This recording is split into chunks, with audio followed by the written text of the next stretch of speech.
Genesis 1. In the beginning, God created the heaven and the earth was without form and void, and darkness was upon the face of the deep, and the Spirit of God moved upon the face of the waters.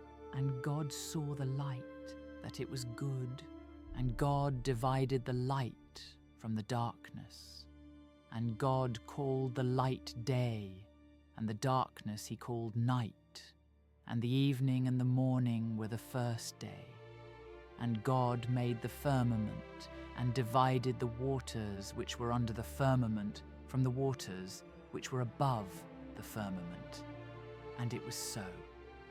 And God called the firmament heaven. And the evening and the morning were the second day. And God called the dry land earth, and the gathering together of the waters called he seas. And God saw that it was good.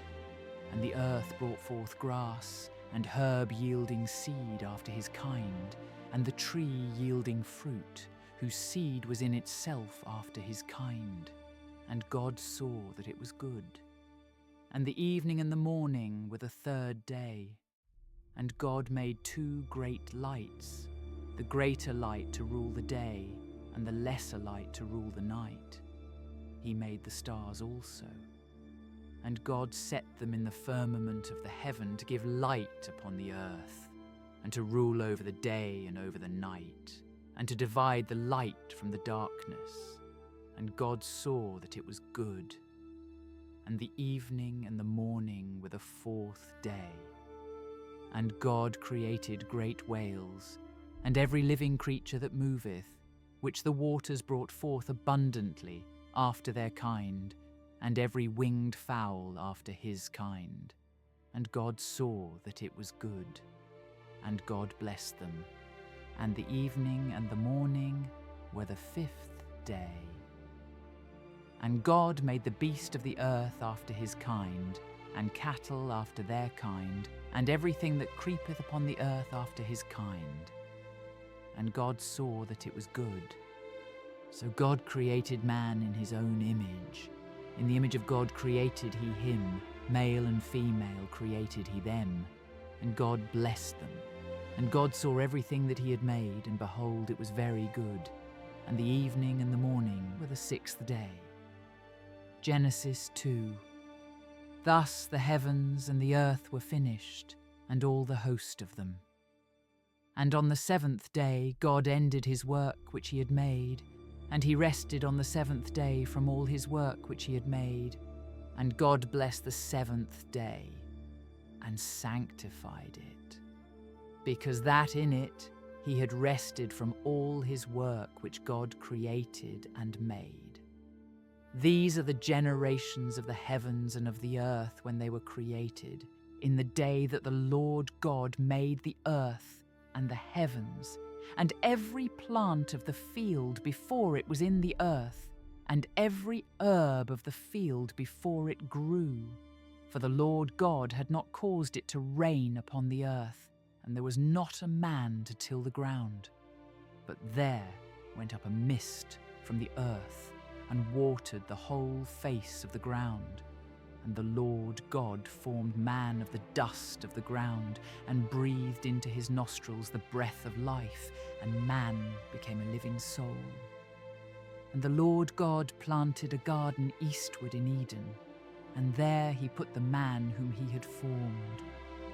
And out of the ground made the Lord God to grow every tree that is pleasant to the sight, and good for food.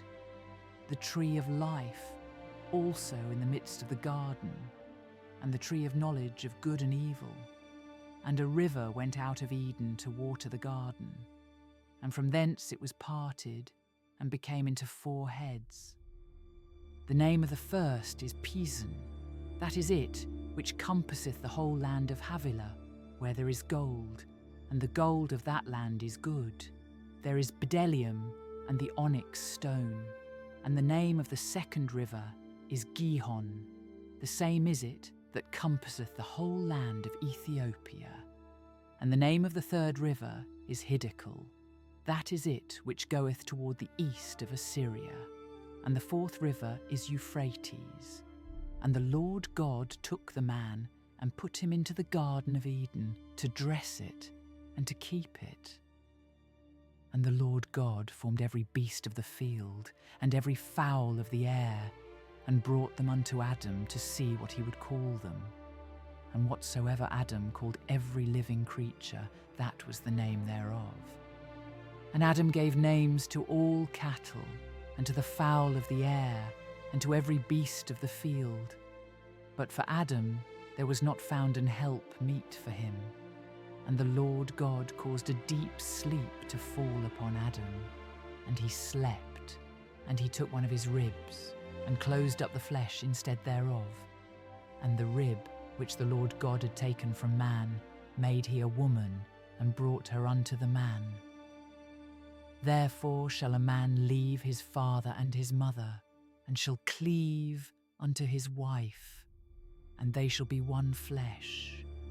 And they were both naked, the man and his wife, and were not ashamed. Genesis chapter 3.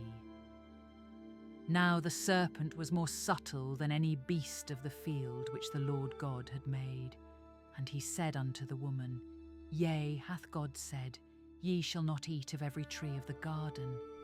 And the woman said unto the serpent, We may eat of the fruit of the trees of the garden, but of the fruit of the tree which is in the midst of the garden, God hath said, Ye shall not eat of it, neither shall ye touch it, lest ye die.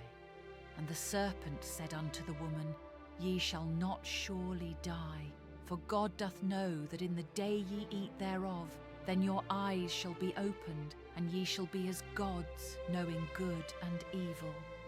And when the woman saw that the tree was good for food, and that it was pleasant to the eyes, and a tree to be desired to make one wise, she took of the fruit thereof, and did eat, and gave also unto her husband with her. And he did eat.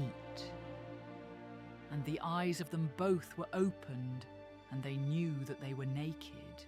And they sewed fig leaves together, and made themselves aprons. And they heard the voice of the Lord God walking in the garden in the cool of the day. And Adam and his wife hid themselves from the presence of the Lord God amongst the trees of the garden. And the Lord God called unto Adam, and said unto him, Where art thou? And he said, I heard thy voice in the garden, and I was afraid, because I was naked, and I hid myself. And he said, Who told thee that thou wast naked? Hast thou eaten of the tree, whereof I commanded thee that thou shouldest not eat? And the man said, The woman whom thou gavest to be with me, she gave me of the tree, and I did eat. And the Lord God said unto the woman, What is this that thou hast done? And the woman said, The serpent beguiled me, and I did eat. And the Lord God said unto the serpent, Because thou hast done this, thou art cursed above all cattle, and above every beast of the field. Upon thy belly shalt thou go, and dust shalt thou eat all the days of thy life.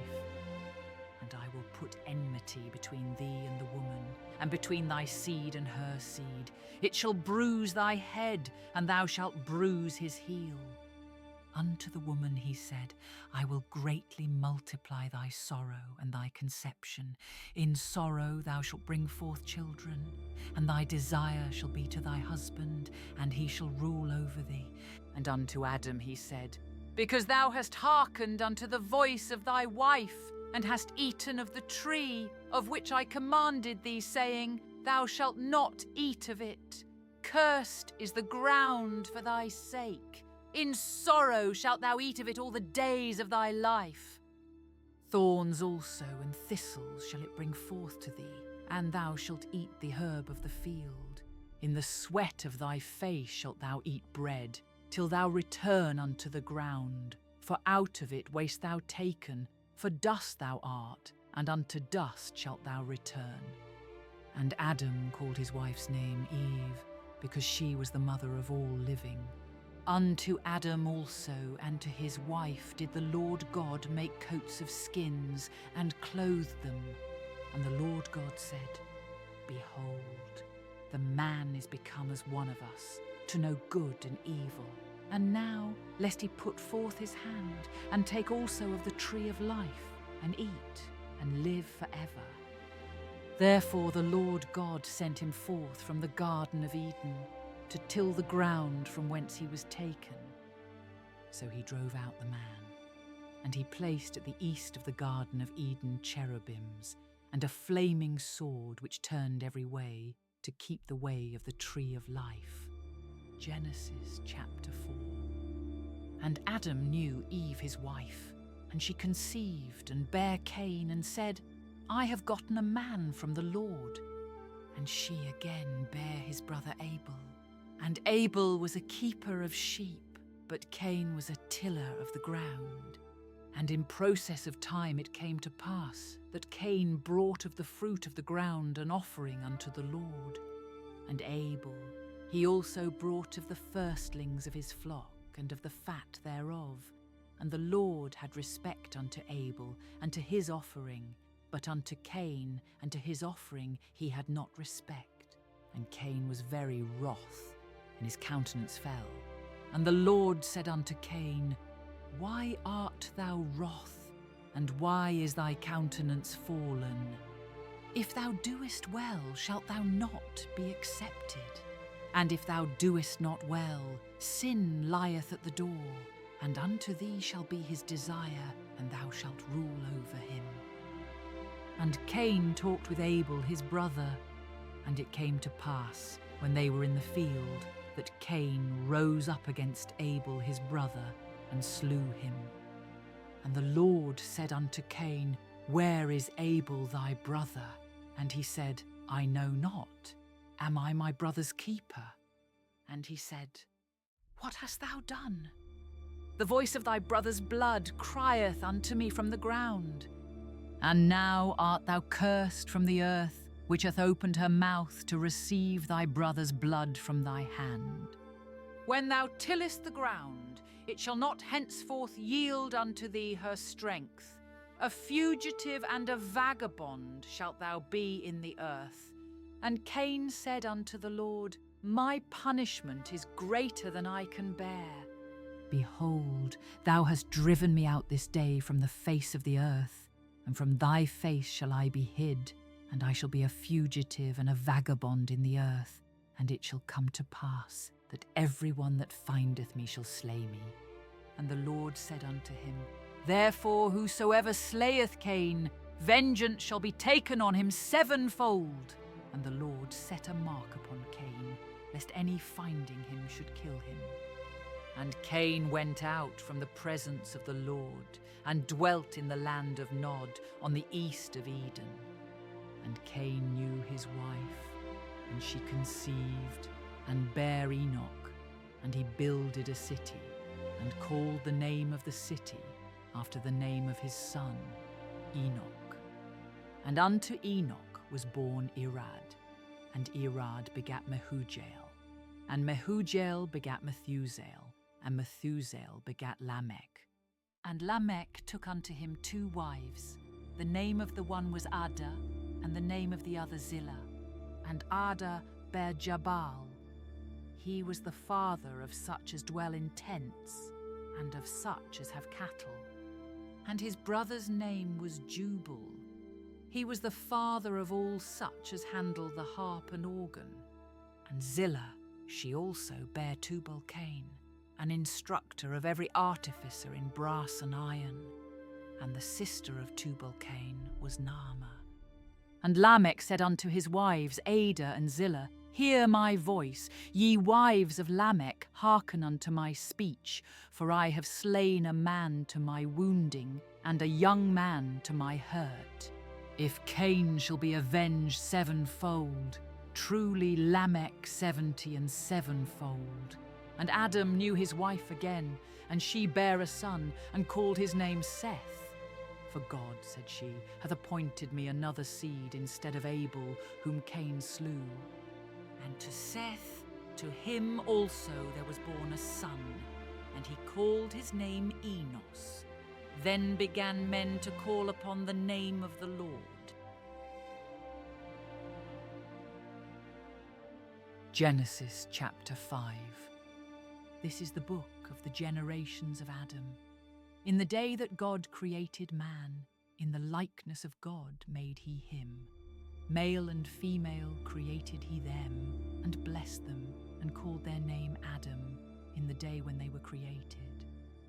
And Adam lived 130 years, and begat a son in his own likeness, after his image, and called his name Seth. And the days of Adam after he had begotten Seth were 800 years, and he begat sons and daughters.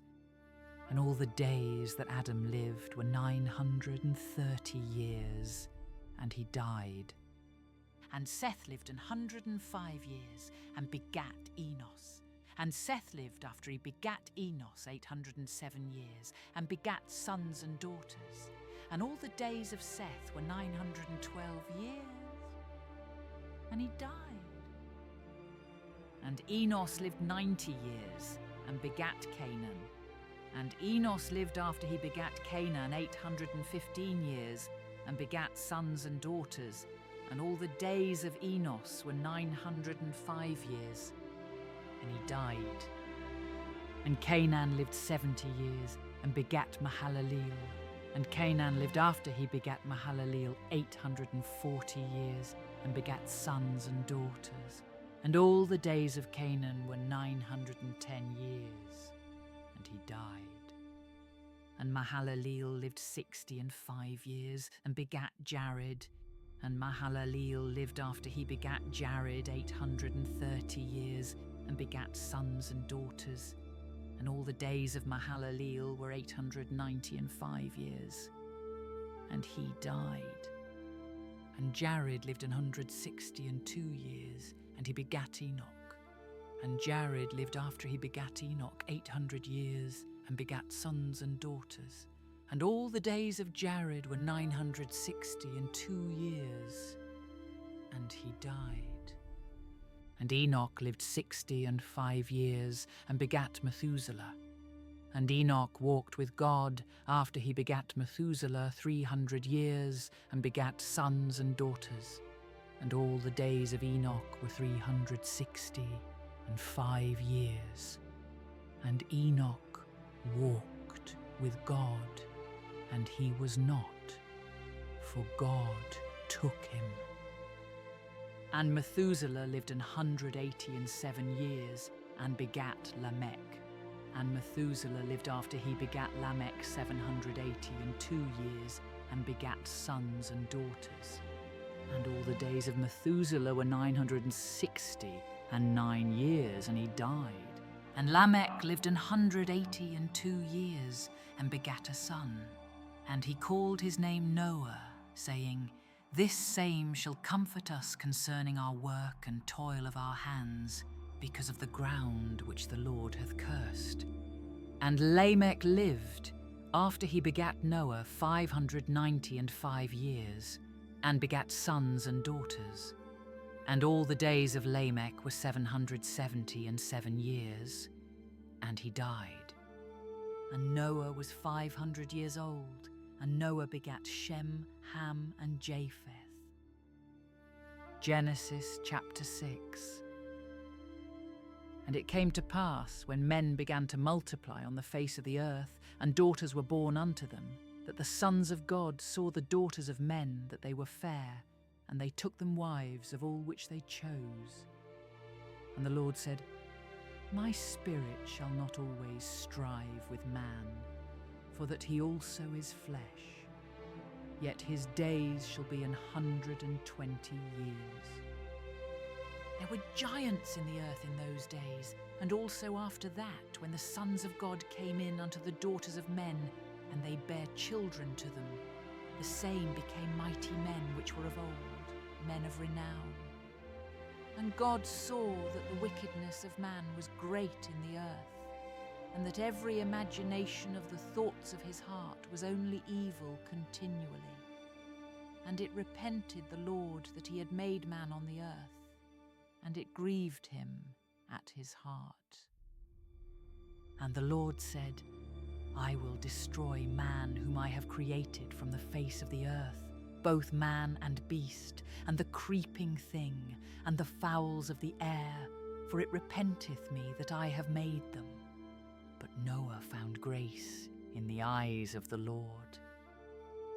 These are the generations of Noah. Noah was a just man and perfect in his generations, and Noah walked with God. And Noah begat 3 sons, Shem, Ham, and Japheth. The earth also was corrupt before God, and the earth was filled with violence. And God looked upon the earth, and behold, it was corrupt, for all flesh had corrupted his way upon the earth. And God said unto Noah, The end of all flesh is come before me, for the earth is filled with violence through them, and behold, I will destroy them with the earth. Make thee an ark of gopher wood, rooms shalt thou make in the ark, and shalt pitch it within and without with pitch. And this is the fashion which thou shalt make it of. The length of the ark shall be 300 cubits, the breadth of it 50 cubits, and the height of it 30 cubits. A window shalt thou make to the ark, and in a cubit shalt thou finish it above, and the door of the ark shalt thou set in the side thereof, with lower, second, and third stories shalt thou make it. And behold, I, even I, do bring a flood of waters upon the earth, to destroy all flesh, wherein is the breath of life from under heaven, and everything that is in the earth shall die. But with thee will I establish my covenant, and thou shalt come into the ark, thou and thy sons, and thy wife, and thy sons' wives with thee. And of every living thing of all flesh, 2 of every sort shalt thou bring into the ark, to keep them alive with thee. They shall be male and female, of fowls after their kind, and of cattle after their kind, of every creeping thing of the earth after his kind. 2 of every sort shall come unto thee, to keep them alive. And take thou unto thee of all food that is eaten, and thou shalt gather it to thee, and it shall be for food for thee, and for them. Thus did Noah, according to all that God commanded him, so did he.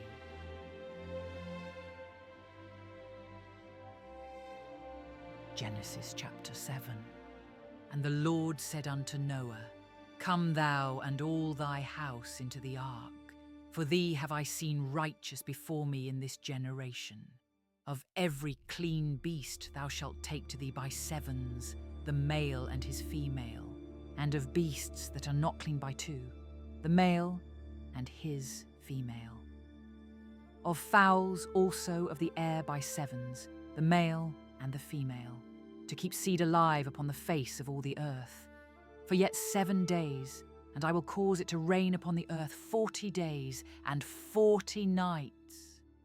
And every living substance that I have made will I destroy from off the face of the earth. And Noah did according unto all that the Lord commanded him. And Noah was 600 years old when the flood of waters was upon the earth. And Noah went in, and his sons, and his wife, and his sons' wives with him, into the ark because of the waters of the flood. Of clean beasts, and of beasts that are not clean, and of fowls, and of everything that creepeth upon the earth, there went in 2 and 2 unto Noah into the ark, the male and the female, as God had commanded Noah. And it came to pass after 7 days that the waters of the flood were upon the earth. In the 600th year of Noah's life, in the 2nd month, the 17th day of the month, the same day were all the fountains of the great deep broken up, and the windows of heaven were opened, and the rain was upon the earth 40 days and 40 nights. In the self same day entered Noah, and Shem, and Ham, and Japheth, the sons of Noah and Noah's wife, and the 3 wives of his sons with them into the ark. They and every beast after his kind, and all the cattle after their kind, and every creeping thing that creepeth upon the earth after his kind, and every fowl after his kind, every bird of every sort. And they went in unto Noah into the ark, 2 and 2 of all flesh, wherein is the breath of life. And they that went in male and female of all flesh, as God had commanded him, and the Lord shut him in. And the flood was 40 days upon the earth, and the waters increased, and bare up the ark, and it was lift up above the earth, and the waters prevailed, and were increased greatly upon the earth. And the ark went upon the face of the waters, and the waters prevailed exceedingly upon the earth, and all the high hills that were under the whole heaven were covered. 15 cubits upward did the waters prevail, and the mountains were covered. And all flesh died that moved upon the earth, both of fowl and of cattle, and of beast, and of every creeping thing that creepeth upon the earth, and every man, all in whose nostrils was the breath of life, of all that was in the dry land, died. And every living substance was destroyed which was upon the face of the ground, both man and cattle, and the creeping things, and the fowl of the heaven, and they were destroyed from the earth. And Noah only remained alive, and they that were with him in the ark. And the waters prevailed upon the earth 150 days. Genesis chapter 8. And God remembered Noah, and every living thing, and all the cattle that was with him in the ark. And God made a wind to pass over the earth, and the waters assuaged. The fountains also of the deep and the windows of heaven were stopped, and the rain from heaven was restrained. And the waters returned from off the earth continually. And after the end of the 150 days, the waters were abated. And the ark rested in the 7th month, on the 17th day of the month, upon the mountains of Ararat. And the waters decreased continually until the 10th month. In the 10th month, on the 1st day of the month, were the tops of the mountains seen. And it came to pass at the end of 40 days that Noah opened the window of the ark which he had made, and he sent forth a raven, which went forth to and fro until the waters were dried up from off the earth.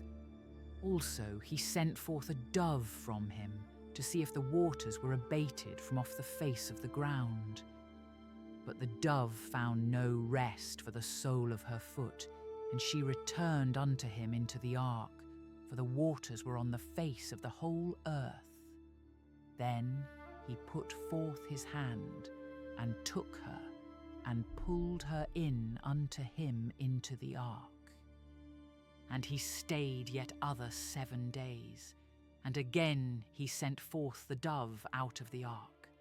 And the dove came into him in the evening, and lo, in her mouth was an olive leaf plucked off. So Noah knew that the waters were abated from off the earth. And he stayed yet other 7 days, and sent forth the dove, which returned not again unto him any more. And it came to pass in the 601st year, in the 1st month, the 1st day of the month, the waters were dried up from off the earth. And Noah removed the covering of the ark, and looked, and behold, the face of the ground was dry. And in the 2nd month, on the 27th day of the month, was the earth dried. And God spake unto Noah, saying, Go forth of the ark, thou and thy wife and thy sons wives with thee. Bring forth with thee every living thing that is with thee, of all flesh, both of fowl and of cattle, and of every creeping thing that creepeth upon the earth, that they may breed abundantly in the earth, and be fruitful, and multiply upon the earth. And Noah went forth, and his sons and his wife and his sons' wives with him. Every beast, every creeping thing, and every fowl and whatsoever creepeth upon the earth after their kinds went forth out of the ark. And Noah builded an altar unto the Lord, and took of every clean beast and of every clean fowl, and offered burnt offerings on the altar. And the Lord smelled a sweet savour. And the Lord said in his heart, I will not again curse the ground any more for man's sake. For the imagination of man's heart is evil from his youth. Neither will I again smite any more everything living as I have done. While the earth remaineth seed time and harvest and cold and heat and summer and winter and day and night shall not cease.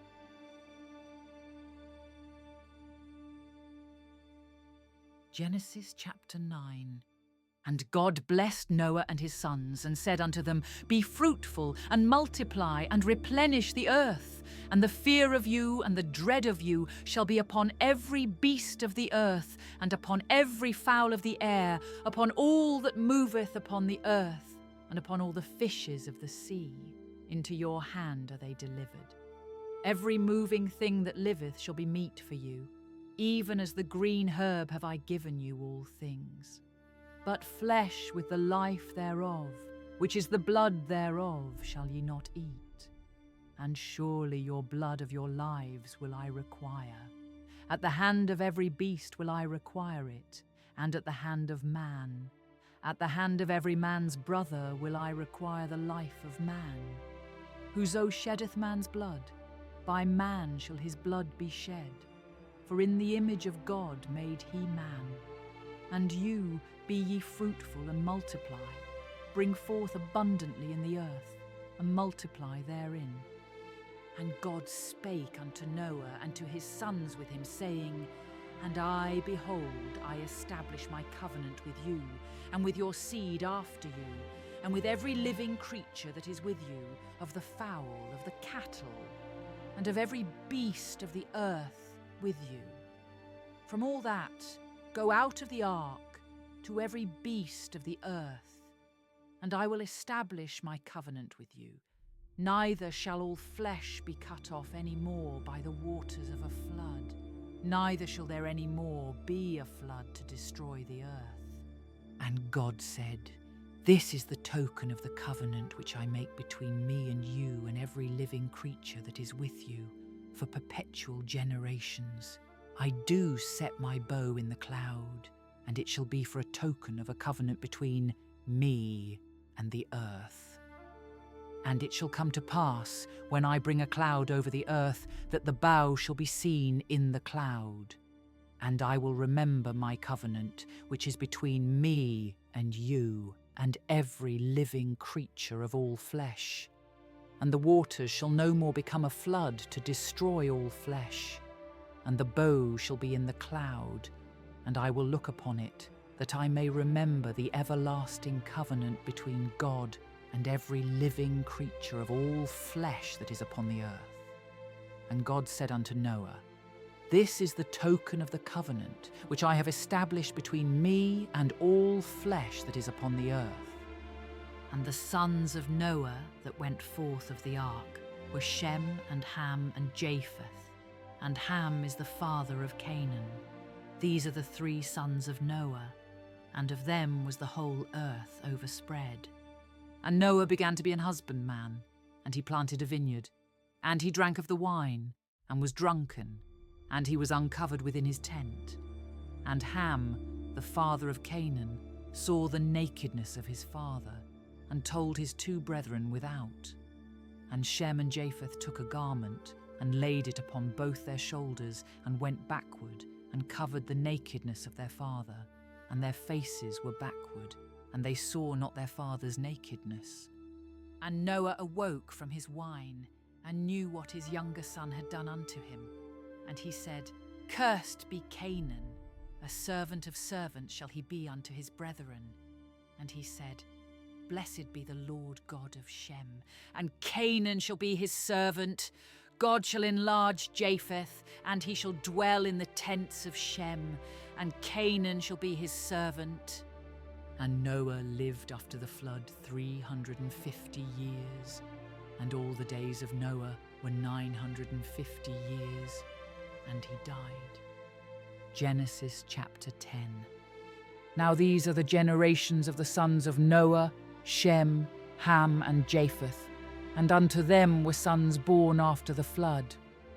The sons of Japheth, Gomer, and Magog, and Madai, and Javan, and Tubal, and Meshesh, and Tiras, and the sons of Gomer, Ashkenaz, and Riphath, and Togarmah, and the sons of Javan, Elisha, and Tarshish, Kittim, and Dodanim.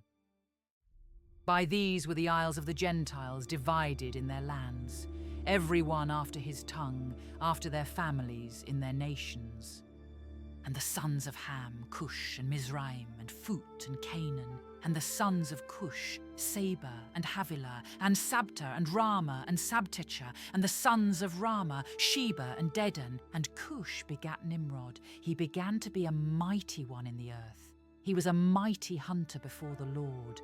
Wherefore it is said, even as Nimrod, the mighty hunter before the Lord. And the beginning of his kingdom was Babel, and Erech, and Akkad, and Calneh, in the land of Shinar.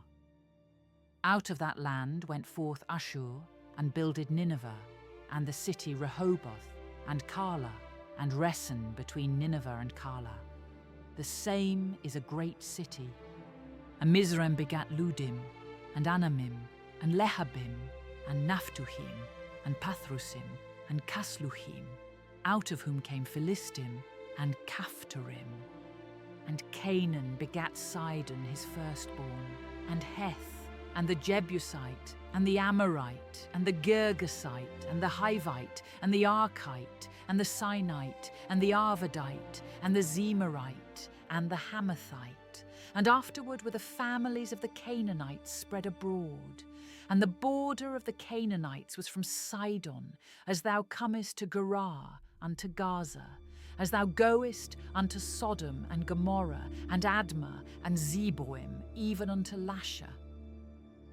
These are the sons of Ham, after their families, after their tongues, in their countries, and in their nations. Unto Shem also, the father of all the children of Eber, the brother of Japheth the elder, even to him were children born. The children of Shem, Elam, and Ashur, and Arphaxad, and Lud, and Aram. And the children of Aram, Uz, and Hul, and Gether, and Mash. And Arphaxad begat Salah, and Salah begat Eber. And unto Eber were born 2 sons. The name of one was Peleg, for in his days was the earth divided, and his brother's name was Joktan. And Joktan begat Almodad, and Sheleph, and Hazarmaveth, and Jerah, and Hadoram, and Uzal, and Dikla, and Obal, and Abimael, and Sheba, and Ophir, and Havilah, and Jobab. All these were the sons of Joktan. And their dwelling was from Mesha, as thou goest unto Sephar, a mount of the east. These are the sons of Shem, after their families, after their tongues, in their lands, after their nations. These are the families of the sons of Noah, after their generations, in their nations. And by these were the nations divided in the earth after the flood.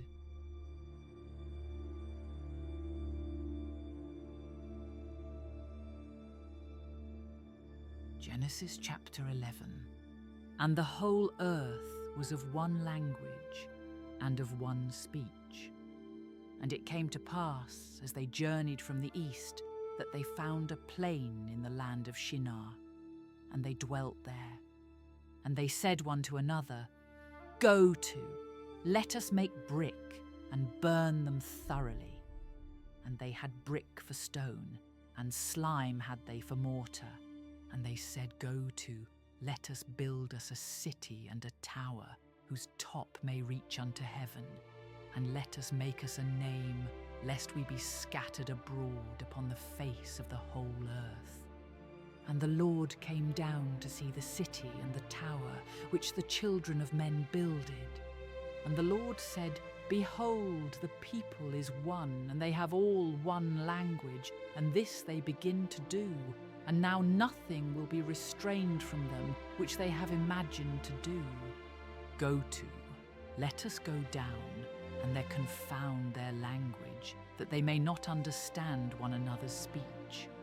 So the Lord scattered them abroad from thence upon the face of all the earth, and they left off to build the city. Therefore is the name of it called Babel, because the Lord did there confound the language of all the earth. And from thence did the Lord scatter them abroad upon the face of all the earth.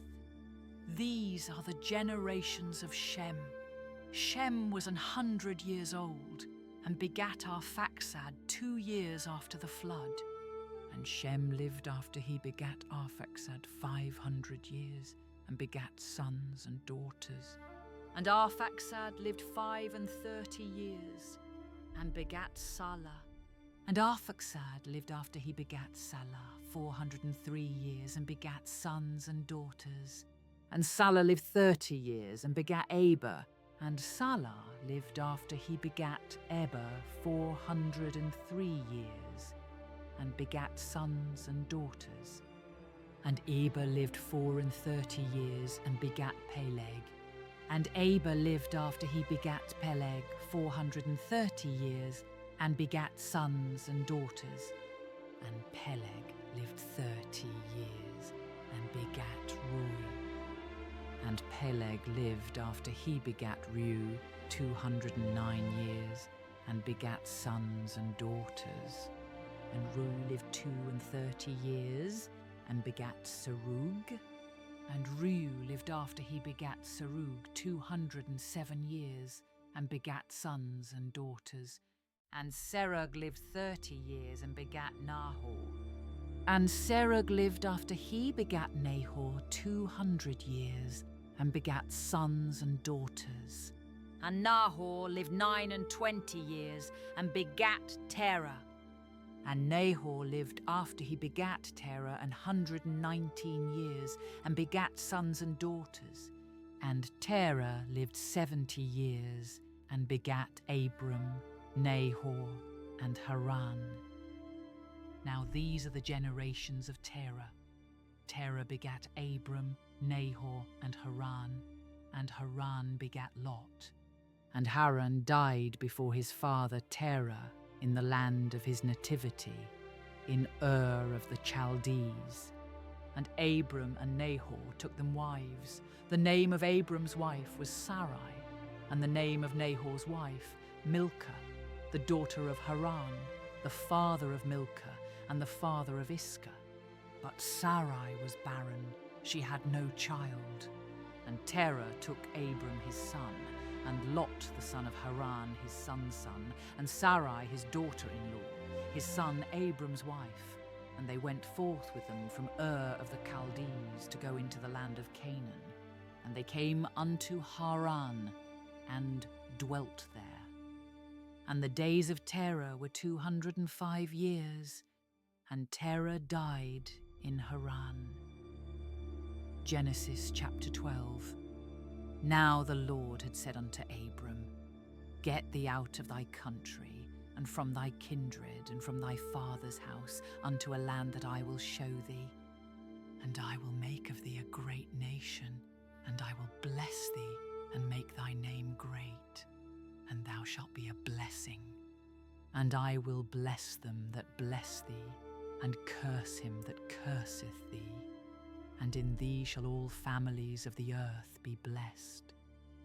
So Abram departed, as the Lord had spoken unto him, and Lot went with him.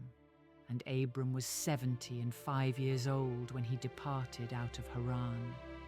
And Abram took Sarai his wife, and Lot his brother's son, and all their substance that they had gathered, and the souls that they had gotten in Haran.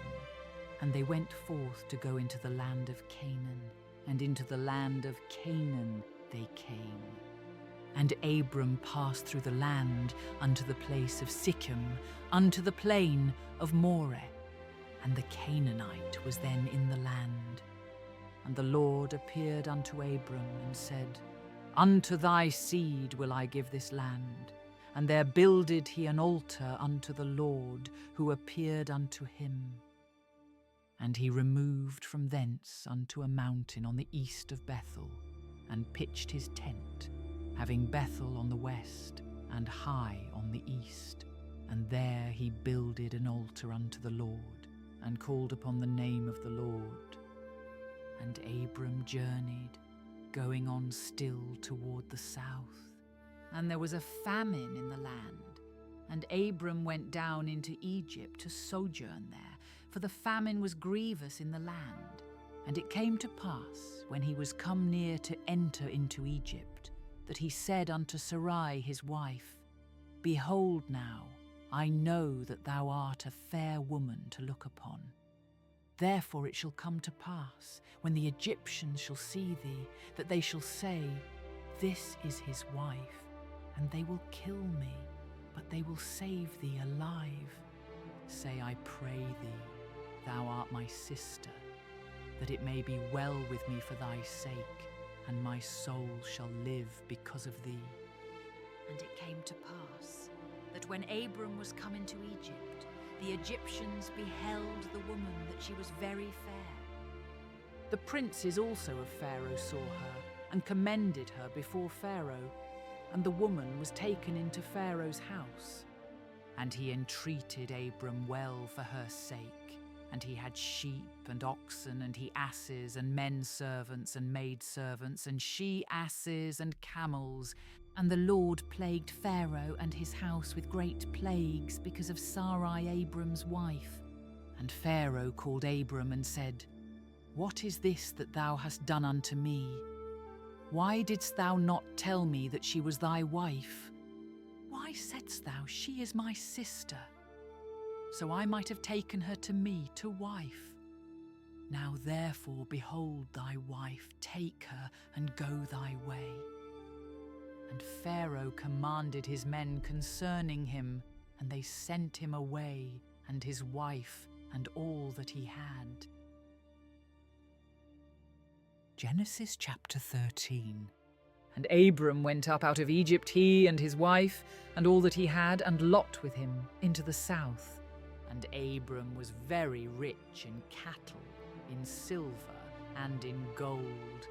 And he went on his journeys from the south even to Bethel, unto the place where his tent had been at the beginning, between Bethel and Hai, unto the place of the altar, which he had made there at the first. And there Abram called on the name of the Lord. And Lot also, which went with Abram, had flocks and herds and tents. And the land was not able to bear them, that they might dwell together, for their substance was great, so that they could not dwell together. And there was a strife between the herdmen of Abram's cattle and the herdmen of Lot's cattle. And the Canaanite and the Perizzite dwelled then in the land. And Abram said unto Lot, Let there be no strife, I pray thee, between me and thee, and between my herdmen and thy herdmen, for we be brethren. Is not the whole land before thee? Separate thyself, I pray thee, from me. If thou wilt take the left hand, then I will go to the right, or if thou depart to the right hand, then I will go to the left.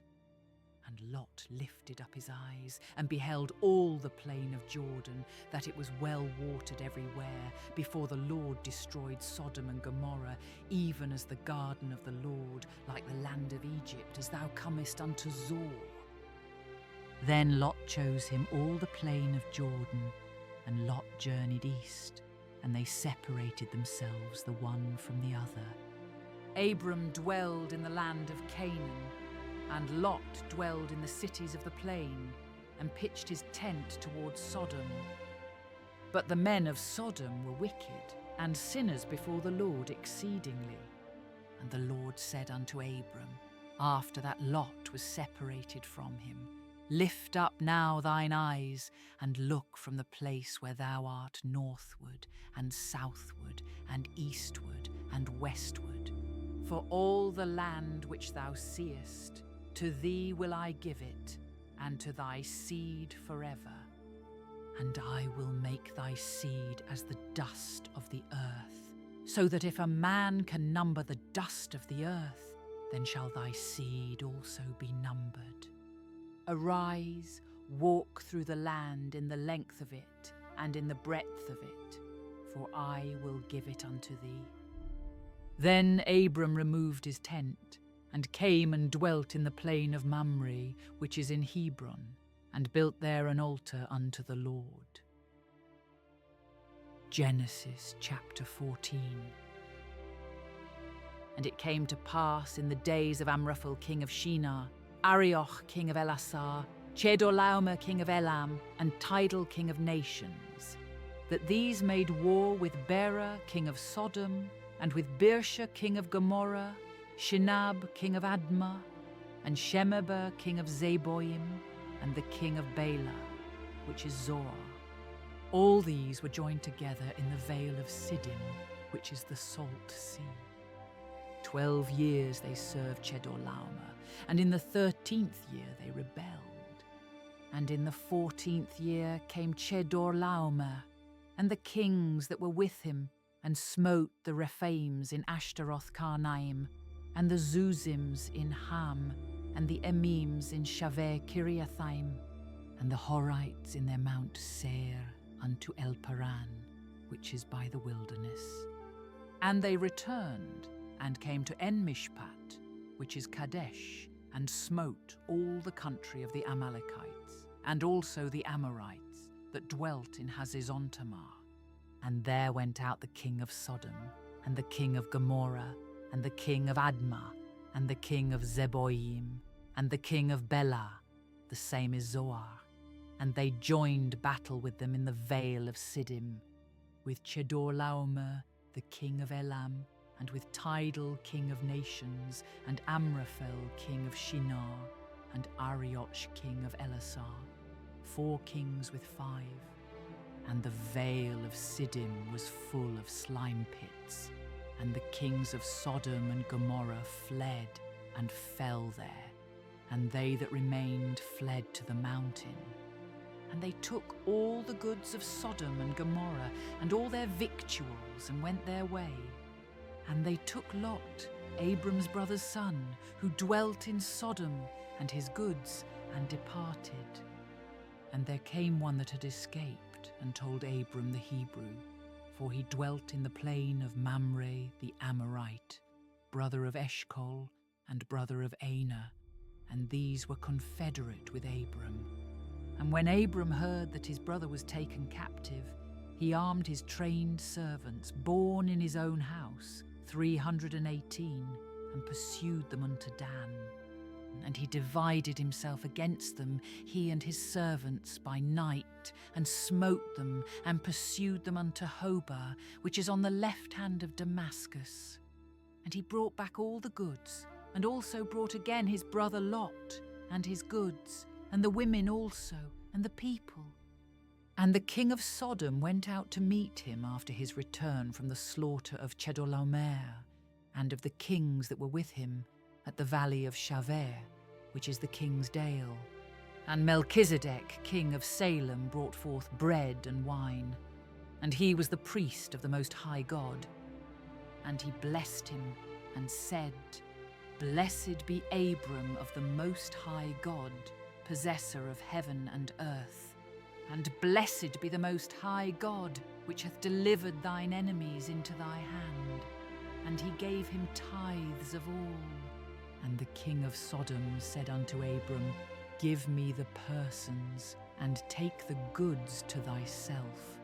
And Abram said to the king of Sodom, I have lifted up mine hand unto the Lord, the Most High God, the possessor of heaven and earth, that I will not take from a thread even to a shoe latchet, and that I will not take anything that is thine, lest thou shouldest say, I have made Abram rich, save only that which the young men have eaten, and the portion of the men which went with me, Aner, Eshcol, and Mamre. Let them take their portion. Genesis chapter 15. After these things the word of the Lord came unto Abram in a vision, saying, Fear not, Abram. I am thy shield and thy exceeding great reward. And Abram said, Lord God, what wilt thou give me, seeing I go childless, and the steward of my house is this Eliezer of Damascus? And Abram said, Behold, to me thou hast given no seed, and lo, one born in my house is mine heir. And behold, the word of the Lord came unto him, saying, This shall not be thine heir, but he that shall come forth out of thine own bowels shall be thine heir. And he brought him forth abroad, and said, Look now toward heaven, and tell the stars, if thou be able to number them. And he said unto him, So shall thy seed be. And he believed in the Lord, and he counted it to him for righteousness. And he said unto him, I am the Lord that brought thee out of Ur of the Chaldees, to give thee this land to inherit it. And he said, Lord God, whereby shall I know that I shall inherit it? And he said unto him, Take me an heifer of 3 years old, and a she-goat of 3 years old, and a ram of 3 years old, and a turtle-dove, and a young pigeon. And he took unto him all these, and divided them in the midst, and laid each piece one against another. But the birds divided he not. And when the fowls came down upon the carcasses, Abram drove them away. And when the sun was going down, a deep sleep fell upon Abram, and lo, an horror of great darkness fell upon him. And he said unto Abram, Know of a surety that thy seed shall be a stranger in a land that is not theirs, and shall serve them, and they shall afflict them 400 years. And also that nation whom they shall serve will I judge, and afterward shall they come out with great substance. And thou shalt go to thy fathers in peace, thou shalt be buried in a good old age. But in the 4th generation they shall come hither again, for the iniquity of the Amorites is not yet full. And it came to pass that when the sun went down and it was dark, behold, a smoking furnace and a burning lamp that passed between those pieces. In the same day the Lord made a covenant with Abram, saying, Unto thy seed have I given this land, from the river of Egypt unto the great river, the river Euphrates, the Kenites, and the Kenizzites, and the Cadmonites, and the Hittites, and the Perizzites, and the Rephaims, and the Amorites, and the Canaanites, and the Girgashites, and the Jebusites. Genesis chapter 16. Now Sarai, Abram's wife, bare him no children, and she had an handmaid, an Egyptian, whose name was Hagar. And Sarai said unto Abram, Behold now, the Lord hath restrained me from bearing. I pray thee, go in unto my maid. It may be that I may obtain children by her. And Abram hearkened to the voice of Sarai. And Sarai, Abram's wife, took Hagar, her maid the Egyptian, after Abram had dwelt 10 years in the land of Canaan, and gave her to her husband Abram to be his wife. And he went in unto Hagar, and she conceived. And when she saw that she had conceived, her mistress was despised in her eyes. And Sarai said unto Abram, My wrong be upon thee. I have given my maid into thy bosom. And when she saw that she had conceived, I was despised in her eyes. The Lord judge between me and thee. But Abram said unto Sarai, Behold, thy maid is in thy hand. Do to her as it pleaseth thee. And when Sarai dealt hardly with her, she fled from her face. And the angel of the Lord found her by a fountain of water in the wilderness, by the fountain in the way to Shur. And he said, Hagar, Sarai's maid, whence camest thou, and whither wilt thou go? And she said, I flee from the face of my mistress Sarai. And the angel of the Lord said unto her, Return to thy mistress, and submit thyself under her hands. And the angel of the Lord said unto her, I will multiply thy seed exceedingly, that it shall not be numbered for multitude. And the angel of the Lord said unto her, Behold, thou art with child, and shalt bear a son, and shalt call his name Ishmael, because the Lord hath heard thy affliction. And he will be a wild man. His hand will be against every man, and every man's hand against him. And he shall dwell in the presence of all his brethren. And she called the name of the Lord that spake unto her, Thou God seest me. For she said, Have I also here looked after him that seeth me? Wherefore the well was called Beer-lahai. Behold, it is between Kadesh and Bered. And Hagar bare Abram a son, and Abram called his son's name, which Hagar bare, Ishmael. And Abram was 86 years old when Hagar bare Ishmael to Abram.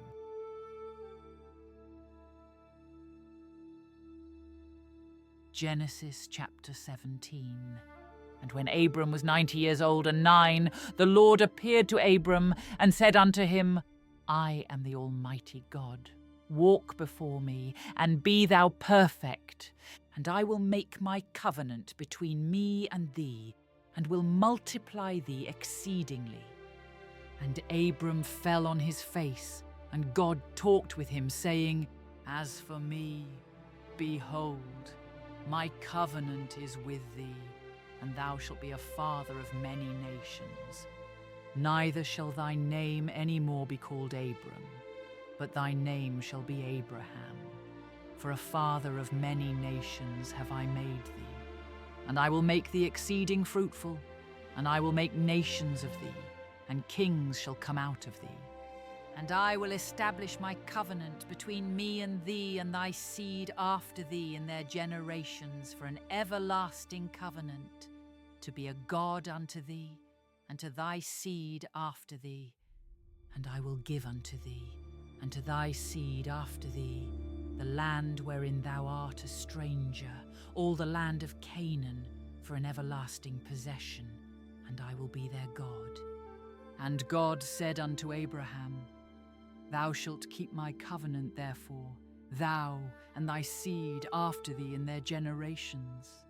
This is my covenant, which ye shall keep between me and you, and thy seed after thee. Every man child among you shall be circumcised, and ye shall circumcise the flesh of your foreskin, and it shall be a token of the covenant betwixt me and you. And he that is 8 days old shall be circumcised among you, every man child in your generations. He that is born in the house or bought with money of any stranger, which is not of thy seed. He that is born in thy house, and he that is bought with thy money, must needs be circumcised. And my covenant shall be in your flesh for an everlasting covenant. And the uncircumcised man-child, whose flesh of his foreskin is not circumcised, that soul shall be cut off from his people. He hath broken my covenant. And God said unto Abraham, As for Sarai thy wife, thou shalt not call her name Sarai, but Sarah shall her name be. And I will bless her, and give thee a son also of her. Yea, I will bless her, and she shall be a mother of nations. Kings of people shall be of her. Then Abraham fell upon his face, and laughed, and said in his heart, Shall a child be born unto him that is 100 years old? And shall Sarah that is 90 years old bear? And Abraham said unto God, O that Ishmael might live before thee.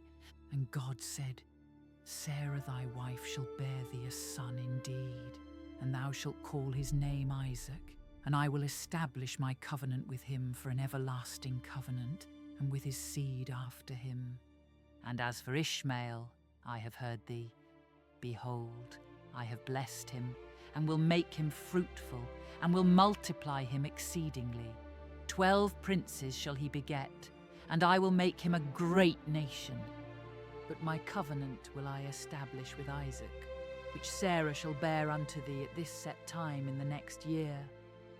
And he left off talking with him, and God went up from Abraham. And Abraham took Ishmael his son, and all that were born in his house, and all that were bought with his money, every male among the men of Abraham's house, and circumcised the flesh of their foreskin in the selfsame day, as God had said unto him. And Abraham was 90 years old and 9 when he was circumcised in the flesh of his foreskin, and Ishmael his son was 13 years old when he was circumcised in the flesh of his foreskin. In the selfsame day was Abraham circumcised, and Ishmael his son. And all the men of his house, born in the house and bought with money of the stranger, were circumcised with him. Genesis chapter 18. And the Lord appeared unto him in the plains of Mamre, and he sat in the tent door in the heat of the day. And he lifted up his eyes and looked, and lo, 3 men stood by him. And when he saw them, he ran to meet them from the tent door, and bowed himself toward the ground, and said, My Lord, if now I have found favour in thy sight, pass not away, I pray thee, from thy servant. Let a little water, I pray you, be fetched, and wash your feet, and rest yourselves under the tree. And I will fetch a morsel of bread, and comfort ye your hearts. After that ye shall pass on, for therefore are ye come to your servant. And they said, So do, as thou hast said. And Abraham hastened into the tent unto Sarah, and said, Make ready quickly 3 measures of fine meal, knead it, and make cakes upon the hearth. And Abraham ran unto the herd, and fetched a calf tender and good, and gave it unto a young man, and he hasted to dress it. And he took butter and milk and the calf which he had dressed, and set it before them. And he stood by them under the tree, and they did eat. And they said unto him, Where is Sarah thy wife? And he said, Behold, in the tent. And he said, I will certainly return unto thee according to the time of life. And lo, Sarah thy wife shall have a son. And Sarah heard it in the tent door, which was behind him.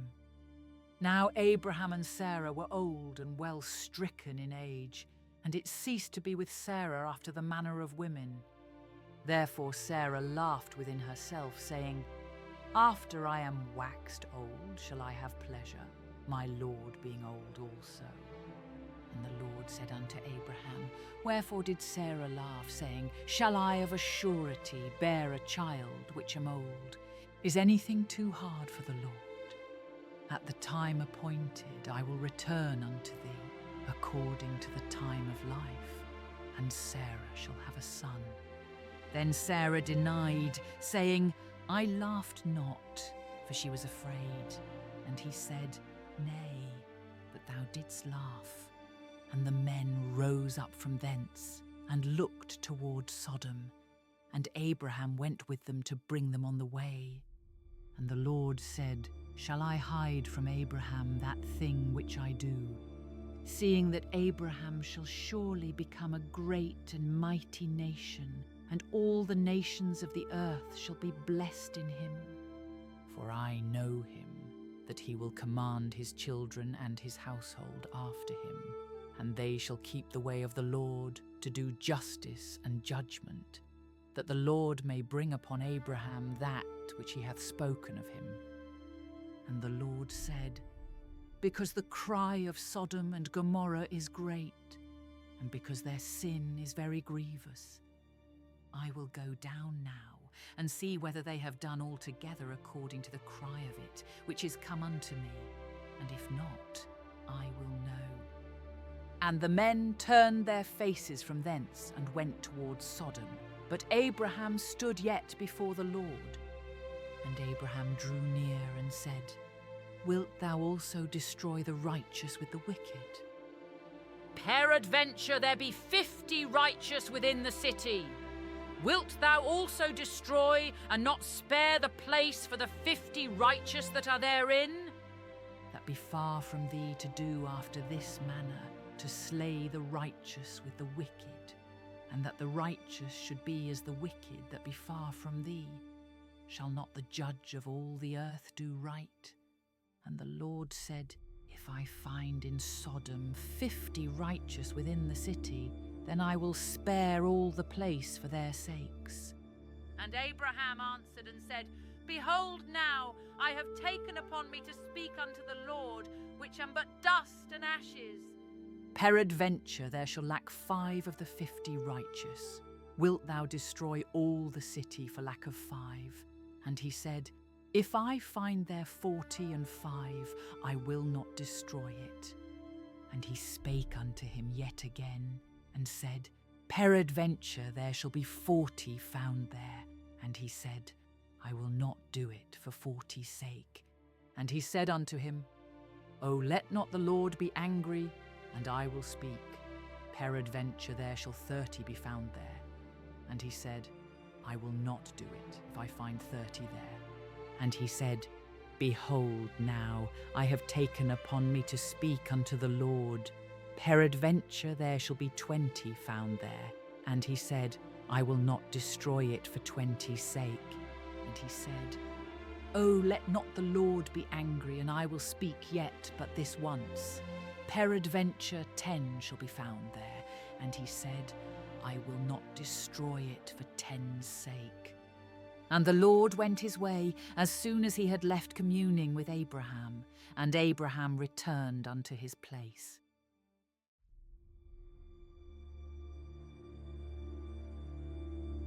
Genesis chapter 19. And there came 2 angels to Sodom at even, and Lot sat in the gate of Sodom, and Lot, seeing them, rose up to meet them, and he bowed himself with his face toward the ground. And he said, Behold now, my lords, turn in, I pray you, into your servant's house, and tarry all night, and wash your feet, and ye shall rise up early, and go on your ways. And they said, Nay, but we will abide in the street all night. And he pressed upon them greatly, and they turned in unto him, and entered into his house. And he made them a feast, and did bake unleavened bread, and they did eat. But before they lay down, the men of the city, even the men of Sodom, compassed the house round, both old and young, all the people from every quarter. And they called unto Lot, and said unto him, Where are the men which came into thee this night? Bring them out unto us, that we may know them. And Lot went out at the door unto them, and shut the door after him, and said, I pray you, brethren, do not so wickedly. Behold, now I have 2 daughters which have not known man. Let me, I pray you, bring them out unto you, and do ye to them as is good in your eyes. Only unto these men do nothing, for therefore came they under the shadow of my roof. And they said, Stand back. And they said again, This one fellow came in to sojourn, and he will needs be a judge. Now will we deal worse with thee than with them. And they pressed sore upon the man, even Lot, and came near to break the door. But the men put forth their hand, and pulled Lot into the house to them, and shut to the door. And they smote the men that were at the door of the house with blindness, both small and great, so that they wearied themselves to find the door. And the men said unto Lot, Hast thou here any besides, son-in-law, and thy sons and thy daughters, and whatsoever thou hast in the city, bring them out of this place? For we will destroy this place, because the cry of them is waxen great before the face of the Lord, and the Lord hath sent us to destroy it. And Lot went out, and spake unto his sons-in-law, which married his daughters, and said, Up, get you out of this place, for the Lord will destroy this city. But he seemed as one that mocked unto his sons-in-law. And when the morning arose, then the angels hastened Lot, saying, Arise, take thy wife and thy 2 daughters, which are here, lest thou be consumed in the iniquity of the city. And while he lingered, the men laid hold upon his hand, and upon the hand of his wife, and upon the hand of his 2 daughters, the Lord being merciful unto him, and they brought him forth, and set him without the city. And it came to pass, when they had brought them forth abroad, that he said, Escape for thy life. Look not behind thee, neither stay thou in all the plain. Escape to the mountain, lest thou be consumed. And Lot said unto them, O, not so, my lord. Behold, now thy servant hath found grace in thy sight, and thou hast magnified thy mercy, which thou hast showed unto me in saving my life. And I cannot escape to the mountain, lest some evil take me, and I die. Behold, now this city is near to flee unto, and it is a little one. O, let me escape thither. Is it not a little one? And my soul shall live. And he said unto him, See, I have accepted thee concerning this thing also, that I will not overthrow this city, for the which thou hast spoken. Haste thee, escape thither, for I cannot do anything till thou be come thither. Therefore the name of the city was called Zor. The sun was risen upon the earth when Lot entered into Zoar. Then the Lord rained upon Sodom and upon Gomorrah brimstone and fire from the Lord out of heaven. And he overthrew those cities, and all the plain, and all the inhabitants of the cities, and that which grew upon the ground. But his wife looked back from behind him, and she became a pillar of salt. And Abraham gat up early in the morning to the place where he stood before the Lord. And he looked towards Sodom and Gomorrah, and toward all the land of the plain, and beheld, and lo, the smoke of the country went up as the smoke of a furnace. And it came to pass, when God destroyed the cities of the plain, that God remembered Abraham, and sent Lot out of the midst of the overthrow, when he overthrew the cities in the which Lot dwelt. And Lot went up out of Zor, and dwelt in the mountain, and his 2 daughters with him, for he feared to dwell in Zor, and he dwelt in a cave, he and his 2 daughters. And the firstborn said unto the younger, Our father is old, and there is not a man in the earth to come in unto us after the manner of all the earth. Come, let us make our father drink wine, and we will lie with him, that we may preserve seed of our father. And they made their father drink wine that night. And the firstborn went in and lay with her father, and he perceived not when she lay down, nor when she arose. And it came to pass on the morrow that the firstborn said unto the younger, Behold, I lay yesternight with my father. Let us make him drink wine this night also, and go thou in and lie with him, that we may preserve seed of our father. And they made their father drink wine that night also. And the younger arose and lay with him, and he perceived not when she lay down, nor when she arose. Thus were both the daughters of Lot with child by their father. And the firstborn bare a son, and called his name Moab. The same is the father of the Moabites unto this day. And the younger, she also bare a son, and called his name Benammi. The same is the father of the children of Ammon unto this day. Genesis chapter 20. And Abraham journeyed from thence toward the south country, and dwelled between Kadesh and Shur, and sojourned in Gerar. And Abraham said of Sarah his wife, She is my sister. And Abimelech king of Gerar sent, and took Sarah. But God came to Abimelech in a dream by night, and said to him, Behold, thou art but a dead man, for the woman which thou hast taken, for she is a man's wife. But Abimelech had not come near her, and he said, Lord, Wilt thou slay also a righteous nation? Said he not unto me, She is my sister? And she, even she herself, said, He is my brother. In the integrity of my heart and innocency of my hands have I done this. And God said unto him in a dream, Yea, I know that thou didst this in the integrity of thy heart, for I also withheld thee from sinning against me. Therefore suffered I thee not to touch her.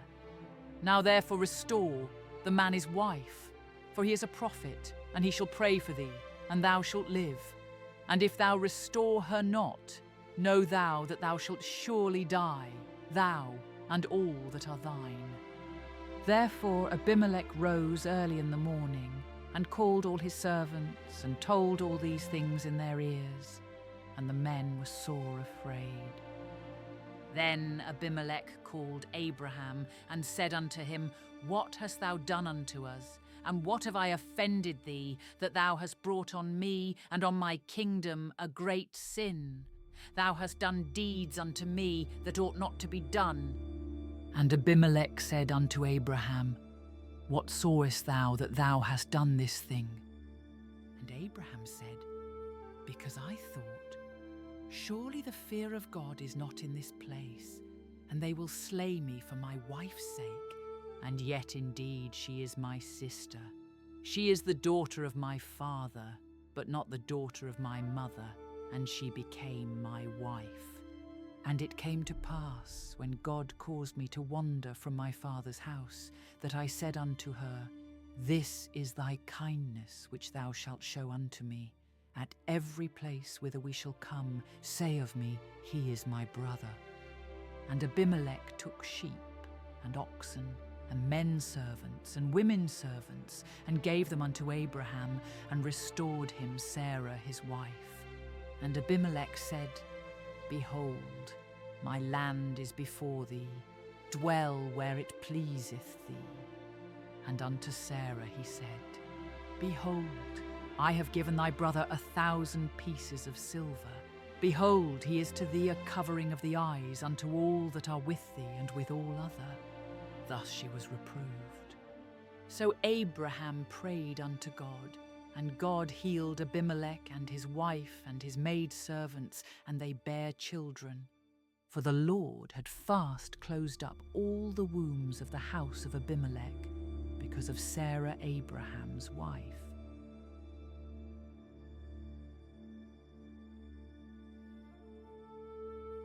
Genesis chapter 21.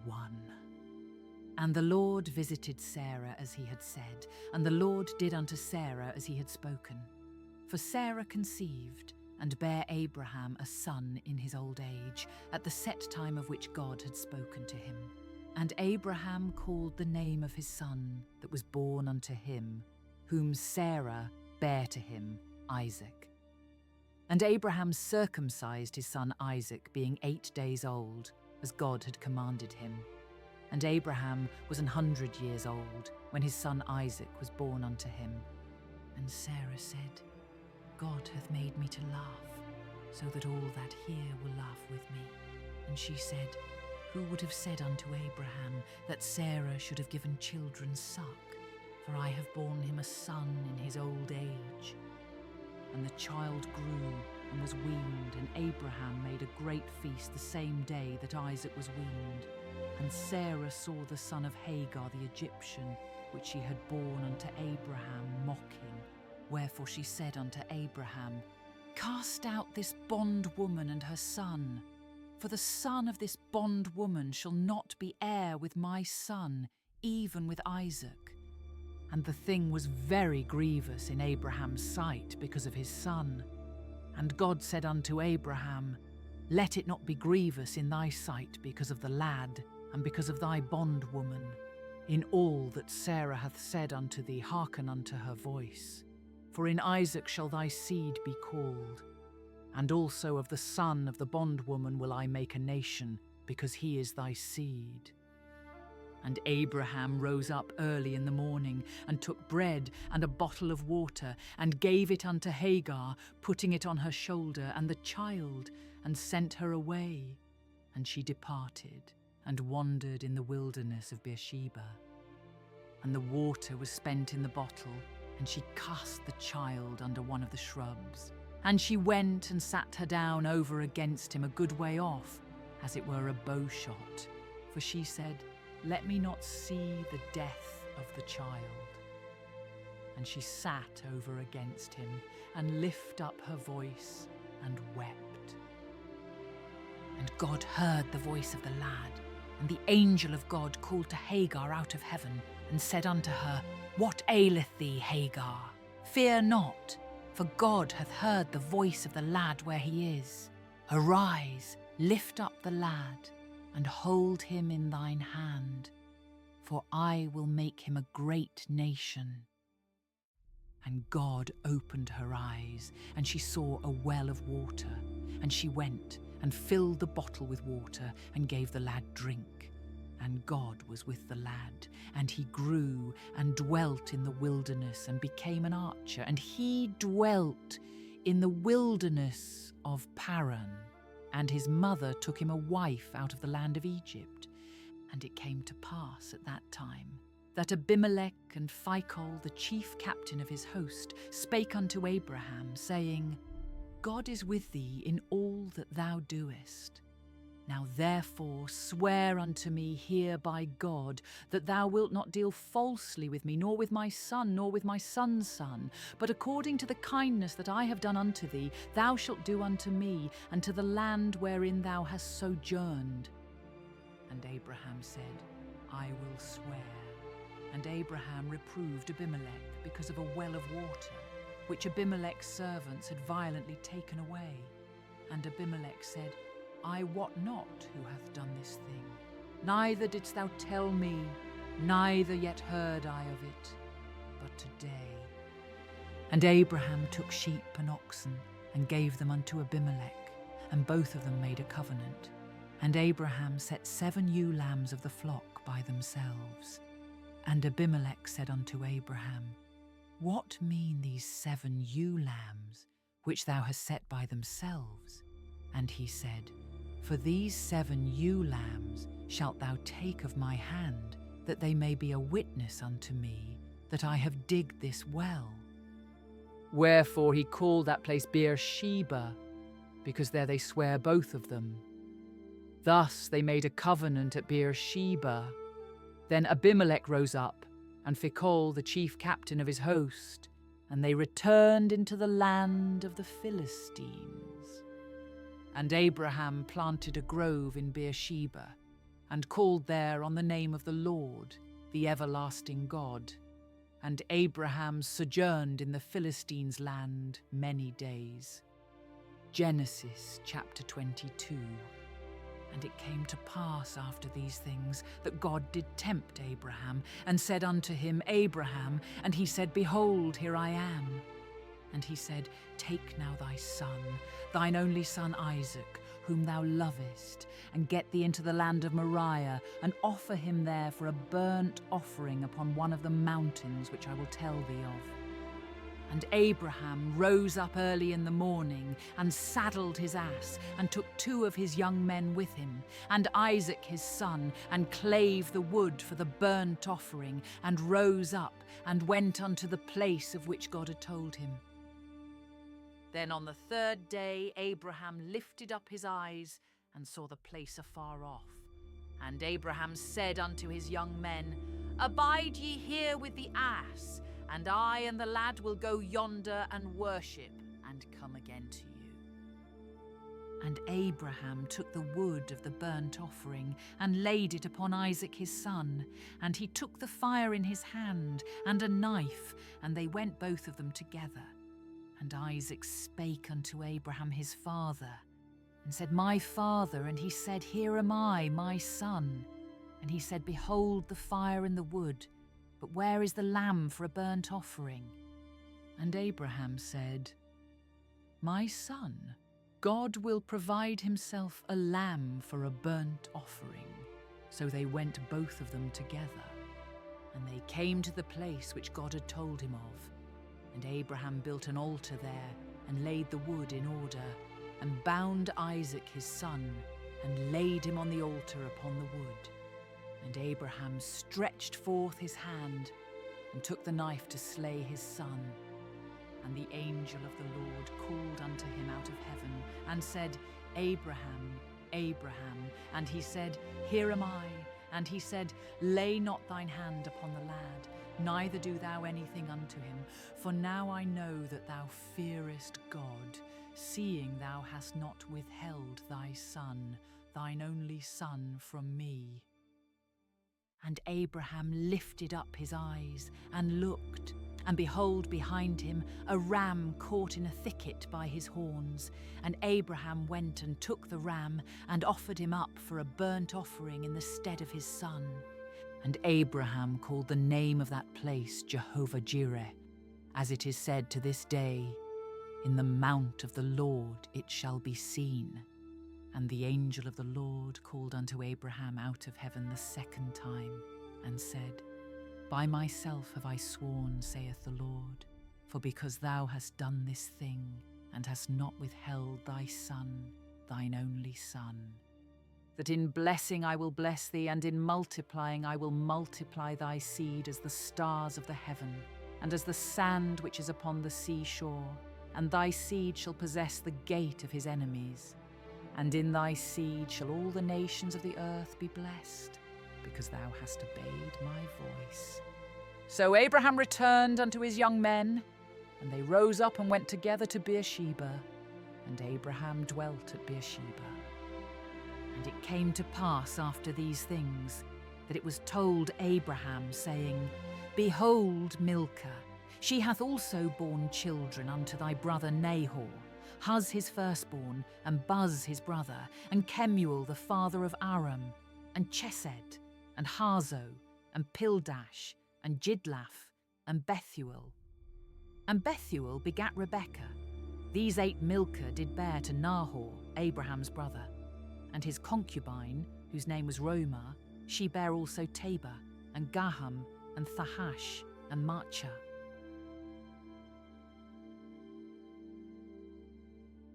Genesis chapter 23. And Sarah was 127 years old. These were the years of the life of Sarah.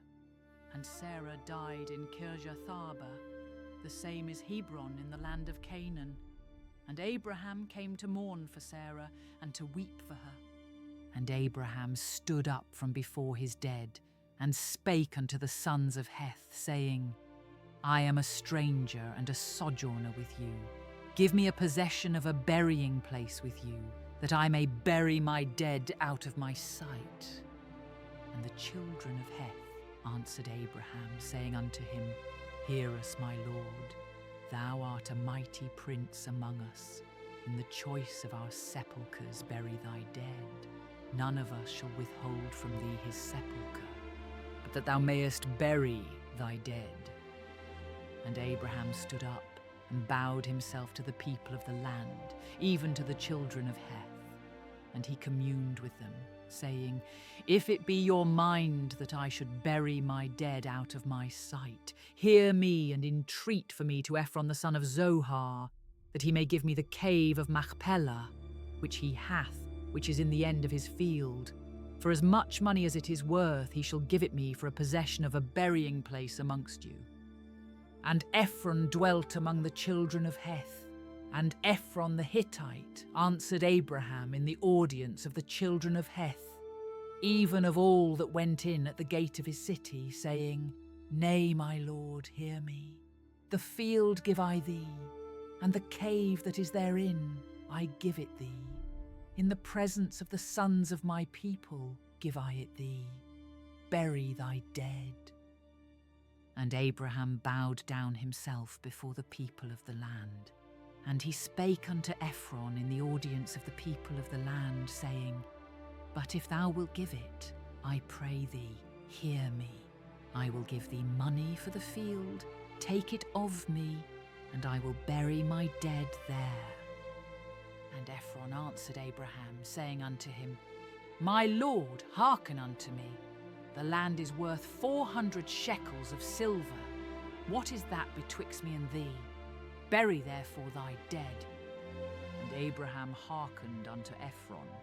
And Abraham weighed to Ephron the silver, which he had named in the audience of the sons of Heth, 400 shekels of silver, current money with the merchant.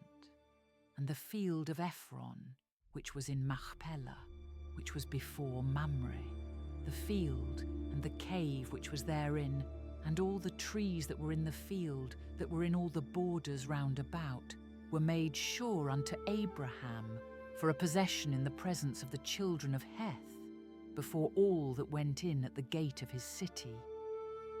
And after this, Abraham buried Sarah his wife in the cave of the field of Machpelah before Mamre. The same is Hebron in the land of Canaan, and the field and the cave that is therein were made sure unto Abraham for a possession of a burying place by the sons of Heth. Genesis chapter 24. And Abraham was old and well stricken in age, and the Lord had blessed Abraham in all things. And Abraham said unto his eldest servant of his house, that ruled over all that he had, Put, I pray thee, thy hand under my thigh, and I will make thee swear by the Lord, the God of heaven and the God of the earth, that thou shalt not take a wife unto my son of the daughters of the Canaanites, among whom I dwell, but thou shalt go unto my country and to my kindred, and take a wife unto my son Isaac. And the servant said unto him, Peradventure the woman will not be willing to follow me unto this land. Must I needs bring thy son again unto the land from whence thou camest? And Abraham said unto him, Beware thou that thou bring not my son thither again. The Lord God of heaven, which took me from my father's house and from the land of my kindred, and which spake unto me, and that sware unto me, saying, Unto thy seed will I give this land. He shall send his angel before thee, and thou shalt take a wife unto my son from thence. And if the woman will not be willing to follow thee, then thou shalt be clear from this my oath. Only bring not my son thither again. And the servant put his hand under the thigh of Abraham his master, and sware to him concerning that matter. And the servant took 10 camels of the camels of his master, and departed. For all the goods of his master were in his hand, and he arose and went to Mesopotamia, unto the city of Nahor. And he made his camels to kneel down without the city by a well of water at the time of the evening, even the time that women go out to draw water. And he said, O Lord God of my master Abraham, I pray thee, send me good speed this day, and show kindness unto my master Abraham. Behold, I stand here by the well of water, and the daughters of the men of the city come out to draw water. And let it come to pass, that the damsel to whom I shall say, Let down thy pitcher, I pray thee, that I may drink. And she shall say, Drink, and I will give thy camels drink also. Let the same be she that thou hast appointed for thy servant Isaac. And thereby shall I know that thou hast showed kindness unto my master. And it came to pass, before he had done speaking, that behold, Rebekah came out, who was born to Bethuel, son of Milcah, the wife of Nahor, Abraham's brother, with her pitcher upon her shoulder. And the damsel was very fair to look upon, a virgin, neither had any man known her. And she went down to the well, and filled her pitcher, and came up.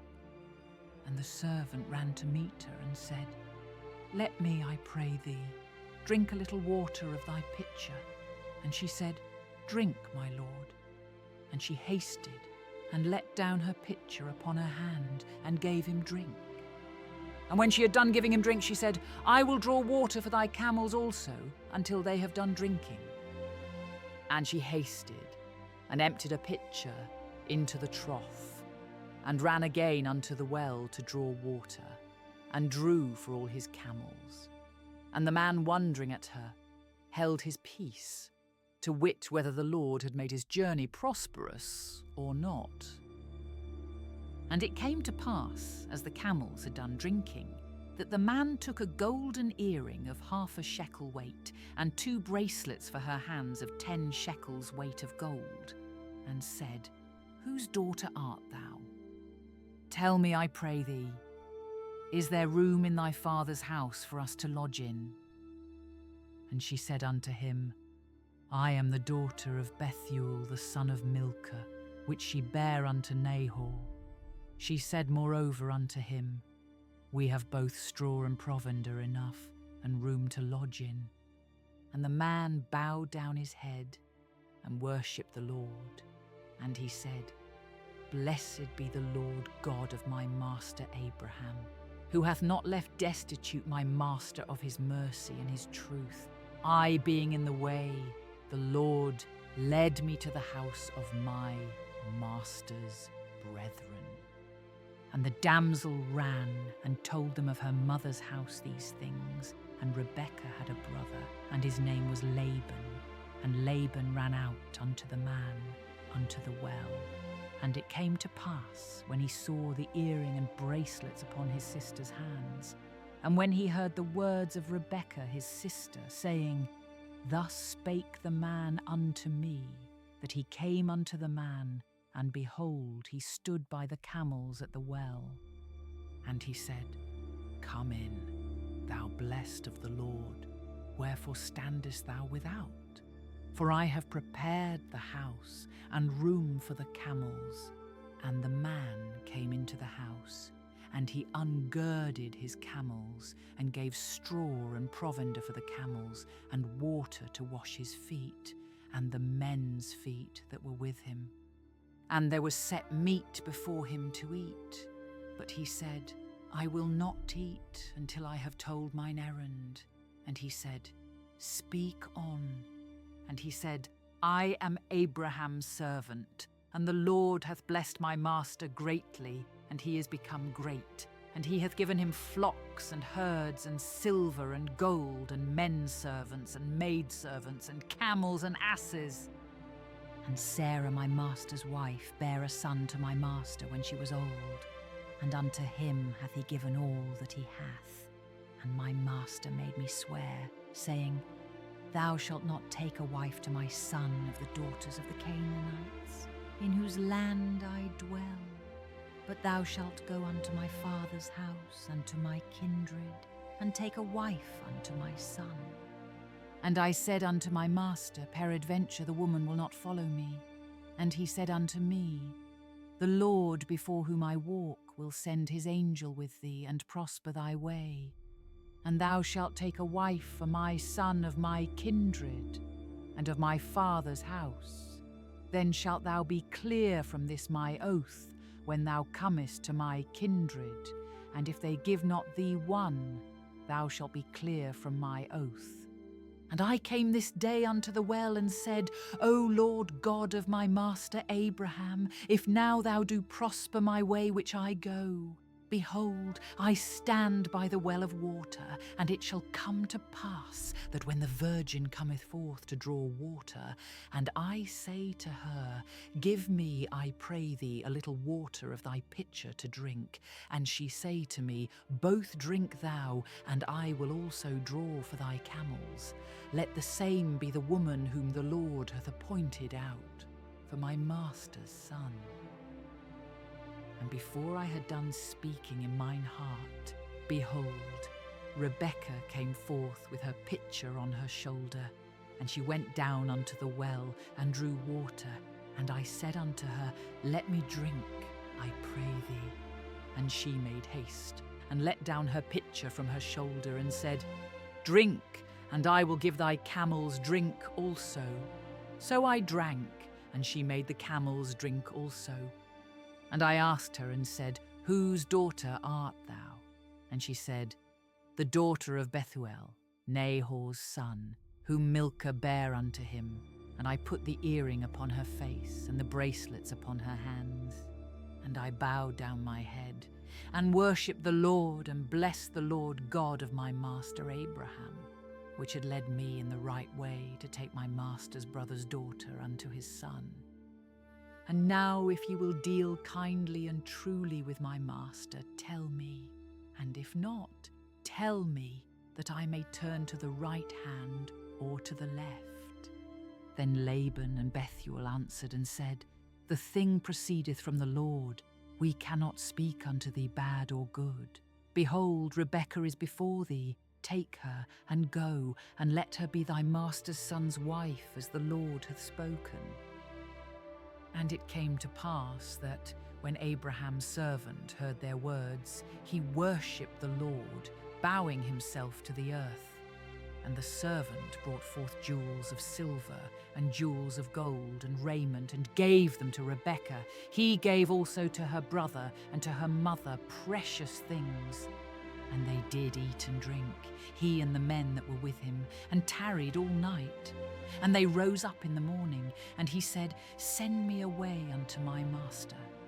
And her brother and her mother said, Let the damsel abide with us a few days, at the least 10.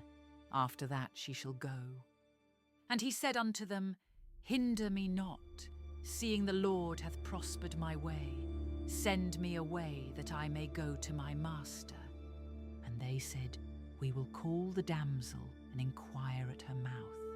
And they called Rebekah, and said unto her, Wilt thou go with this man? And she said, I will go. And they sent away Rebekah their sister, and her nurse, and Abraham's servant, and his men. And they blessed Rebekah, and said unto her, Thou art our sister. Be thou the mother of thousands of millions, and let thy seed possess the gate of those which hate them. And Rebekah arose, and her damsels, and they rode upon the camels, and followed the man. And the servant took Rebekah, and went his way. And Isaac came from the way of the well Lahairoi, for he dwelt in the south country. And Isaac went out to meditate in the field at the eventide. And he lifted up his eyes, and saw, and behold, the camels were coming. And Rebekah lifted up her eyes, and when she saw Isaac, she lighted off the camel. For she had said unto the servant, What man is this that walketh in the field to meet us? And the servant had said, It is my master. Therefore she took a veil, and covered herself.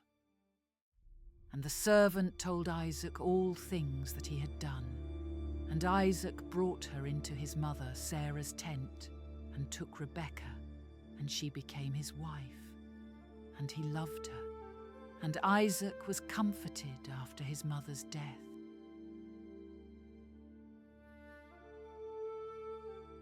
Genesis chapter 25. Then again Abraham took a wife, and her name was Keturah. And she bare him Zimran, and Jokshan, and Medan, and Midian, and Ishbak, and Shuah. And Jokshan begat Sheba, and Dedan, and the sons of Dedan were Ashurim, and Letushim, and Leumim. And the sons of Midian, Ephah, and Hanoch, and Abidah, and Eldah. All these were the children of Keturah. And Abraham gave all that he had unto Isaac. But unto the sons of the concubines which Abraham had, Abraham gave gifts, and sent them away from Isaac his son, while he yet lived, eastward unto the east country. And these are the days of the years of Abraham's life which he lived, 160 years. Then Abraham gave up the ghost, and died in a good old age, an old man and full of years, and was gathered to his people. And his sons Isaac and Ishmael buried him in the cave of Machpelah, in the field of Ephron, the son of Zohar the Hittite, which is before Mamre, the field which Abraham purchased of the sons of Heth. There was Abraham buried, and Sarah his wife. And it came to pass after the death of Abraham that God blessed his son Isaac, and Isaac dwelt by the well Lahairoi. Now these are the generations of Ishmael, Abraham's son, whom Hagar the Egyptian, Sarah's handmaid, bare unto Abraham. And these are the names of the sons of Ishmael, by their names, according to their generations. The firstborn of Ishmael, Nebajoth, and Kedar, and Adbeel, and Mibsam, and Mishma, and Duma, and Massa, Hadar, and Tamar, Jetur, Naphish, and Kedema. These are the sons of Ishmael, and these are their names by their towns and by their castles. 12 princes according to their nations. And these are the years of the life of Ishmael, 137 years, and he gave up the ghost and died, and was gathered unto his people. And they dwelt from Havilah unto Shur, that is before Egypt, as thou goest toward Assyria. And he died in the presence of all his brethren. And these are the generations of Isaac, Abraham's son. Abraham begat Isaac, and Isaac was 40 years old when he took Rebekah to wife, the daughter of Bethuel the Syrian of Padanaram, the sister to Laban the Syrian. And Isaac entreated the Lord for his wife, because she was barren, and the Lord was entreated of him, and Rebekah his wife conceived. And the children struggled together within her. And she said, If it be so, why am I thus? And she went to inquire of the Lord. And the Lord said unto her, 2 nations are in thy womb, and 2 manner of people shall be separated from thy bowels. And the one people shall be stronger than the other people, and the elder shall serve the younger. And when her days to be delivered were fulfilled, behold, there were twins in her womb. And the first came out red, all over like an hairy garment, and they called his name Esau. And after that came his brother out, and his hand took hold on Esau's heel, and his name was called Jacob. And Isaac was 60 years old when she bare them. And the boys grew, and Esau was a cunning hunter, a man of the field, and Jacob was a plain man, dwelling in tents. And Isaac loved Esau, because he did eat of his venison. But Rebekah loved Jacob. And Jacob sod pottage, and Esau came from the field, and he was faint. And Esau said to Jacob, Feed me, I pray thee, with that same red pottage, for I am faint. Therefore was his name called Edom. And Jacob said, Sell me this day thy birthright. And Esau said, Behold, I am at the point to die, and what profit shall this birthright do to me? And Jacob said, Swear to me this day. And he sware unto him, and he sold his birthright unto Jacob. Then Jacob gave Esau bread and pottage of lentiles, and he did eat and drink, and rose up and went his way. Thus Esau despised his birthright. Genesis chapter 26. And there was a famine in the land, beside the first famine that was in the days of Abraham. And Isaac went unto Abimelech, king of the Philistines, unto Gerar. And the Lord appeared unto him, and said, Go not down into Egypt, dwell in the land which I shall tell thee of, sojourn in this land, and I will be with thee, and will bless thee. For unto thee and unto thy seed I will give all these countries, and I will perform the oath which I sware unto Abraham thy father. And I will make thy seed to multiply as the stars of heaven, and will give unto thy seed all these countries, and in thy seed shall all the nations of the earth be blessed. Because that Abraham obeyed my voice, and kept my charge, my commandments, my statutes, and my laws. And Isaac dwelt in Gerar, and the men of the place asked him of his wife, and he said, She is my sister. For he feared to say, She is my wife, lest, said he, the men of the place should kill me for Rebekah, because she was fair to look upon. And it came to pass, when he had been there a long time, that Abimelech king of the Philistines looked out at a window, and saw, and behold, Isaac was sporting with Rebekah his wife. And Abimelech called Isaac and said, Behold, of a surety she is thy wife, and how saidst thou, she is my sister? And Isaac said unto him, Because I said, lest I die for her. And Abimelech said, What is this thou hast done unto us? One of the people might lightly have lain with thy wife, and thou shouldest have brought guiltiness upon us. And Abimelech charged all his people, saying, He that toucheth this man or his wife shall surely be put to death. Then Isaac sowed in that land, and received in the same year 100-fold, and the Lord blessed him. And the man waxed great, and went forward, and grew until he became very great. For he had possession of flocks, and possession of herds, and great store of servants, and the Philistines envied him. For all the wells which his father's servants had digged in the days of Abraham his father, the Philistines had stopped them, and filled them with earth. And Abimelech said unto Isaac, Go from us, for thou art much mightier than we. And Isaac departed thence, and pitched his tent in the valley of Gerar, and dwelt there. And Isaac digged again the wells of water, which they had digged in the days of Abraham his father. For the Philistines had stopped them after the death of Abraham, and he called their names after the names by which his father had called them. And Isaac's servants digged in the valley, and found there a well of springing water. And the herdmen of Gerar did strive with Isaac's herdmen, saying, The water is ours. And he called the name of the well Esek, because they strove with him. And they digged another well, and strove for that also. And he called the name of it Sitnah. And he removed from thence, and digged another well, and for that they strove not. And he called the name of it Rehoboth.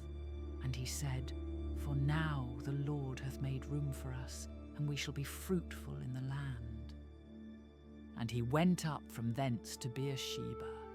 And the Lord appeared unto him the same night, and said, I am the God of Abraham thy father.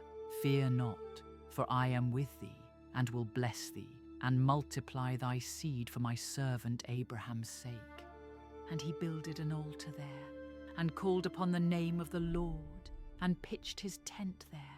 And there Isaac's servants digged a well. Then Abimelech went to him from Gerar, and Ahuzath one of his friends, and Phichol the chief captain of his army.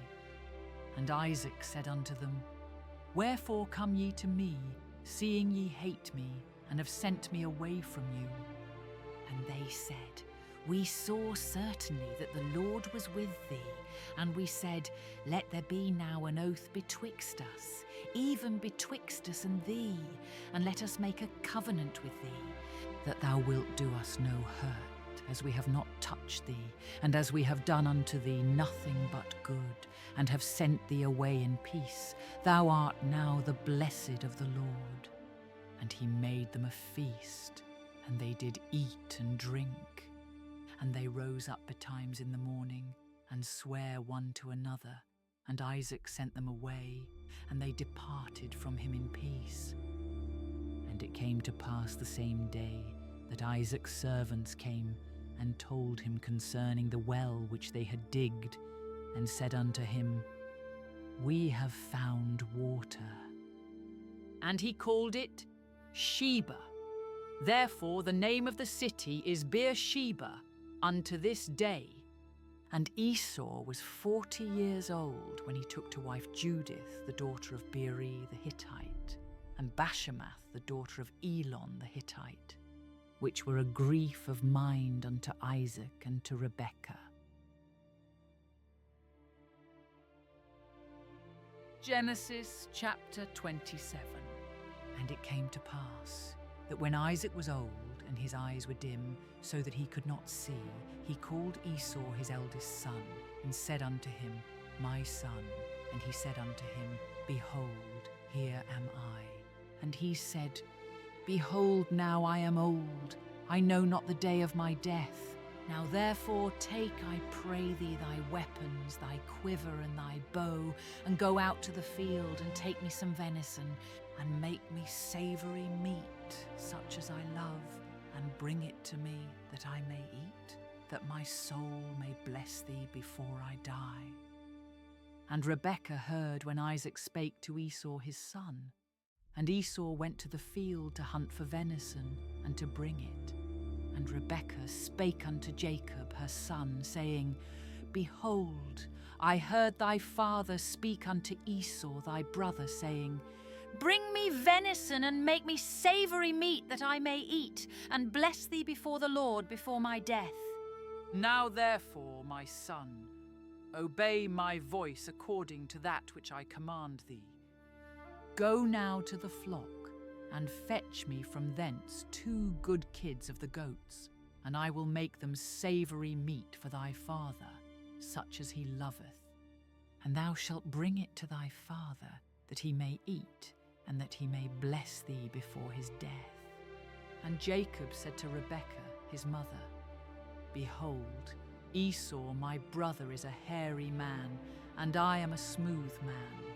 My father peradventure will feel me, and I shall seem to him as a deceiver, and I shall bring a curse upon me, and not a blessing.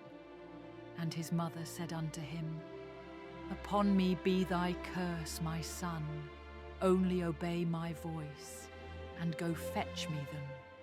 And he went and fetched, and brought them to his mother. And his mother made savoury meat, such as his father loved. And Rebekah took goodly raiment of her eldest son Esau, which were with her in the house, and put them upon Jacob her younger son. And she put the skins of the kids of the goats upon his hands, and upon the smooth of his neck. And she gave the savoury meat and the bread which she had prepared into the hand of her son Jacob. And he came unto his father, and said, My father. And he said, Here am I. Who art thou, my son? And Jacob said unto his father, I am Esau thy firstborn. I have done according as thou badest me. Arise, I pray thee, sit and eat of my venison, that thy soul may bless me. And Isaac said unto his son, How is it that thou hast found it so quickly, my son? And he said, Because the Lord thy God brought it to me. And Isaac said unto Jacob, Come near, I pray thee, that I may feel thee, my son, whether thou be my very son Esau or not. And Jacob went near unto Isaac his father, and he felt him, and said, The voice is Jacob's voice, but the hands are the hands of Esau. And he discerned him not, because his hands were hairy, as his brother Esau's hands, so he blessed him. And he said, Art thou my very son Esau? And he said, I am. And he said, Bring it near to me, and I will eat of my son's venison, that my soul may bless thee. And he brought it near to him, and he did eat, and he brought him wine, and he drank. And his father Isaac said unto him, Come near now, and kiss me, my son. And he came near, and kissed him. And he smelled the smell of his raiment, and blessed him, and said, See, the smell of my son is as the smell of a field which the Lord hath blessed. Therefore God give thee of the dew of heaven, and the fatness of the earth, and plenty of corn and wine. Let people serve thee, and nations bow down to thee. Be Lord over thy brethren, and let thy mother's sons bow down to thee. Cursed be every one that curseth thee, and blessed be he that blesseth thee. And it came to pass, as soon as Isaac had made an end of blessing Jacob, and Jacob was yet scarce gone out from the presence of Isaac his father, that Esau his brother came in from his hunting. And he also had made savoury meat, and brought it unto his father, and said unto his father, Let my father arise and eat of his son's venison, that thy soul may bless me. And Isaac his father said unto him, Who art thou? And he said, I am thy son, thy firstborn Esau. And Isaac trembled very exceedingly and said, Who? Where is he that hath taken venison and brought it me? And I have eaten of all before thou camest, and have blessed him. Yea, and he shall be blessed. And when Esau heard the words of his father, he cried with a great and exceeding bitter cry, and said unto his father, Bless me, even me also, O my father. And he said, Thy brother came with subtlety, and hath taken away thy blessing. And he said, Is not he rightly named Jacob? For he hath supplanted me these 2 times. He took away my birthright, and behold, now he hath taken away my blessing. And he said, Hast thou not reserved a blessing for me? And Isaac answered and said unto Esau, Behold, I have made him thy lord, and all his brethren have I given to him for servants, and with corn and wine have I sustained him. And what shall I do now unto thee, my son? And Esau said unto his father, Hast thou but one blessing, my father? Bless me, even me also, O my father. And Esau lifted up his voice and wept. And Isaac his father answered and said unto him, Behold, thy dwelling shall be the fatness of the earth, and of the dew of heaven from above. And by thy sword shalt thou live, and shalt serve thy brother. And it shall come to pass, when thou shalt have the dominion, that thou shalt break his yoke from off thy neck. And Esau hated Jacob because of the blessing wherewith his father blessed him. And Esau said in his heart, The days of mourning for my father are at hand. Then will I slay my brother Jacob. And these words of Esau, her elder son, were told to Rebekah. And she sent and called Jacob her younger son, and said unto him, Behold, thy brother Esau, as touching thee, doth comfort himself, purposing to kill thee. Now therefore, my son, obey my voice.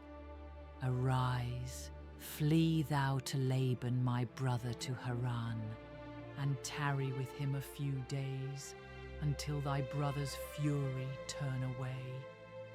Until thy brother's anger turn away from thee, and he forget that which thou hast done to him. Then I will send and fetch thee from thence. Why should I be deprived also of you both in one day? And Rebekah said to Isaac, I am weary of my life because of the daughters of Heth. If Jacob take a wife of the daughters of Heth, such as these which are of the daughters of the land, what good shall my life do me? Genesis chapter 28. And Isaac called Jacob, and blessed him, and charged him, and said unto him, Thou shalt not take a wife of the daughters of Canaan. Arise, go to Padanaram, to the house of Bethuel thy mother's father, and take thee a wife from thence of the daughters of Laban thy mother's brother.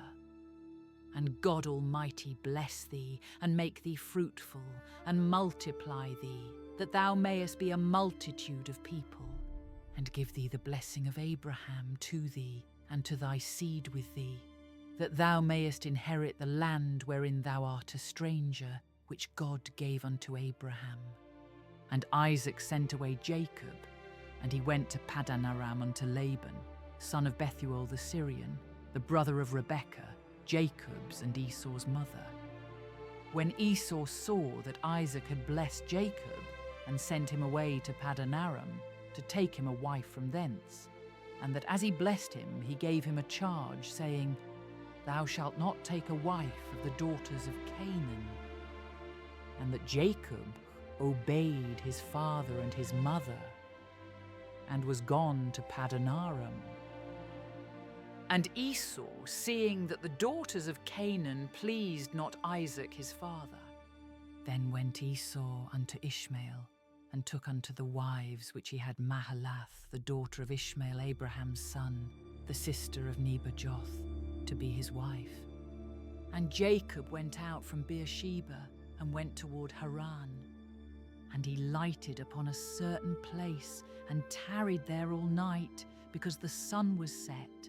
And he took of the stones of that place, and put them for his pillows, and lay down in that place to sleep.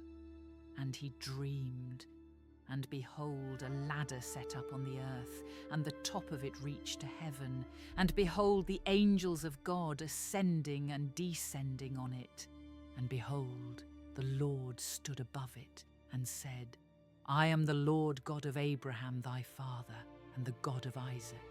The land whereon thou liest, to thee will I give it, and to thy seed. And thy seed shall be as the dust of the earth, and thou shalt spread abroad to the west, and to the east, and to the north, and to the south. And in thee and in thy seed shall all the families of the earth be blessed. And behold, I am with thee, and will keep thee in all places whither thou goest, and will bring thee again into this land.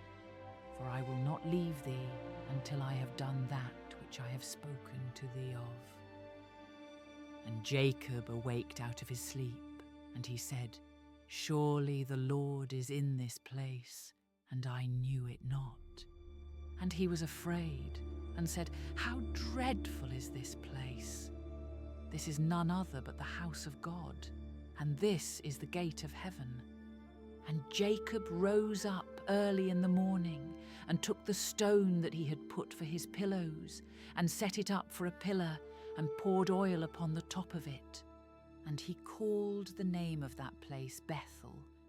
But the name of that city was called Luz at the first.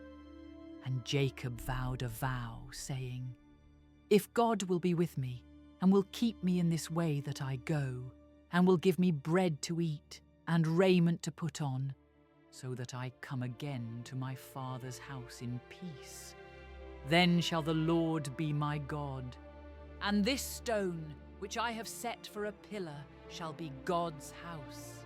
And of all that thou shalt give me, I will surely give the 10th unto thee. Genesis chapter 29. Then Jacob went on his journey, and came into the land of the people of the east. And he looked, and behold, a well in the field, and lo, there were 3 flocks of sheep lying by it. For out of that well they watered the flocks, and a great stone was upon the well's mouth. And thither were all the flocks gathered. And they rolled the stone from the well's mouth, and watered the sheep, and put the stone again upon the well's mouth in his place. And Jacob said unto them, My brethren, whence be ye? And they said, Of Haran are we. And he said unto them, Know ye Laban the son of Nahor? And they said, We know him. And he said unto them, Is he well? And they said, He is well. And behold, Rachel his daughter cometh with the sheep. And he said, Lo, it is yet high day, neither is it time that the cattle should be gathered together. Water ye the sheep, and go and feed them. And they said, We cannot, until all the flocks be gathered together, until they roll the stone from the well's mouth. Then we water the sheep. And while he yet spake with them, Rachel came with her father's sheep, for she kept them. And it came to pass, when Jacob saw Rachel the daughter of Laban his mother's brother, and the sheep of Laban his mother's brother, that Jacob went near, and rolled the stone from the well's mouth, and watered the flock of Laban his mother's brother. And Jacob kissed Rachel, and lifted up his voice, and wept. And Jacob told Rachel that he was her father's brother, and that he was Rebekah's son. And she ran and told her father.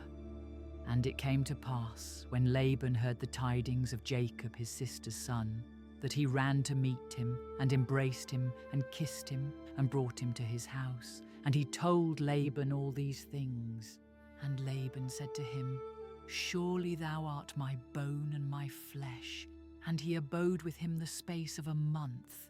And Laban said unto Jacob, Because thou art my brother, shouldest thou therefore serve me for naught? Tell me, what shall thy wages be? And Laban had 2 daughters. The name of the elder was Leah, and the name of the younger was Rachel. Leah was tender-eyed, but Rachel was beautiful and well-favoured. And Jacob loved Rachel and said, I will serve thee 7 years for Rachel thy younger daughter. And Laban said, It is better that I give her to thee than that I should give her to another man. Abide with me. And Jacob served 7 years for Rachel, and they seemed unto him but a few days for the love he had to her. And Jacob said unto Laban, Give me my wife, for my days are fulfilled, that I may go in unto her.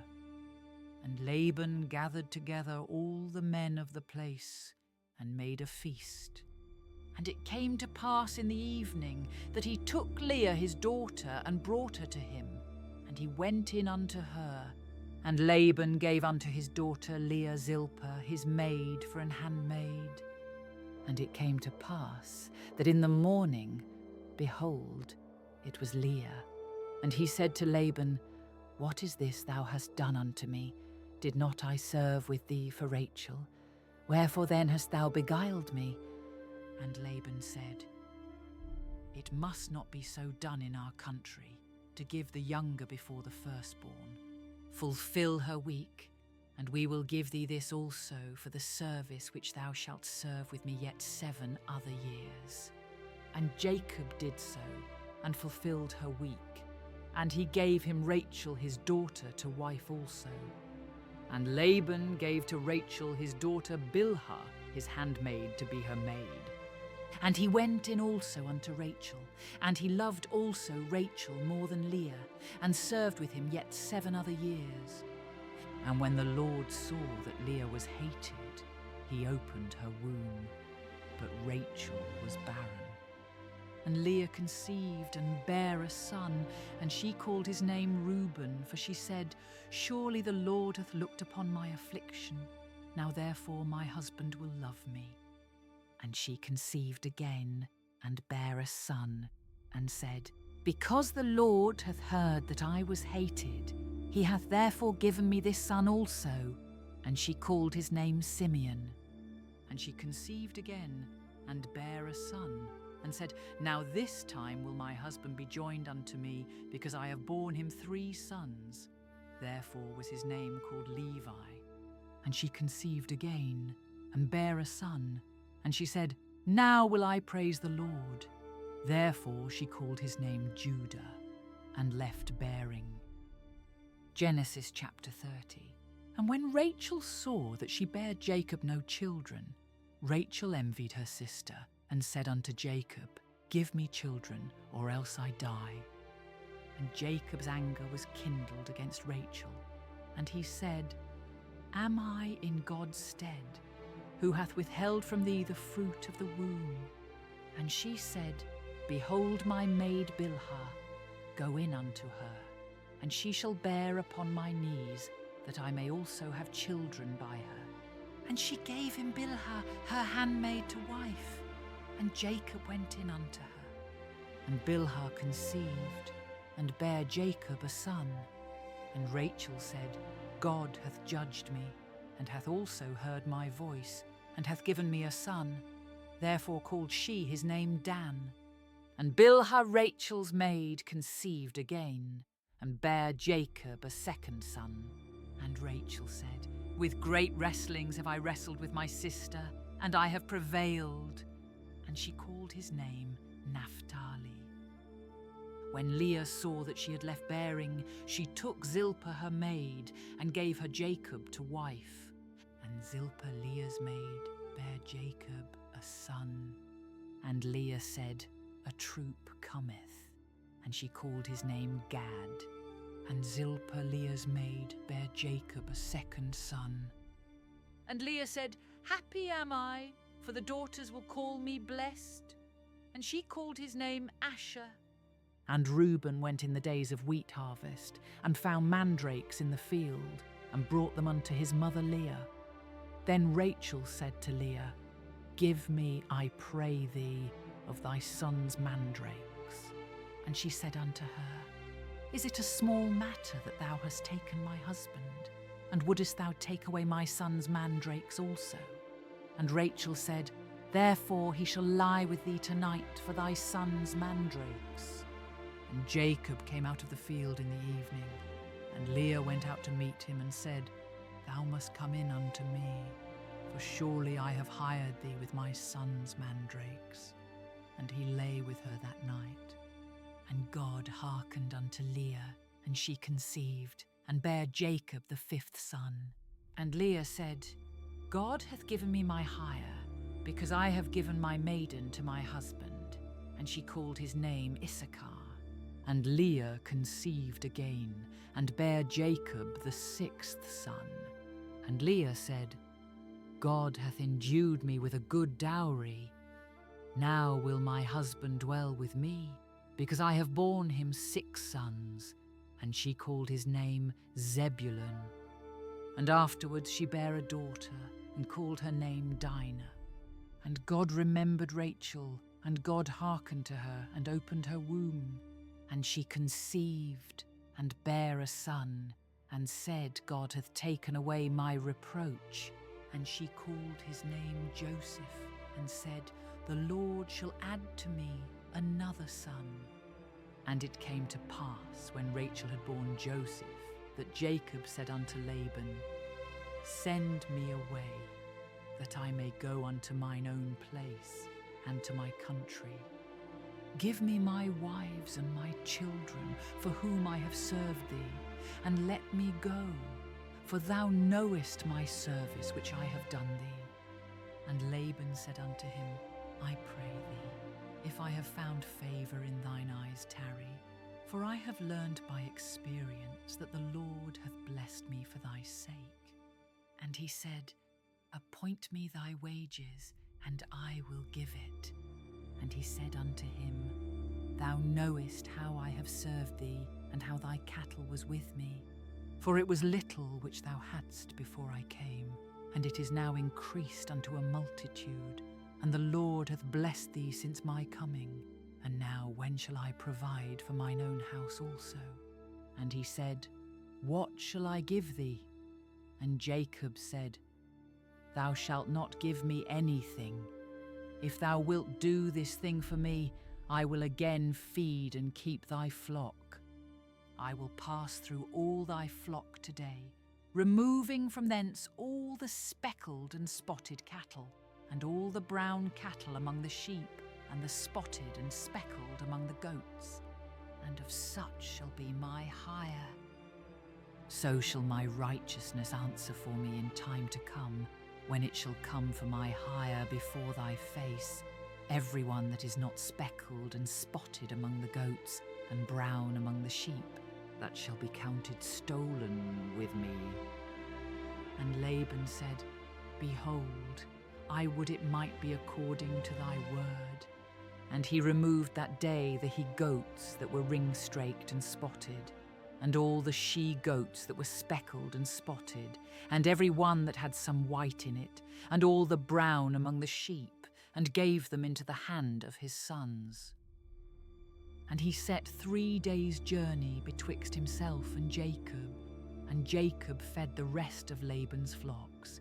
And Jacob took him rods of green poplar, and of the hazel and chestnut tree, and pilled white strakes in them, and made the white appear which was in the rods.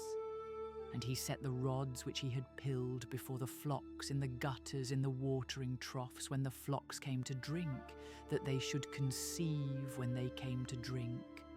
And the flocks conceived before the rods, and brought forth cattle ring-straked, speckled, and spotted.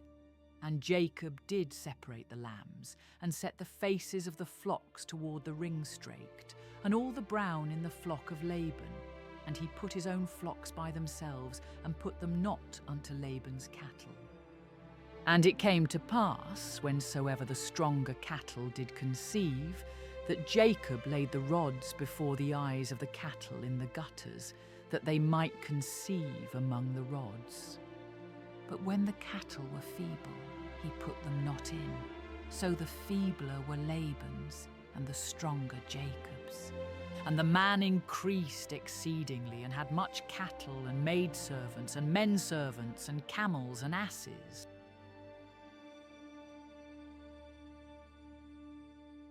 Genesis chapter 31. And he heard the words of Laban's sons, saying, Jacob hath taken away all that was our father's, and of that which was our father's hath he gotten all this glory. And Jacob beheld the countenance of Laban, and behold, it was not toward him as before. And the Lord said unto Jacob, Return unto the land of thy fathers, and to thy kindred, and I will be with thee. And Jacob sent and called Rachel and Leah to the field unto his flock, and said unto them, I see your father's countenance, that it is not toward me as before, but the God of my father hath been with me. And ye know that with all my power I have served your father. And your father hath deceived me, and changed my wages 10 times, but God suffered him not to hurt me. If he said thus, the speckled shall be thy wages, then all the cattle bear speckled. And if he said thus, the ring-straked shall be thy hire, then bear all the cattle ring-straked. Thus God hath taken away the cattle of your father, and given them to me. And it came to pass at the time that the cattle conceived, that I lifted up mine eyes, and saw in a dream, and behold, the rams which leapt upon the cattle were ring-straked, speckled, and grizzled. And the angel of God spake unto me in a dream, saying, Jacob. And I said, Here am I. And he said, Lift up now thine eyes, and see, all the rams which leap upon the cattle are ring-straked, speckled, and grizzled. For I have seen all that Laban doeth unto thee. I am the God of Bethel, where thou anointedst the pillar, and where thou vowedst a vow unto me. Now arise, get thee out from this land, and return unto the land of thy kindred. And Rachel and Leah answered and said unto him, Is there yet any portion or inheritance for us in our father's house? Are we not counted of him strangers? For he hath sold us, and hath quite devoured also our money. For all the riches which God hath taken from our father, that is ours and our children's. Now then, whatsoever God hath said unto thee, do. Then Jacob rose up, and set his sons and his wives upon camels. And he carried away all his cattle, and all his goods which he had gotten, the cattle of his getting, which he had gotten in Paddan Aram, for to go to Isaac his father in the land of Canaan. And Laban went to shear his sheep, and Rachel had stolen the images that were her father's. And Jacob stole away unawares to Laban the Syrian, in that he told him not that he fled. So he fled with all that he had, and he rose up and passed over the river, and set his face toward the Mount Gilead. And it was told Laban on the 3rd day that Jacob was fled. And he took his brethren with him, and pursued after him 7 days' journey, and they overtook him in the Mount Gilead. And God came to Laban the Syrian in a dream by night, and said unto him, Take heed that thou speak not to Jacob either good or bad. Then Laban overtook Jacob. Now Jacob had pitched his tent in the mount, and Laban with his brethren pitched in the Mount of Gilead. And Laban said to Jacob, What hast thou done, that thou hast stolen away unawares to me, and carried away my daughters as captives taken with the sword? Wherefore didst thou flee away secretly, and steal away from me, and didst not tell me that I might have sent thee away with mirth, and with songs, with tabret, and with harp? And hast not suffered me to kiss my sons and my daughters? Thou hast now done foolishly in so doing. It is in the power of my hand to do you hurt. But the God of your father spake unto me yesternight, saying, Take thou heed that thou speak not to Jacob either good or bad. And now, though thou wouldest needs be gone, because thou sore longedst after thy father's house, yet wherefore hast thou stolen my gods? And Jacob answered and said to Laban, Because I was afraid, for I said, Peradventure thou wouldest take by force thy daughters from me. With whomsoever thou findest thy gods, let him not live. Before our brethren discern thou what is thine with me, and take it to thee. For Jacob knew not that Rachel had stolen them. And Laban went into Jacob's tent, and into Leah's tent, and into the 2 maidservants' tents, but he found them not. Then went he out of Leah's tent, and entered into Rachel's tent. Now Rachel had taken the images, and put them in the camel's furniture, and sat upon them. And Laban searched all the tent, but found them not. And she said to her father, Let it not displease my lord that I cannot rise up before thee, for the custom of women is upon me. And he searched, but found not the images. And Jacob was wroth, and chode with Laban. And Jacob answered and said to Laban, What is my trespass? What is my sin, that thou hast so hotly pursued after me, whereas thou hast searched all my stuff? What hast thou found of all thy household stuff? Set it here before my brethren and thy brethren, that they may judge betwixt us both. This 20 years have I been with thee. Thy ewes and thy she-goats have not cast their young, and the rams of thy flock have I not eaten. That which was torn of beasts I brought not unto thee. I bear the loss of it.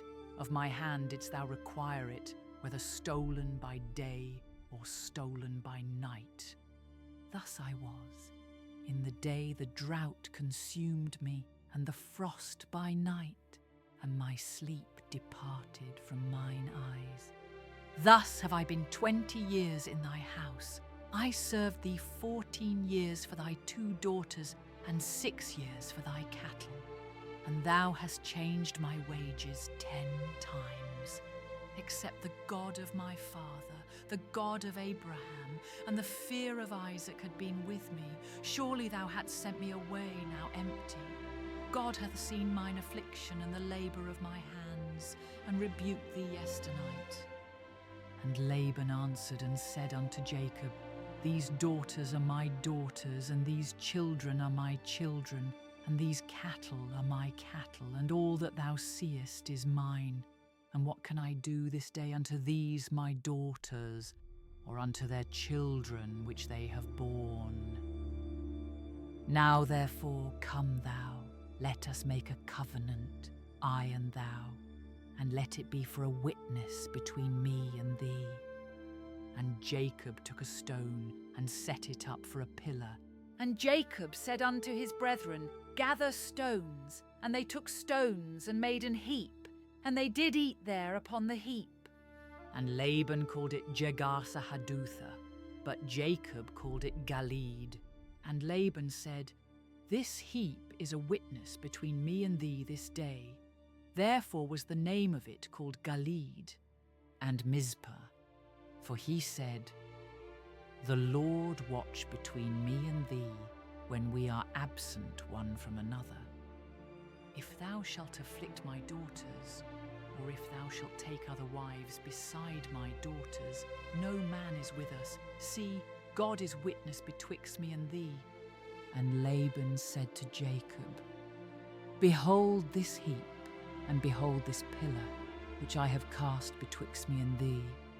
This heap be witness, and this pillar be witness, that I will not pass over this heap to thee, and that thou shalt not pass over this heap and this pillar unto me for harm.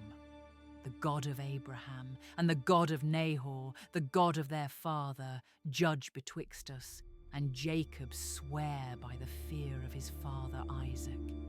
Then Jacob offered sacrifice upon the mount, and called his brethren to eat bread. And they did eat bread, and tarried all night in the mount. And early in the morning Laban rose up, and kissed his sons and his daughters, and blessed them, and Laban departed, and returned unto his place. Genesis chapter 32. And Jacob went on his way, and the angels of God met him. And when Jacob saw them, he said, This is God's host. And he called the name of that place Mahanaim. And Jacob sent messengers before him to Esau his brother unto the land of Seir, the country of Edom. And he commanded them, saying, Thus shall ye speak unto my lord Esau. Thy servant Jacob saith thus, I have sojourned with Laban, and stayed there until now. And I have oxen and asses, flocks and men servants and women servants. And I have sent to tell my lord that I may find grace in thy sight. And the messengers returned to Jacob, saying, We came to thy brother Esau, and also he cometh to meet thee, and 400 men with him. Then Jacob was greatly afraid and distressed. And he divided the people that was with him, and the flocks, and herds, and the camels, into 2 bands, and said, If Esau come to the one company and smite it, then the other company which is left shall escape.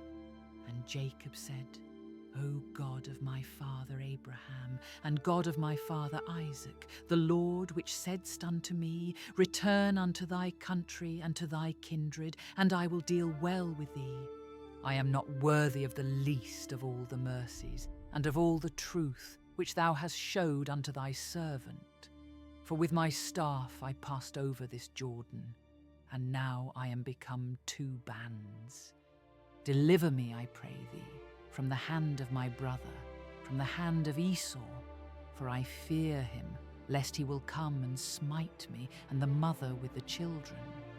And thou saidst, I will surely do thee good, and make thy seed as the sand of the sea, which cannot be numbered for multitude. And he lodged there that same night, and took of that which came to his hand a present for Esau his brother, 200 she-goats and 20 he-goats, 200 ewes and 20 rams, 30 milch camels with their colts, 40 kine and 10 bulls, 20 she-asses, and 10 foals. And he delivered them into the hand of his servants, every drove by themselves, and said unto his servants, Pass over before me, and put a space betwixt drove and drove. And he commanded the foremost, saying, When Esau my brother meeteth thee, and asketh thee, saying, Whose art thou, and whither goest thou, and whose are these before thee? Then thou shalt say, They be thy servant Jacob's. It is a present sent unto my lord Esau. And behold, also he is behind us. And so commanded he the second and the third, and all that followed the droves, saying, On this manner shall ye speak unto Esau when ye find him. And say ye moreover, Behold, thy servant Jacob is behind us. For he said, I will appease him with the present that goeth before me, and afterward I will see his face. Peradventure he will accept of me. So went the present over before him, and himself lodged that night in the company. And he rose up that night, and took his 2 wives and his 2 women servants, and his 11 sons, and passed over the ford Jabbok. And he took them, and sent them over the brook, and sent over that he had. And Jacob was left alone, and there wrestled a man with him until the breaking of the day.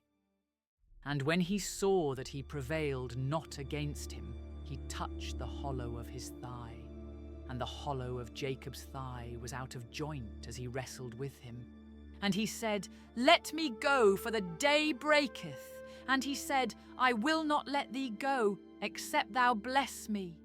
And he said unto him, What is thy name? And he said, Jacob. And he said, Thy name shall be called no more Jacob, but Israel, for as a prince hast thou power with God and with men, and hast prevailed. And Jacob asked him and said, Tell me, I pray thee, thy name.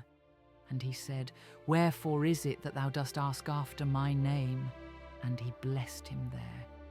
And Jacob called the name of the place Peniel, for I have seen God face to face, and my life is preserved. And as he passed over Peniel, the sun rose upon him, and he halted upon his thigh.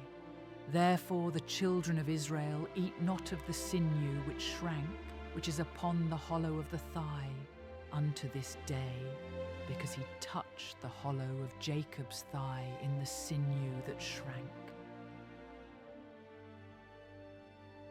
Genesis chapter 33.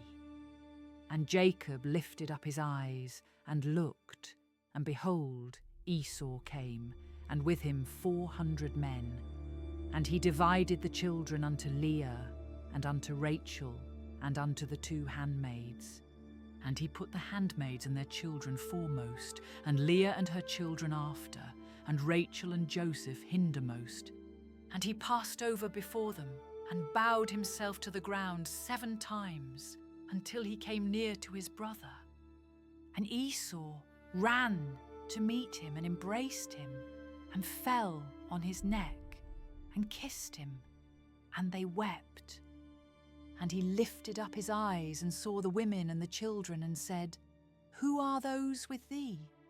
And he said, The children which God hath graciously given thy servant.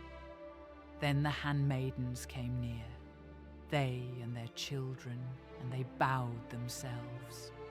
And Leah also with her children came near, and bowed themselves. And after came Joseph near, and Rachel, and they bowed themselves. And he said, What meanest thou by all this drove which I met? And he said, These are to find grace in the sight of my Lord. And Esau said, I have enough, my brother.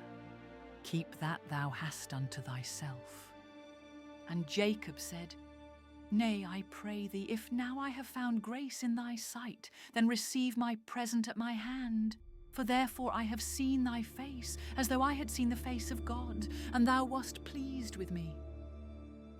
Take, I pray thee, my blessing that is brought to thee, because God hath dealt graciously with me, and because I have enough. And he urged him, and he took it. And he said, Let us take our journey, and let us go, and I will go before thee. And he said unto him, My Lord knoweth that the children are tender, and the flocks and herds with young are with me. And if men should overdrive them one day, all the flock will die. Let my Lord, I pray thee, pass over before his servant, and I will lead on softly, according as the cattle that goeth before me, and the children be able to endure, until I come unto my Lord unto Seir. And Esau said, Let me now leave with thee some of the folk that are with me. And he said, What needeth it? Let me find grace in the sight of my Lord. So Esau returned that day on his way unto Seir. And Jacob journeyed to Succoth, and built him an house, and made booths for his cattle. Therefore the name of the place is called Succoth. And Jacob came to Shalem, a city of Shechem, which is in the land of Canaan, when he came from Padanaram, and pitched his tent before the city. And he bought a parcel of a field, where he had spread his tent, at the hand of the children of Hamor, Shechem's father, for 100 pieces of money. And he erected there an altar, and called it El-Elohe Israel. Genesis chapter 34. And Dinah, the daughter of Leah, which she bare unto Jacob, went out to see the daughters of the land. And when Shechem the son of Hamor the Hivite, prince of the country, saw her, he took her, and lay with her, and defiled her. And his soul clave unto Dinah the daughter of Jacob, and he loved the damsel, and spake kindly unto the damsel. And Shechem spake unto his father Hamor, saying, Get me this damsel to wife. And Jacob heard that he had defiled Dinah his daughter. Now his sons were with his cattle in the field, and Jacob held his peace until they were come. And Hamor the father of Shechem went out unto Jacob to commune with him. And the sons of Jacob came out of the field when they heard it. And the men were grieved, and they were very wroth, because he had wrought folly in Israel in lying with Jacob's daughter, which thing ought not to be done. And Hamor communed with them, saying, The soul of my son Shechem longeth for your daughter. I pray you give her him to wife, and make ye marriages with us, and give your daughters unto us, and take our daughters unto you, and ye shall dwell with us, and the land shall be before you. Dwell and trade ye therein, and get you possessions therein. And Shechem said unto her father and unto her brethren, Let me find grace in your eyes, and what ye shall say unto me I will give. Ask me never so much dowry and gift, and I will give according as ye shall say unto me, but give me the damsel to wife. And the sons of Jacob answered Shechem and Hamor his father deceitfully, and said, Because he had defiled Dinah their sister. And they said unto them, We cannot do this thing, to give our sister to one that is uncircumcised, for that were a reproach unto us. But in this will we consent unto you, if ye will be as we be, that every male of you be circumcised. Then will we give our daughters unto you, and we will take your daughters to us, and we will dwell with you, and we will become one people. But if ye will not hearken unto us, to be circumcised, then will we take our daughter, and we will be gone. And their words pleased Hamor, and Shechem Hamor's son. And the young man deferred not to do the thing, because he had delight in Jacob's daughter, and he was more honourable than all the house of his father. And Hamor and Shechem his son came unto the gate of their city, and communed with the men of their city, saying, These men are peaceable with us. Therefore let them dwell in the land and trade therein. For the land, behold, it is large enough for them. Let us take their daughters to us for wives, and let us give them our daughters. Only herein will the men consent unto us, for to dwell with us, to be one people, if every male among us be circumcised, as they are circumcised. Shall not their cattle and their substance and every beast of theirs be ours? Only let us consent unto them, and they will dwell with us. And unto Hamor and unto Shechem his son hearkened all that went out of the gate of his city, and every male was circumcised, all that went out of the gate of his city. And it came to pass on the third day, when they were sore, that two of the sons of Jacob, Simeon and Levi, Dinah's brethren, took each man his sword, and came upon the city boldly, and slew all the males. And they slew Hamor and Shechem his son with the edge of the sword, and took Dinah out of Shechem's house, and went out. The sons of Jacob came upon the slain, and spoiled the city, because they had defiled their sister. They took their sheep, and their oxen, and their asses, and that which was in the city, and that which was in the field, and all their wealth, and all their little ones, and their wives took they captive, and spoiled even all that was in the house.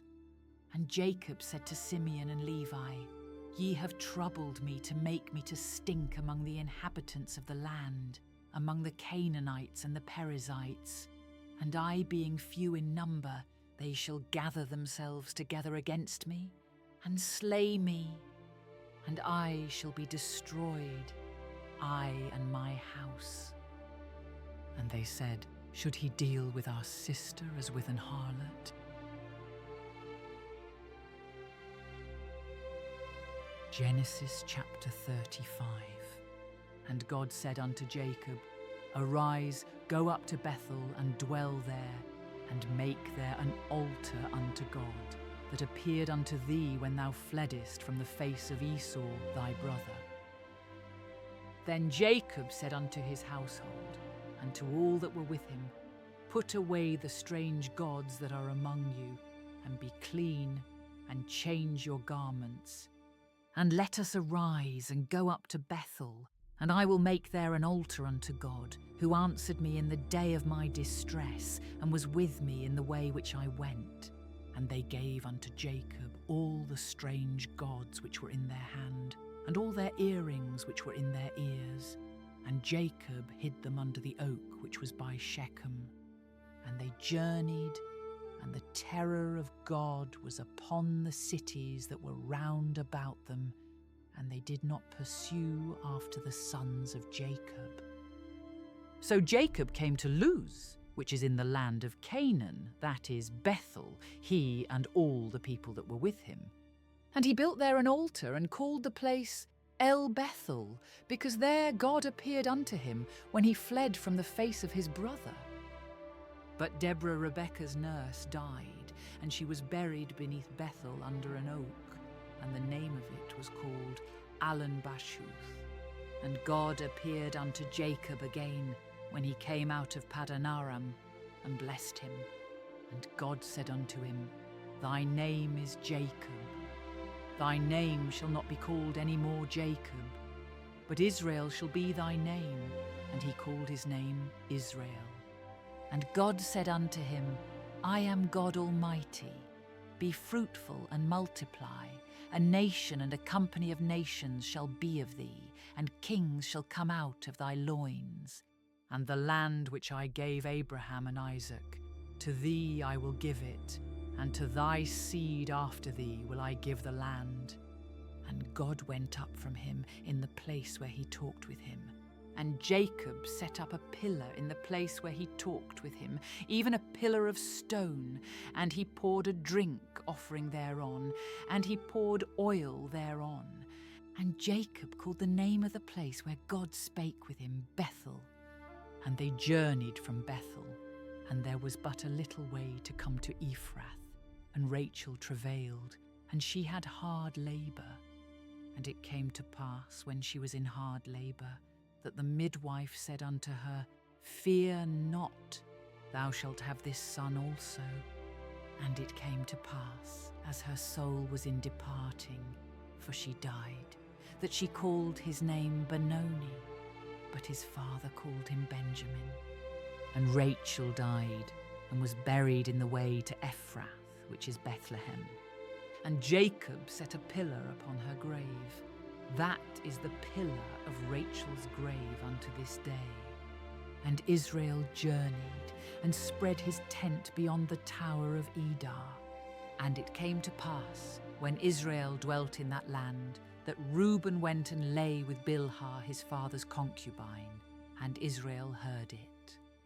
Now the sons of Jacob were 12, the sons of Leah, Reuben, Jacob's firstborn, and Simeon, and Levi, and Judah, and Issachar, and Zebulun. The sons of Rachel, Joseph, and Benjamin, and the sons of Bilhah, Rachel's handmaid, Dan, and Naphtali. And the sons of Zilpah, Leah's handmaid, Gad, and Asher. These are the sons of Jacob, which were born to him in Padanaram. And Jacob came unto Isaac, his father, unto Mamre, unto the city of Arba, which is Hebron, where Abraham and Isaac sojourned. And the days of Isaac were 180 years.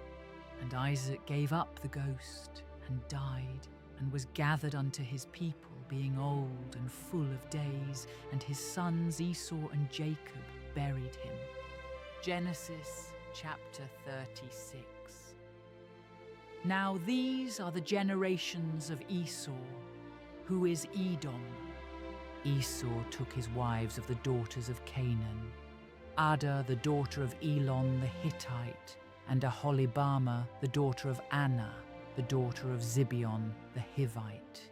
and Bashemath Ishmael's daughter, sister of Nebajoth.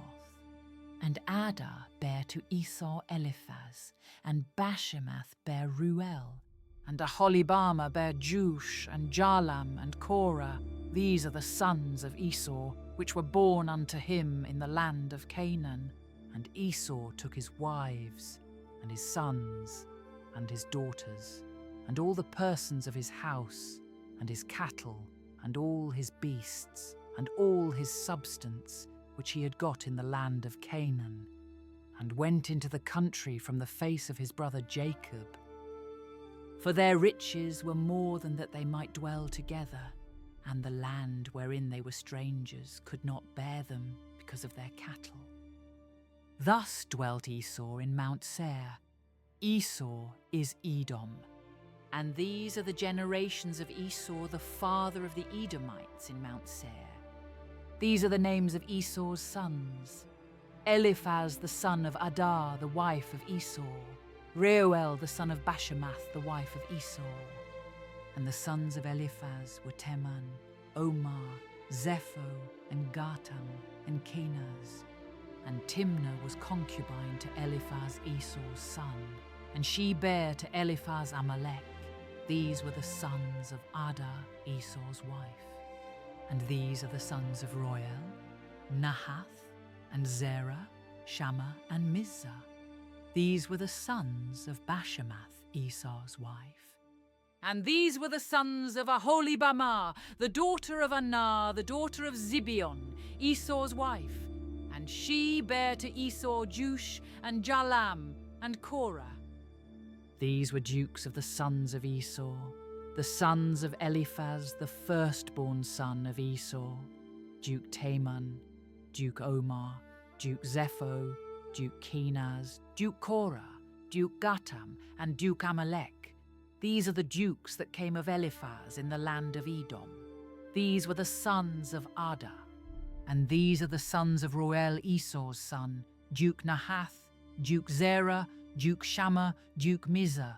These are the dukes that came of Reuel in the land of Edom. These are the sons of Bashemath, Esau's wife. And these are the sons of Aholibamah, Esau's wife: Duke Jush, Duke Jalam, Duke Korah.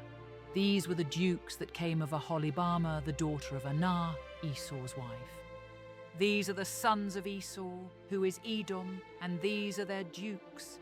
These are the sons of Seir the Horite, who inhabited the land: Lotan, and Shobal, and Zibeon, and Anna, and Dishon, and Ezer, and Dishan.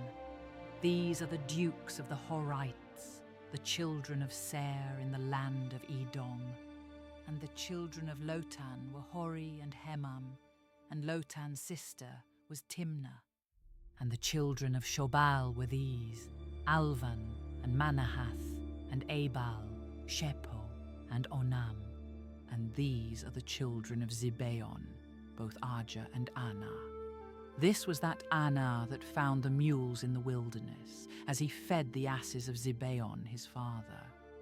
And the children of Anah were these: Dishon, and Aholibamah, the daughter of Anah. And these are the children of Dishon: Hemdan, and Eshban, and Ithran, and Cheran. The children of Ezer are these: Bilhan, and Zavan, and Akan.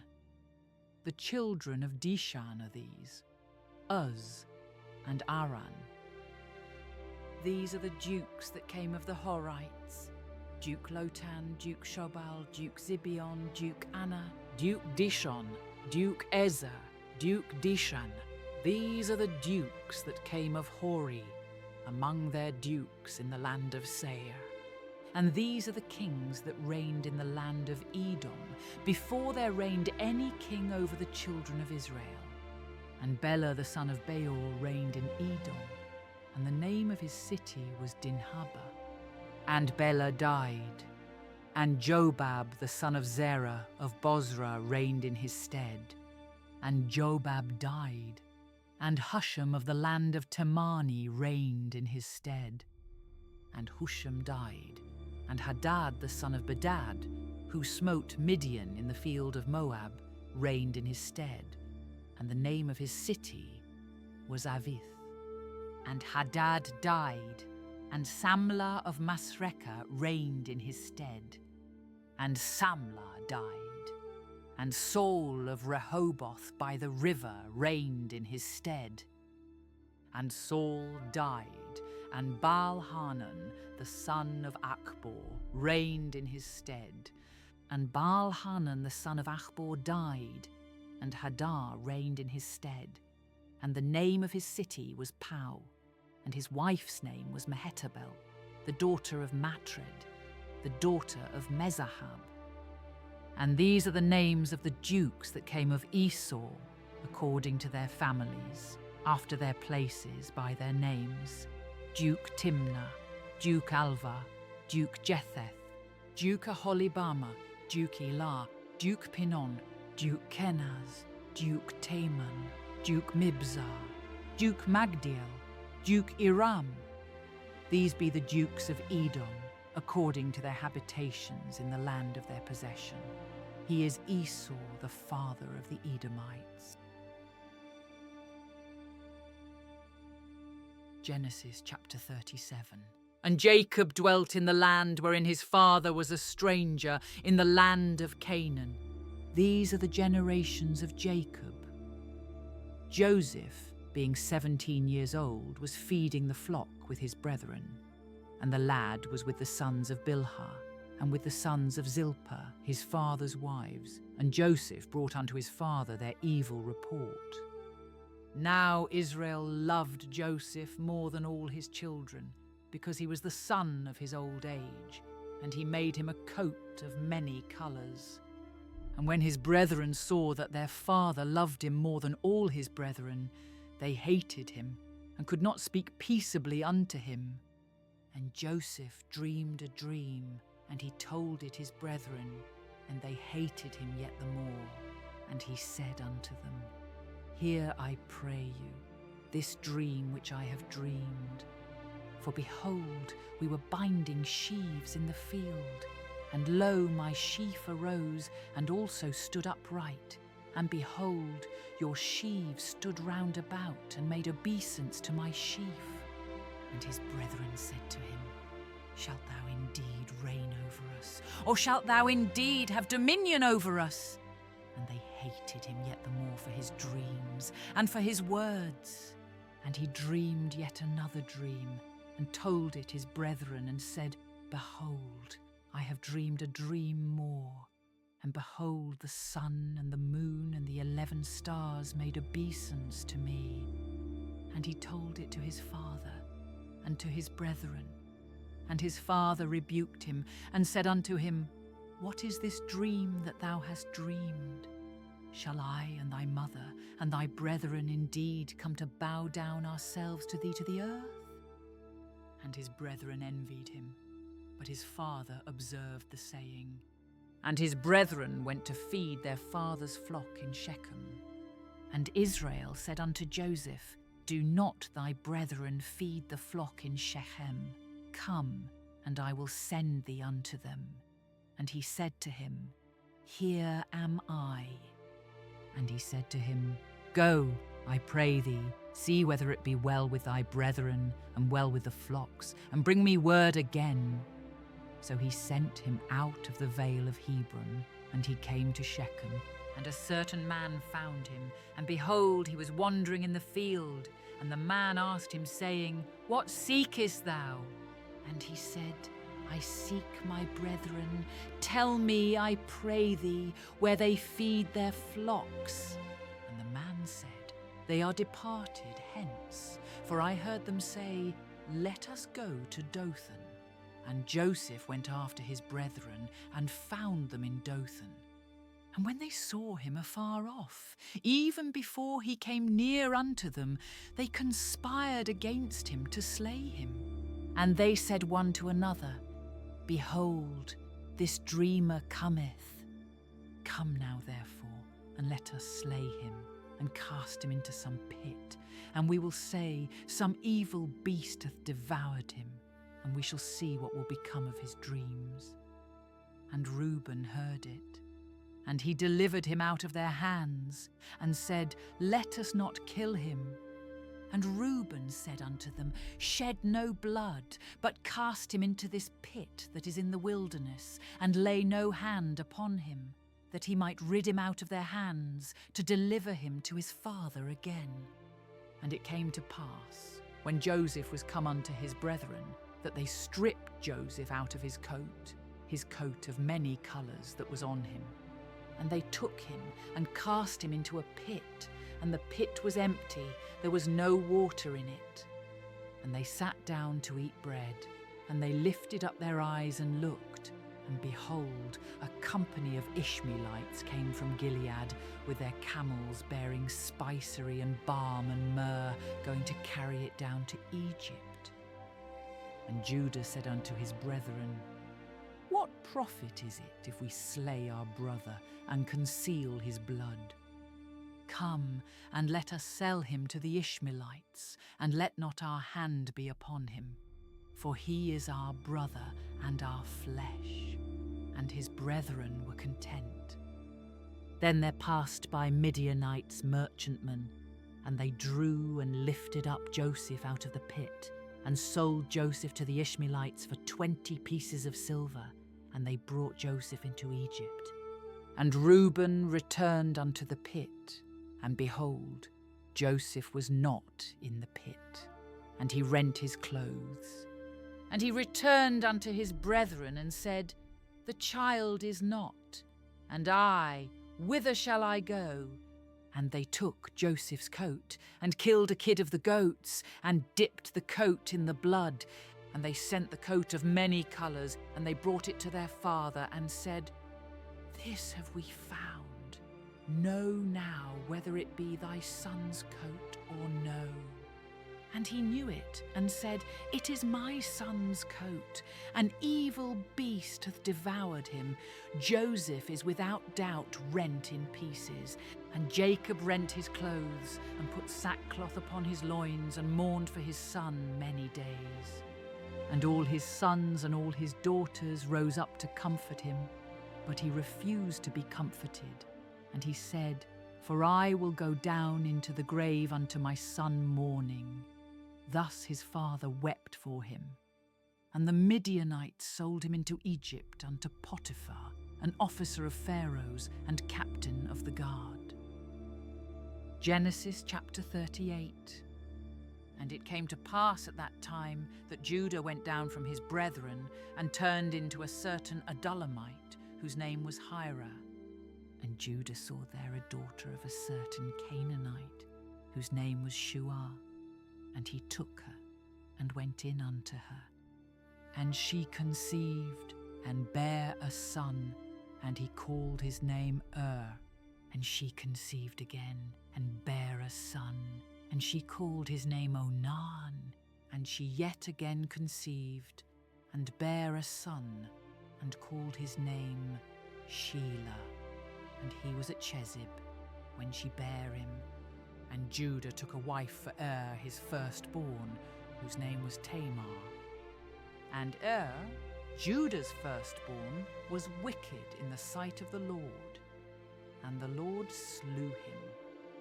And Judah said unto Onan, Go in unto thy brother's wife, and marry her, and raise up seed to thy brother.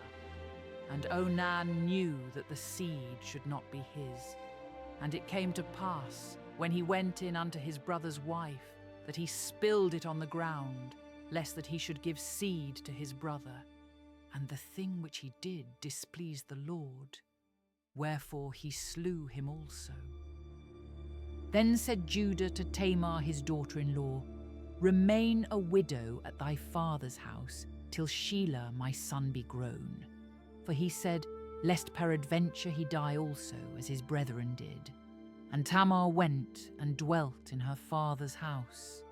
And in process of time the daughter of Shua, Judah's wife, died. And Judah was comforted, and went up unto his sheep-shearers to Timnath, he and his friend Hira, the Adullamite. And it was told Tamar, saying, Behold, thy father-in-law goeth up to Timnath to shear his sheep. And she put her widow's garments off from her, and covered her with a veil, and wrapped herself, and sat in an open place which is by the way to Timnath. For she saw that Shelah was grown, and she was not given unto him to wife. When Judah saw her, he thought her to be an harlot, because she had covered her face. And he turned unto her by the way, and said, Go to, I pray thee, let me come in unto thee. For he knew not that she was his daughter-in-law. And she said, What wilt thou give me, that thou mayest come in unto me? And he said, I will send thee a kid from the flock. And she said, Wilt thou give me a pledge till thou send it? And he said, What pledge shall I give thee? And she said, Thy signet and thy bracelets, and thy staff that is in thine hand. And he gave it her, and came in unto her, and she conceived by him. And she arose, and went away, and laid by her veil from her, and put on the garments of her widowhood. And Judah sent the kid by the hand of his friend, the Adullamite, to receive his pledge from the woman's hand. But he found her not. Then he asked the men of that place, saying, Where is the harlot that was openly by the wayside? And they said, There was no harlot in this place. And he returned to Judah, and said, I cannot find her. And also the men of the place said that there was no harlot in this place. And Judah said, Let her take it to her, lest we be shamed. Behold, I sent this kid, and thou hast not found her. And it came to pass about 3 months after, that it was told Judah, saying, Tamar thy daughter-in-law hath played the harlot, and also, behold, she is with child by whoredom. And Judah said, Bring her forth, and let her be burnt. When she was brought forth, she sent to her father-in-law, saying, By the man whose these are, am I with child? And she said, Discern, I pray thee, whose are these, the signet and bracelets and staff?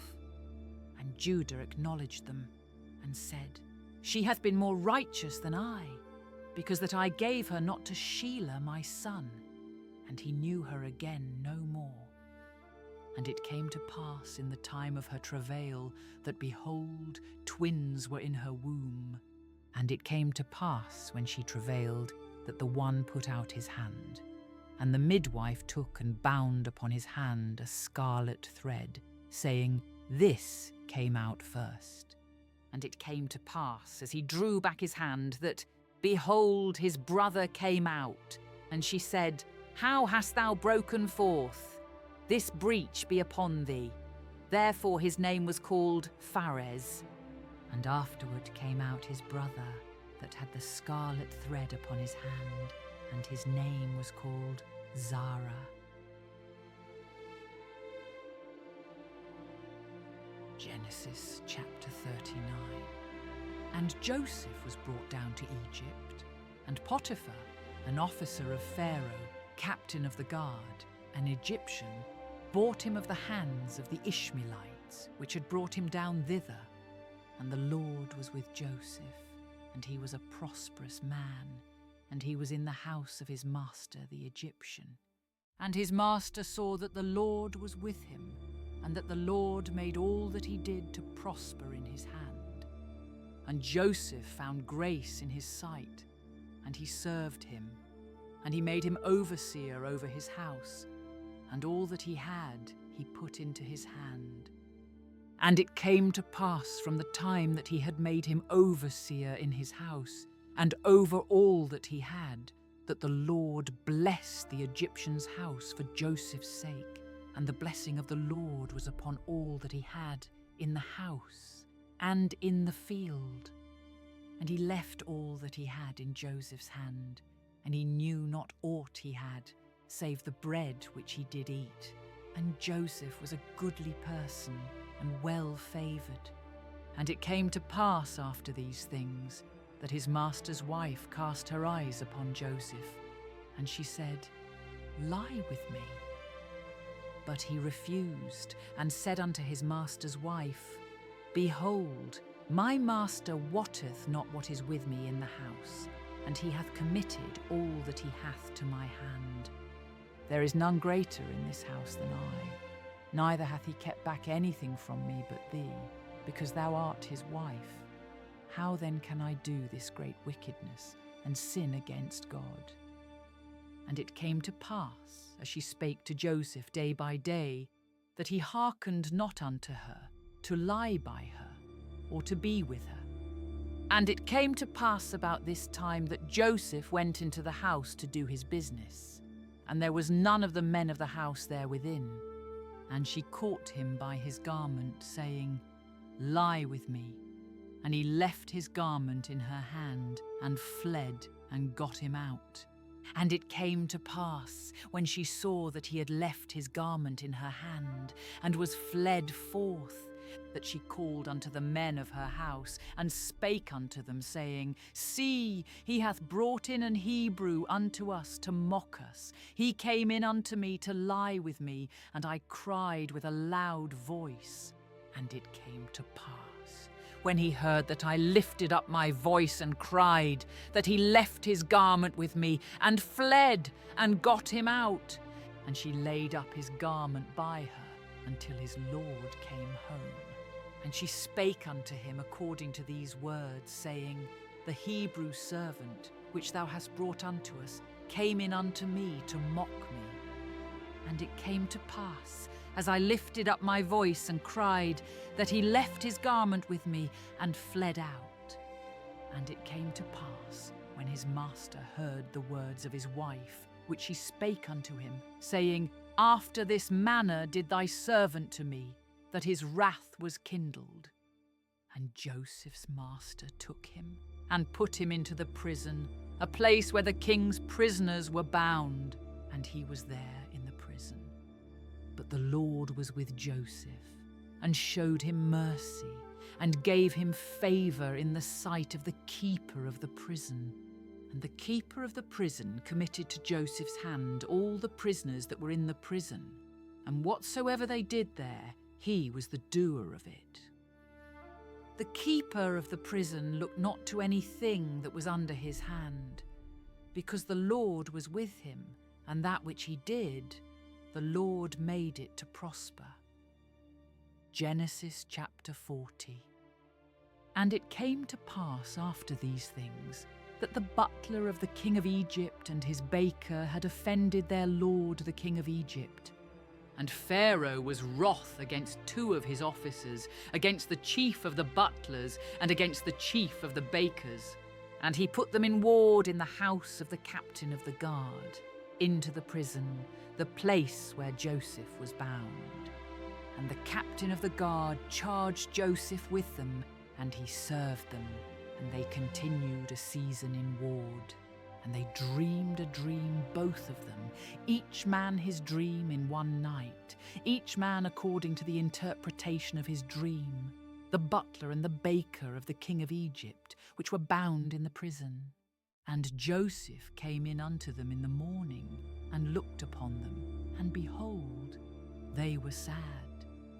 And he asked Pharaoh's officers that were with him in the ward of his lord's house, saying, Wherefore look ye so sadly today? And they said unto him, We have dreamed a dream, and there is no interpreter of it. And Joseph said unto them, Do not interpretations belong to God? Tell me them, I pray you. And the chief butler told his dream to Joseph, and said to him, In my dream, behold, a vine was before me, and in the vine were 3 branches, and it was as though it budded, and her blossoms shot forth, and the clusters thereof brought forth ripe grapes. And Pharaoh's cup was in my hand, and I took the grapes, and pressed them into Pharaoh's cup, and I gave the cup into Pharaoh's hand. And Joseph said unto him, This is the interpretation of it. The 3 branches are 3 days. Yet within 3 days shall Pharaoh lift up thine head, and restore thee unto thy place, and thou shalt deliver Pharaoh's cup into his hand, after the former manner when thou wast his butler. But think on me when it shall be well with thee, and show kindness, I pray thee, unto me, and make mention of me unto Pharaoh, and bring me out of this house. For indeed I was stolen away out of the land of the Hebrews, and here also have I done nothing that they should put me into the dungeon. When the chief baker saw that the interpretation was good, he said unto Joseph, I also was in my dream, and behold, I had 3 white baskets on my head. And in the uppermost basket there was of all manner of bakemeats for Pharaoh, and the birds did eat them out of the basket upon my head. And Joseph answered and said, This is the interpretation thereof. The 3 baskets are 3 days. Yet within 3 days shall Pharaoh lift up thy head from off thee, and shall hang thee on a tree, and the birds shall eat thy flesh from off thee. And it came to pass the 3rd day, which was Pharaoh's birthday, that he made a feast unto all his servants. And he lifted up the head of the chief butler and of the chief baker among his servants. And he restored the chief butler unto his butlership again, and he gave the cup into Pharaoh's hand. But he hanged the chief baker, as Joseph had interpreted to them. Yet did not the chief butler remember Joseph, but forgat him. Genesis chapter 41. And it came to pass at the end of 2 full years that Pharaoh dreamed, and behold, he stood by the river. And behold, there came up out of the river 7 well-favoured kine and fat-fleshed, and they fed in a meadow. And behold, 7 other kine came up after them out of the river, ill-favoured and lean-fleshed, and stood by the other kine upon the brink of the river. And the ill-favoured and lean-fleshed kine did eat up the 7 well-favoured and fat kine. So Pharaoh awoke. And he slept and dreamed the 2nd time, and behold, 7 ears of corn came up upon one stalk, rank and good. And behold, 7 thin ears and blasted with the east wind sprung up after them. And the 7 thin ears devoured the 7 rank and full ears. And Pharaoh awoke, and behold, it was a dream. And it came to pass in the morning that his spirit was troubled, and he sent and called for all the magicians of Egypt, and all the wise men thereof. And Pharaoh told them his dream, but there was none that could interpret them unto Pharaoh. Then spake the chief butler unto Pharaoh, saying, I do remember my faults this day. Pharaoh was wroth with his servants, and put me in ward in the captain of the guard's house, both me and the chief baker. We dreamed a dream in one night, I and he. We dreamed each man according to the interpretation of his dream. And there was there with us a young man, an Hebrew, servant to the captain of the guard.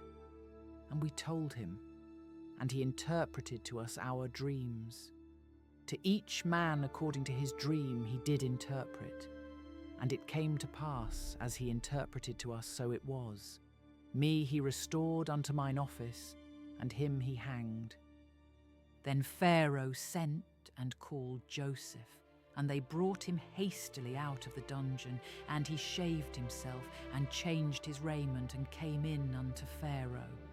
And Pharaoh said unto Joseph, I have dreamed a dream, and there is none that can interpret it. And I have heard say of thee, that thou canst understand a dream to interpret it. And Joseph answered Pharaoh, saying, It is not in me. God shall give Pharaoh an answer of peace. And Pharaoh said unto Joseph, In my dream, behold, I stood upon the bank of the river, and behold, there came up out of the river 7 kine, fat-fleshed and well-favoured, and they fed in a meadow. And behold, 7 other kine came up after them, poor and very ill-favoured and lean-fleshed, such as I never saw in all the land of Egypt for badness. And the lean and the ill-favoured kine did eat up the first 7 fat kine. And when they had eaten them up, it could not be known that they had eaten them, but they were still ill-favoured as at the beginning. So I awoke, and I saw in my dream, and behold, 7 ears came up in one stalk, full and good, and behold, 7 ears withered thin and blasted with the east wind sprung up after them, and the thin ears devoured the 7 good ears. And I told this unto the magicians, but there was none that could declare it to me. And Joseph said unto Pharaoh, The dream of Pharaoh is one. God hath showed Pharaoh what he is about to do. The 7 good kine are 7 years, and the 7 good ears are 7 years. The dream is one, and the 7 thin and ill-favoured kine that came up after them are 7 years, and the 7 empty ears blasted with the east wind shall be 7 years of famine. This is the thing which I have spoken unto Pharaoh. What God is about to do, he showeth unto Pharaoh. Behold, there come 7 years of great plenty throughout all the land of Egypt, and there shall arise after them 7 years of famine, and all the plenty shall be forgotten in the land of Egypt, and the famine shall consume the land, and the plenty shall not be known in the land by reason of that famine following, for it shall be very grievous. And for that the dream was doubled unto Pharaoh twice. It is because the thing is established by God, and God will shortly bring it to pass. Now therefore let Pharaoh look out a man discreet and wise, and set him over the land of Egypt.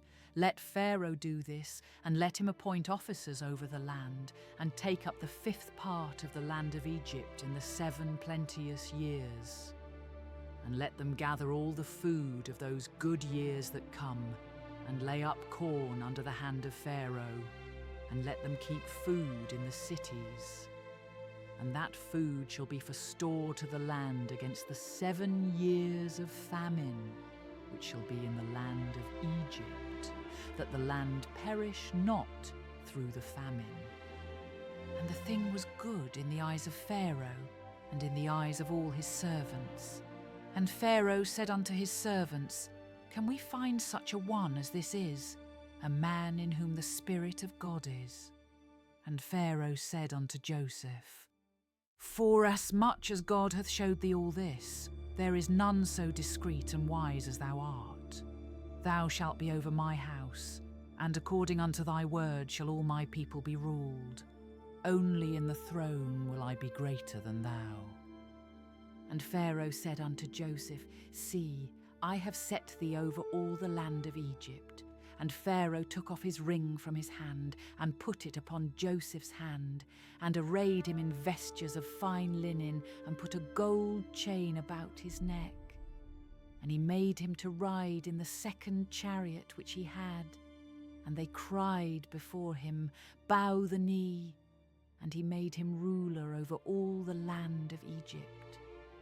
And Pharaoh said unto Joseph, I am Pharaoh, and without thee shall no man lift up his hand or foot in all the land of Egypt. And Pharaoh called Joseph's name Zaphnath-Paaneah, and he gave him to wife Asenath, the daughter of Potipharah, priest of On. And Joseph went out over all the land of Egypt. And Joseph was 30 years old when he stood before Pharaoh, king of Egypt. And Joseph went out from the presence of Pharaoh, and went throughout all the land of Egypt. And in the 7 plenteous years the earth brought forth by handfuls. And he gathered up all the food of the 7 years, which were in the land of Egypt, and laid up the food in the cities. The food of the field, which was round about every city, laid he up in the same. And Joseph gathered corn as the sand of the sea, very much, until he left numbering. for it was without number. And unto Joseph were born 2 sons before the years of famine came, which Asenath, the daughter of Potiphar, a priest of On, bare unto him. And Joseph called the name of the firstborn Manasseh, for God, said he, hath made me forget all my toil and all my father's house. And the name of the second called he Ephraim, for God hath caused me to be fruitful in the land of my affliction. And the 7 years of plenteousness that was in the land of Egypt were ended, and the 7 years of dearth began to come, according as Joseph had said, and the dearth was in all lands.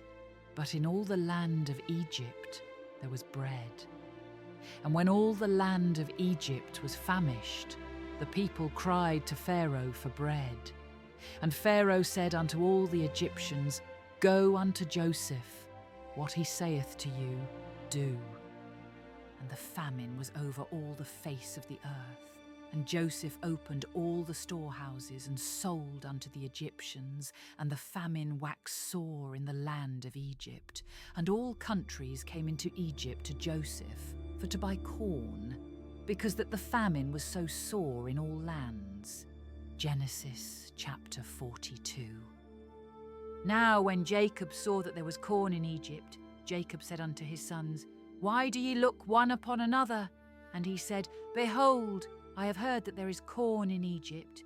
Get you down thither, and buy for us from thence, that we may live and not die. And Joseph's 10 brethren went down to buy corn in Egypt. But Benjamin, Joseph's brother, Jacob sent not with his brethren, for he said, Lest peradventure mischief befall him. And the sons of Israel came to buy corn among those that came, for the famine was in the land of Canaan. And Joseph was the governor over the land, and he it was that sold to all the people of the land. And Joseph's brethren came and bowed down themselves before him with their faces to the earth. And Joseph saw his brethren, and he knew them, but made himself strange unto them, and spake roughly unto them. And he said unto them, Whence come ye? And they said, From the land of Canaan, to buy food. And Joseph knew his brethren, but they knew not him.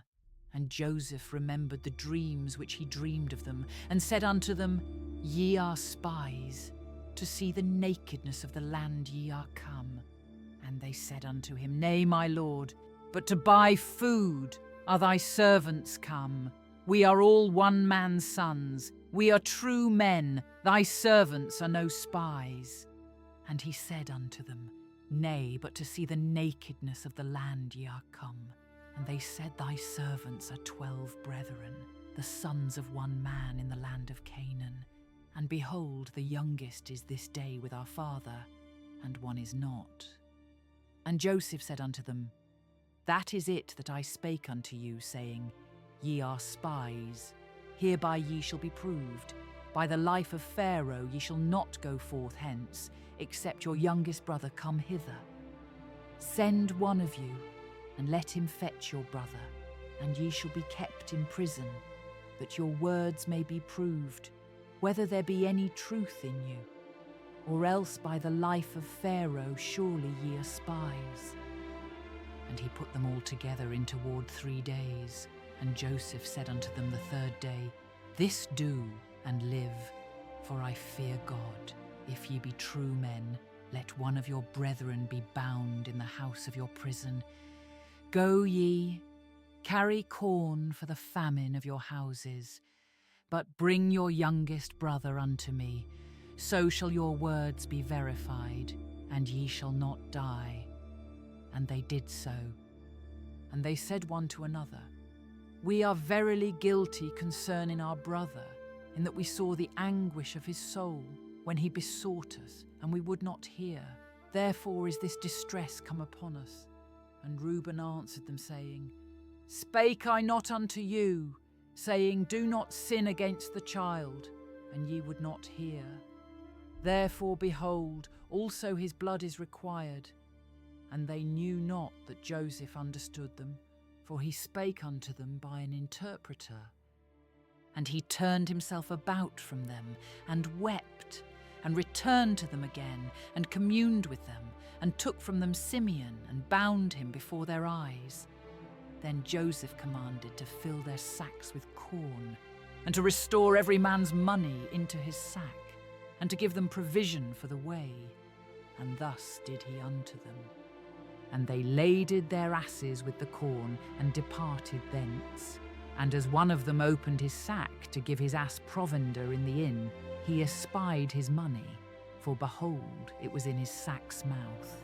And he said unto his brethren, My money is restored, and lo, it is even in my sack. And their heart failed them, and they were afraid, saying one to another, What is this that God hath done unto us? And they came unto Jacob their father unto the land of Canaan, and told him all that befell unto them, saying, The man who is the Lord of the land spake roughly to us, and took us for spies of the country. And we said unto him, We are true men, we are no spies. We be 12 brethren, sons of our father, one is not, and the youngest is this day with our father in the land of Canaan.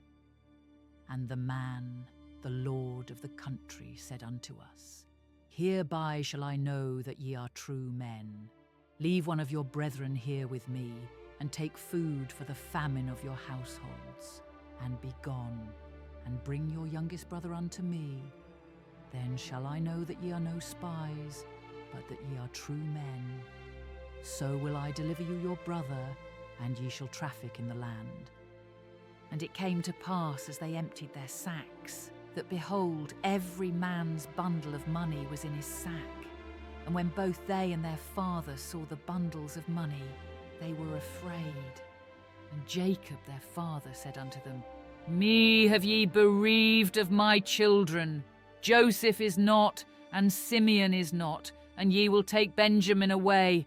All these things are against me. And Reuben spake unto his father, saying, Slay my 2 sons, if I bring him not to thee.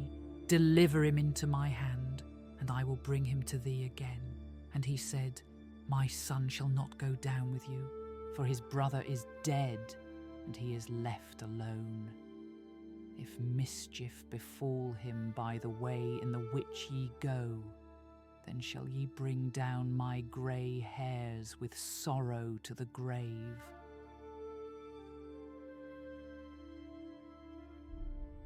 Genesis chapter 43. And the famine was sore in the land. And it came to pass, when they had eaten up the corn which they had brought out of Egypt, their father said unto them, Go again, buy us a little food. And Judah spake unto him, saying, The man did solemnly protest unto us, saying, Ye shall not see my face, except your brother be with you. If thou wilt send our brother with us, we will go down and buy thee food. But if thou wilt not send him, we will not go down. For the man said unto us, Ye shall not see my face, except your brother be with you. And Israel said, Wherefore dealt ye so ill with me as to tell the man whether ye had yet a brother? And they said, The man asked us straitly of our state and of our kindred, saying, Is your father yet alive? Have ye another brother? And we told him according to the tenor of these words. Could we certainly know that he would say, Bring your brother down?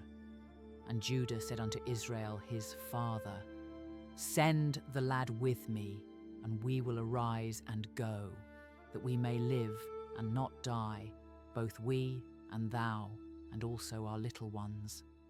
I will be surety for him. Of my hand shalt thou require him. If I bring him not unto thee, and set him before thee, then let me bear the blame forever. For except we had lingered, surely now we had returned this second time. And their father Israel said unto them, If it must be so now, do this. Take of the best fruits in the land in your vessels, and carry down the man a present, a little balm and a little honey, spices and myrrh, nuts and almonds. And take double money in your hand, and the money that was brought again in the mouth of your sacks, carry it again in your hand. Peradventure it was an oversight. Take also your brother, and arise, go again unto the man. And God Almighty give you mercy before the man, that he may send away your other brother, and Benjamin. If I be bereaved of my children, I am bereaved. And the men took that present, and they took double money in their hand and Benjamin, and rose up and went down to Egypt, and stood before Joseph. And when Joseph saw Benjamin with them, he said to the ruler of his house, Bring these men home, and slay, and make ready, for these men shall dine with me at noon. And the man did as Joseph bade. And the man brought the men into Joseph's house. And the men were afraid, because they were brought into Joseph's house. And they said, Because of the money that was returned in our sacks at the first time are we brought in, that he may seek occasion against us, and fall upon us, and take us for bondmen and our asses. And they came near to the steward of Joseph's house, and they communed with him at the door of the house, and said, O sir, we came indeed down at the first time to buy food. And it came to pass, when we came to the inn, that we opened our sacks, and behold, every man's money was in the mouth of his sack, our money in full weight, and we have brought it again in our hand. And other money have we brought down in our hands to buy food. We cannot tell who put our money in our sacks. And he said, Peace be to you, fear not. Your God and the God of your father hath given you treasure in your sacks. I had your money. And he brought Simeon out unto them. And the man brought the men into Joseph's house, and gave them water, and they washed their feet. And he gave their asses provender. And they made ready the present against Joseph came at noon, for they heard that they should eat bread there. And when Joseph came home, they brought him the present which was in their hand into the house, and bowed themselves to him to the earth. And he asked them of their welfare, and said, Is your father well, the old man of whom ye spake? Is he yet alive? And they answered, Thy servant, our father, is in good health. He is yet alive. And they bowed down their heads and made obeisance. And he lifted up his eyes and saw his brother Benjamin, his mother's son, and said, Is this your younger brother, of whom ye spake unto me? And he said, God be gracious unto thee, my son. And Joseph made haste, for his bowels did yearn upon his brother, and he sought where to weep, and he entered into his chamber, and wept there. And he washed his face, and went out, and refrained himself, and said, Set on bread. And they set on for him by himself, and for them by themselves, and for the Egyptians which did eat with him by themselves, because the Egyptians might not eat bread with the Hebrews, for that is an abomination unto the Egyptians. And they sat before him, the firstborn according to his birthright, and the youngest according to his youth. And the men marvelled one at another. And he took and sent messes unto them from before him. But Benjamin's mess was 5 times so much as any of theirs. And they drank and were merry with him. Genesis chapter 44. And he commanded the steward of his house, saying, Fill the men's sacks with food, as much as they can carry, and put every man's money in his sack's mouth. And put my cup, the silver cup, in the sack's mouth of the youngest, and his corn money. And he did according to the word that Joseph had spoken. As soon as the morning was light, the men were sent away, they and their asses. And when they were gone out of the city and not yet far off, Joseph said unto his steward, Up, follow after the men, and when thou dost overtake them, say unto them, Wherefore have ye rewarded evil for good? Is not this it in which my Lord drinketh, and whereby indeed he divineth? Ye have done evil in so doing. And he overtook them, and he spake unto them these same words. And they said unto him, Wherefore saith my Lord these words? God forbid that thy servants should do according to this thing. Behold, the money which we found in our sacks' mouths, we brought again unto thee out of the land of Canaan. How then should we steal out of thy Lord's house silver or gold? With whomsoever of thy servants it be found, both let him die, and we also will be my Lord's bondmen. And he said, Now also let it be according unto your words.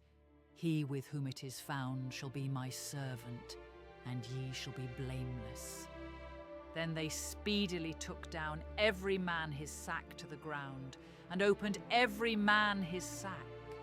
And he searched, and began at the eldest, and left at the youngest, and the cup was found in Benjamin's sack. Then they rent their clothes, and laded every man his ass, and returned to the city. And Judah and his brethren came to Joseph's house, for he was yet there, and they fell before him on the ground. And Joseph said unto them, What deed is this that ye have done? Wot ye not that such a man as I can certainly divine? And Judah said, What shall we say unto my Lord? What shall we speak? Or how shall we clear ourselves? God hath found out the iniquity of thy servants. Behold, we are my Lord's servants, both we and he also with whom the cup is found. And he said, God forbid that I should do so, but the man in whose hand the cup is found, he shall be my servant. And as for you, get you up in peace unto your father. Then Judah came near unto him and said, O my Lord, let thy servant, I pray thee, speak a word in my Lord's ears, and let not thine anger burn against thy servant, for thou art even as Pharaoh. My Lord asked his servants, saying, Have ye a father or a brother? And we said unto my Lord, We have a father, an old man, and a child of his old age, a little one, and his brother is dead, and he alone is left of his mother, and his father loveth him. And thou saidst unto thy servants, Bring him down unto me, that I may set mine eyes upon him. And we said unto my Lord, The lad cannot leave his father, for if he should leave his father would die. And thou saidst unto thy servants, Except your youngest brother come down with you, ye shall see my face no more. And it came to pass, when we came up unto thy servant, my father, we told him the words of my Lord. And our father said, Go again, and buy us a little food. And we said, We cannot go down. If our youngest brother be with us, then will we go down. For we may not see the man's face, except our youngest brother be with us. And thy servant my father said unto us, Ye know that my wife bare me 2 sons. And the one went out from me, and I said, Surely he is torn in pieces, and I saw him not since. And if ye take this also from me, and mischief befall him, ye shall bring down my grey hairs with sorrow to the grave. Now therefore, when I come to thy servant my father, and the lad be not with us, seeing that his life is bound up in the lad's life, it shall come to pass, when he see that the lad is not with us, that he will die. And thy servants shall bring down the grey hairs of thy servant our father with sorrow to the grave. For thy servant became surety for the lad unto my father, saying, If I bring him not unto thee, then I shall bear the blame to my father forever. Now therefore I pray thee, let thy servant abide instead of the lad a bondman to my Lord, and let the lad go up with his brethren. For how shall I go up to my father, and the lad be not with me, lest peradventure I see the evil that shall come on my father? Genesis chapter 45. Then Joseph could not refrain himself before all them that stood by him, and he cried, "'Cause every man to go out from me." And there stood no man with him, while Joseph made himself known unto his brethren. And he wept aloud, and the Egyptians and the house of Pharaoh heard. And Joseph said unto his brethren, I am Joseph. Doth my father yet live? And his brethren could not answer him, for they were troubled at his presence. And Joseph said unto his brethren, Come near to me, I pray you. And they came near. And he said, I am Joseph your brother, whom ye sold into Egypt. Now therefore be not grieved nor angry with yourselves that ye sold me hither. For God did send me before you to preserve life. For these 2 years hath the famine been in the land, and yet there are 5 years in the which there shall neither be earing nor harvest. And God sent me before you to preserve you a posterity in the earth, and to save your lives by a great deliverance. So now it was not you that sent me hither, but God, and he hath made me a father to Pharaoh, and lord of all his house, and a ruler throughout all the land of Egypt. Haste ye, and go up to my father, and say unto him, Thus saith thy son Joseph, God hath made me lord of all Egypt. Come down unto me, tarry not, and thou shalt dwell in the land of Goshen, and thou shalt be near unto me, thou and thy children, and thy children's children, and thy flocks, and thy herds, and all that thou hast, and there will I nourish thee. For yet there are 5 years of famine, lest thou and thy household and all that thou hast come to poverty. And behold, your eyes see, and the eyes of my brother Benjamin, that it is my mouth that speaketh unto you. And ye shall tell my father of all my glory in Egypt, and of all that ye have seen, and ye shall haste and bring down my father hither. And he fell upon his brother Benjamin's neck, and wept, and Benjamin wept upon his neck. Moreover he kissed all his brethren, and wept upon them, and after that his brethren talked with him. And the fame thereof was heard in Pharaoh's house, saying, Joseph's brethren are come, and it pleased Pharaoh well, and his servants. And Pharaoh said unto Joseph, Say unto thy brethren, This do ye, lade your beasts, and go, get you unto the land of Canaan, and take your father and your households, and come unto me, and I will give you the good of the land of Egypt, and ye shall eat the fat of the land. Now thou art commanded, this do ye, take you wagons out of the land of Egypt for your little ones and for your wives, and bring your father, and come. Also regard not your stuff, for the good of all the land of Egypt is yours. And the children of Israel did so, and Joseph gave them wagons according to the commandment of Pharaoh, and gave them provision for the way. To all of them he gave each man changes of raiment. But to Benjamin he gave 300 pieces of silver and 5 changes of raiment. And to his father he sent after this manner, 10 asses laden with the good things of Egypt, and 10 she-asses laden with corn and bread and meat for his father by the way. So he sent his brethren away, and they departed. And he said unto them, See that ye fall not out by the way. And they went up out of Egypt, and came into the land of Canaan unto Jacob their father, and told him, saying, Joseph is yet alive, and he is governor over all the land of Egypt. And Jacob's heart fainted, for he believed them not. And they told him all the words of Joseph, which he had said unto them. And when he saw the wagons which Joseph had sent to carry him, the spirit of Jacob their father revived. And Israel said, "It is enough. Joseph my son is yet alive. I will go and see him before I die." Genesis chapter 46. And Israel took his journey with all that he had, and came to Beersheba, and offered sacrifices unto the God of his father Isaac. And God spake unto Israel in the visions of the night, and said, "Jacob, Jacob." And he said, "Here am I." And he said, "I am God, the God of thy father. Fear not to go down into Egypt, for I will there make of thee a great nation. I will go down with thee into Egypt, and I will also surely bring thee up again. And Joseph shall put his hand upon thine eyes."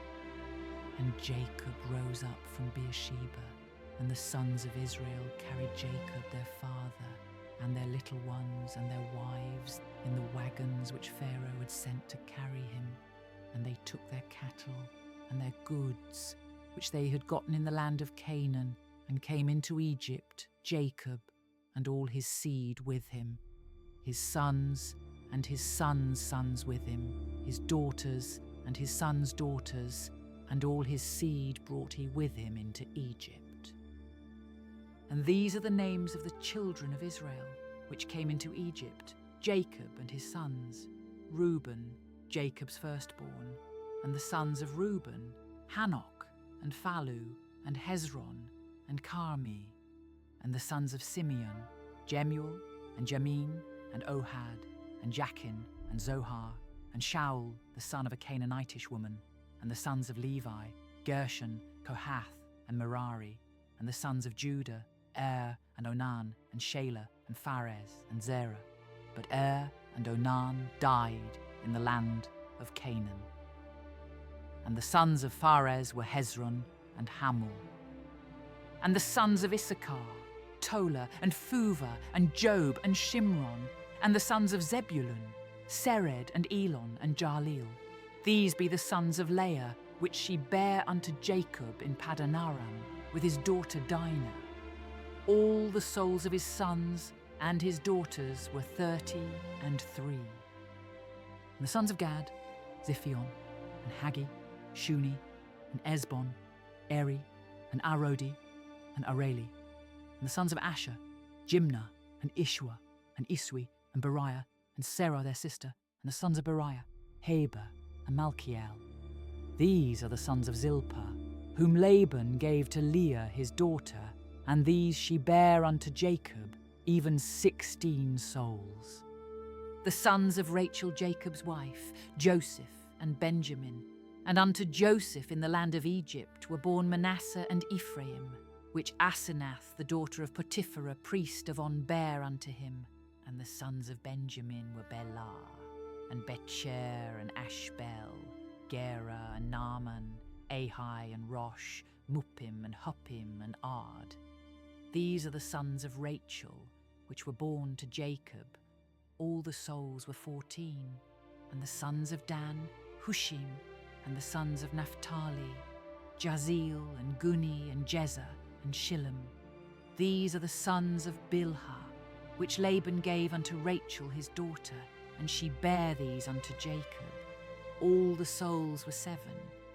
All the souls that came with Jacob into Egypt, which came out of his loins, besides Jacob's sons' wives, all the souls were 66. And the sons of Joseph, which were born him in Egypt, were 2 souls. All the souls of the house of Jacob, which came into Egypt, were 70. And he sent Judah before him unto Joseph, to direct his face unto Goshen. And they came into the land of Goshen. And Joseph made ready his chariot, and went up to meet Israel his father to Goshen, and presented himself unto him. And he fell on his neck, and wept on his neck a good while.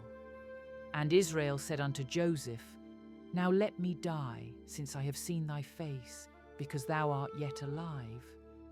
And Joseph said unto his brethren, and unto his father's house, I will go up and show Pharaoh, and say unto him, My brethren and my father's house, which were in the land of Canaan, are come unto me, and the men are shepherds, for their trade hath been to feed cattle, and they have brought their flocks and their herds and all that they have. And it shall come to pass, when Pharaoh shall call you, and shall say, What is your occupation? That ye shall say, Thy servant's trade hath been about cattle from our youth even until now, both we and also our fathers, that ye may dwell in the land of Goshen, for every shepherd is an abomination unto the Egyptians. Genesis chapter 47. Then Joseph came and told Pharaoh and said, My father and my brethren, and their flocks and their herds and all that they have, are come out of the land of Canaan. And behold, they are in the land of Goshen. And he took some of his brethren, even 5 men, and presented them unto Pharaoh. And Pharaoh said unto his brethren, What is your occupation? And they said unto Pharaoh, Thy servants are shepherds, both we and also our fathers.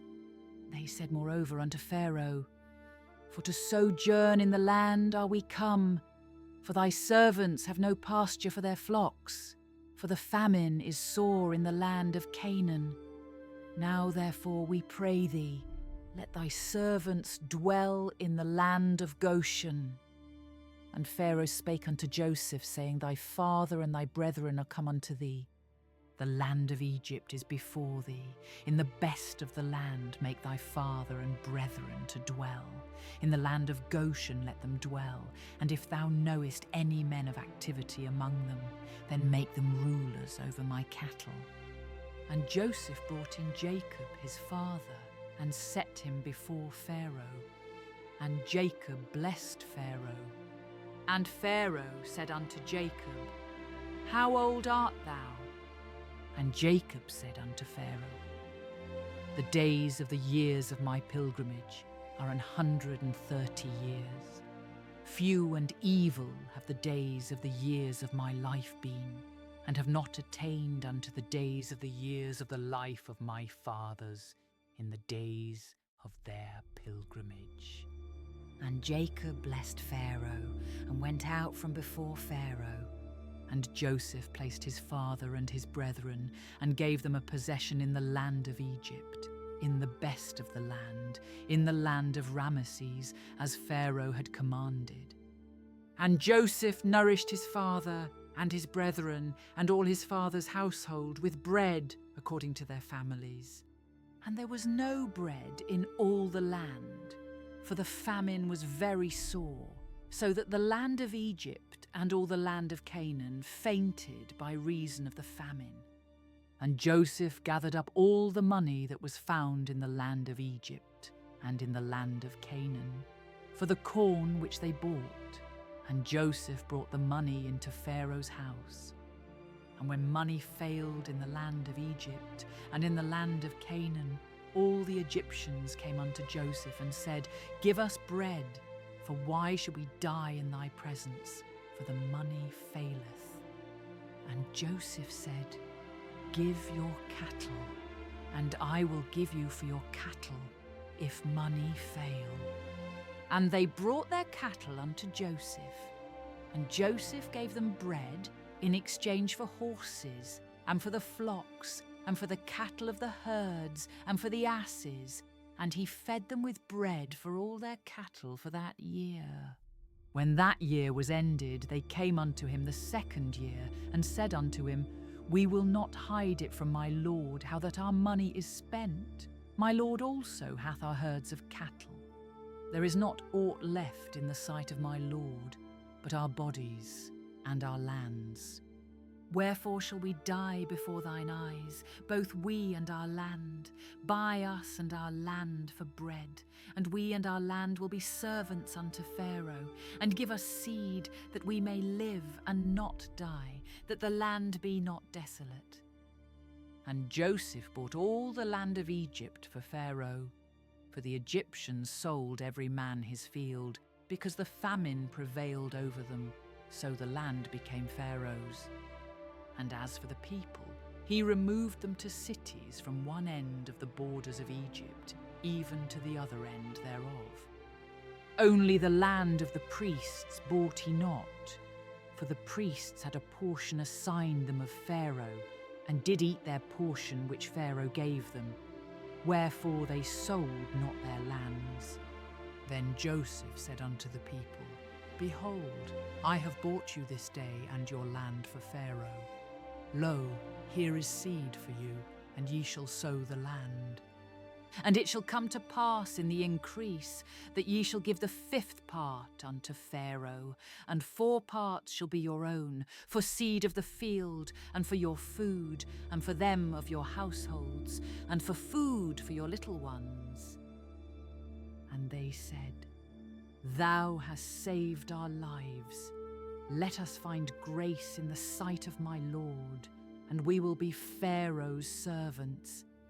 And Joseph made it a law over the land of Egypt unto this day, that Pharaoh should have the 5th part, except the land of the priests only, which became not Pharaoh's. And Israel dwelt in the land of Egypt, in the country of Goshen, and they had possessions therein, and grew and multiplied exceedingly. And Jacob lived in the land of Egypt 17 years. So the whole age of Jacob was 147 years. And the time drew nigh that Israel must die. And he called his son Joseph, and said unto him, If now I have found grace in thy sight, put, I pray thee, thy hand under my thigh, and deal kindly and truly with me. Bury me not, I pray thee, in Egypt, but I will lie with my fathers, and thou shalt carry me out of Egypt, and bury me in their burying place. And he said, I will do as thou hast said. And he said, Swear unto me. And he sware unto him, and Israel bowed himself upon the bed's head. Genesis chapter 48. And it came to pass after these things that one told Joseph, Behold, thy father is sick. And he took with him his 2 sons, Manasseh and Ephraim. And one told Jacob, and said, Behold, thy son Joseph cometh unto thee. And Israel strengthened himself, and sat upon the bed. And Jacob said unto Joseph, God Almighty appeared unto me at Luz in the land of Canaan, and blessed me, and said unto me, Behold, I will make thee fruitful, and multiply thee, and I will make of thee a multitude of people, and will give this land to thy seed after thee for an everlasting possession. And now thy 2 sons, Ephraim and Manasseh, which were born unto thee in the land of Egypt, before I came unto thee into Egypt, are mine. As Reuben and Simeon, they shall be mine. And thy issue, which thou begettest after them, shall be thine, and shall be called after the name of their brethren in their inheritance. And as for me, when I came from Padan, Rachel died by me in the land of Canaan in the way, when yet there was but a little way to come unto Ephrath, and I buried her there in the way of Ephrath. The same is Bethlehem. And Israel beheld Joseph's sons, and said, Who are these? And Joseph said unto his father, They are my sons, whom God hath given me in this place. And he said, Bring them, I pray thee, unto me, and I will bless them. Now the eyes of Israel were dim for age, so that he could not see. And he brought them near unto him, and he kissed them, and embraced them. And Israel said unto Joseph, I had not thought to see thy face, and lo, God hath showed me also thy seed. And Joseph brought them out from between his knees, and he bowed himself with his face to the earth. And Joseph took them both, Ephraim in his right hand toward Israel's left hand, and Manasseh in his left hand toward Israel's right hand, and brought them near unto him. And Israel stretched out his right hand and laid it upon Ephraim's head, who was the younger, and his left hand upon Manasseh's head, guiding his hands wittingly, for Manasseh was the firstborn. And he blessed Joseph, and said, God, before whom my fathers Abraham and Isaac did walk, the God which fed me all my life long unto this day, the angel which redeemed me from all evil, bless the lads, and let my name be named on them, and the name of my fathers Abraham and Isaac, and let them grow into a multitude in the midst of the earth. And when Joseph saw that his father laid his right hand upon the head of Ephraim, it displeased him, and he held up his father's hand to remove it from Ephraim's head unto Manasseh's head. And Joseph said unto his father, Not so, my father, for this is the firstborn. Put thy right hand upon his head. And his father refused and said, I know it, my son, I know it. He also shall become a people, and he also shall be great. But truly his younger brother shall be greater than he, and his seed shall become a multitude of nations. And he blessed them that day, saying, In thee shall Israel bless, saying, God make thee as Ephraim and as Manasseh. And he set Ephraim before Manasseh. And Israel said unto Joseph, Behold, I die, but God shall be with you, and bring you again unto the land of your fathers. Moreover, I have given to thee one portion above thy brethren, which I took out of the hand of the Amorite with my sword and with my bow.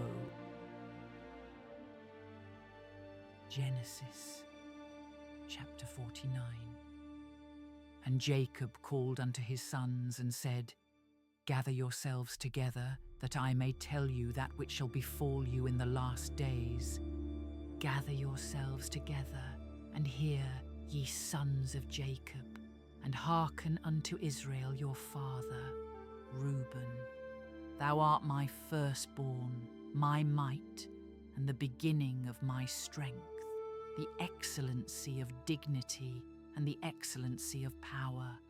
Unstable as water thou shalt not excel, because thou wentest up to thy father's bed, then defiledst thou it, he went up to my couch. Simeon and Levi are brethren, instruments of cruelty are in their habitations.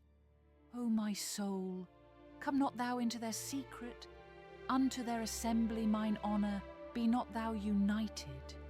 For in their anger they slew a man, and in their self-will they digged down a wall.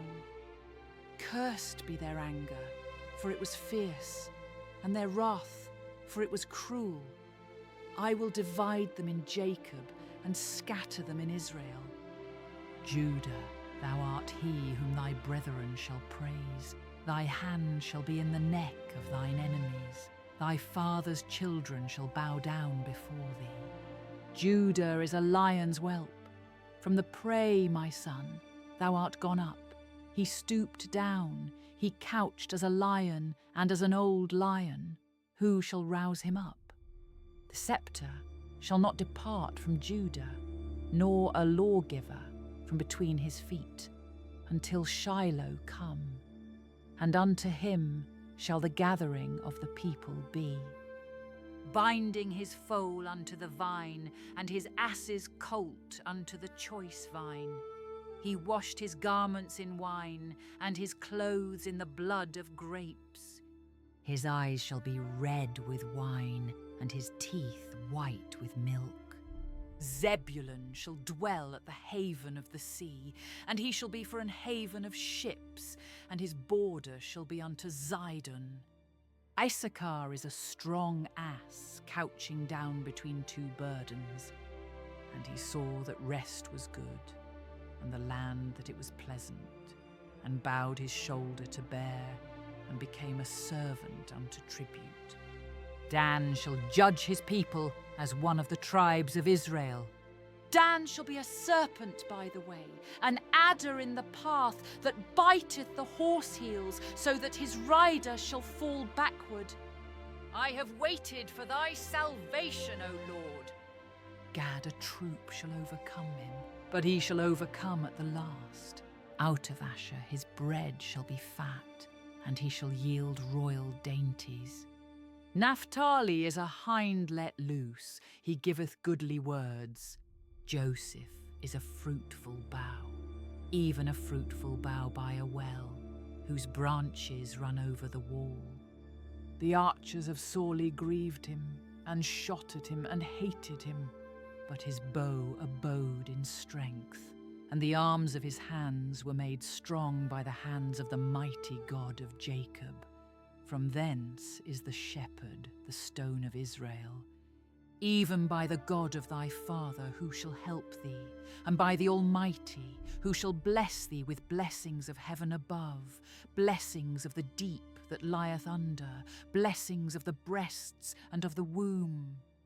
The blessings of thy father have prevailed above the blessings of my progenitors unto the utmost bound of the everlasting hills. They shall be on the head of Joseph, and on the crown of the head of him that was separate from his brethren. Benjamin shall ravin as a wolf. In the morning he shall devour the prey, and at night he shall divide the spoil. All these are the 12 tribes of Israel.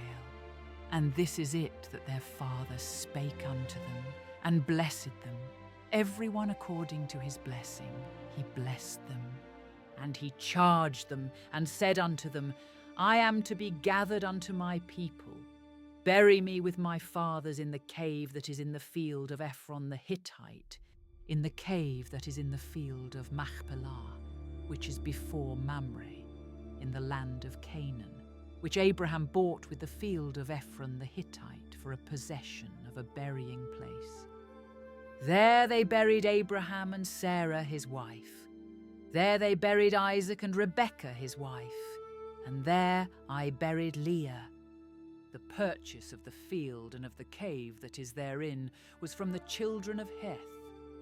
And when Jacob had made an end of commanding his sons, he gathered up his feet into the bed, and yielded up the ghost, and was gathered unto his people. Genesis chapter 50. And Joseph fell upon his father's face, and wept upon him, and kissed him. And Joseph commanded his servants, the physicians, to embalm his father. And the physicians embalmed Israel. And 40 days were fulfilled for him. For so are fulfilled the days of those which are embalmed. And the Egyptians mourned for him 80 days.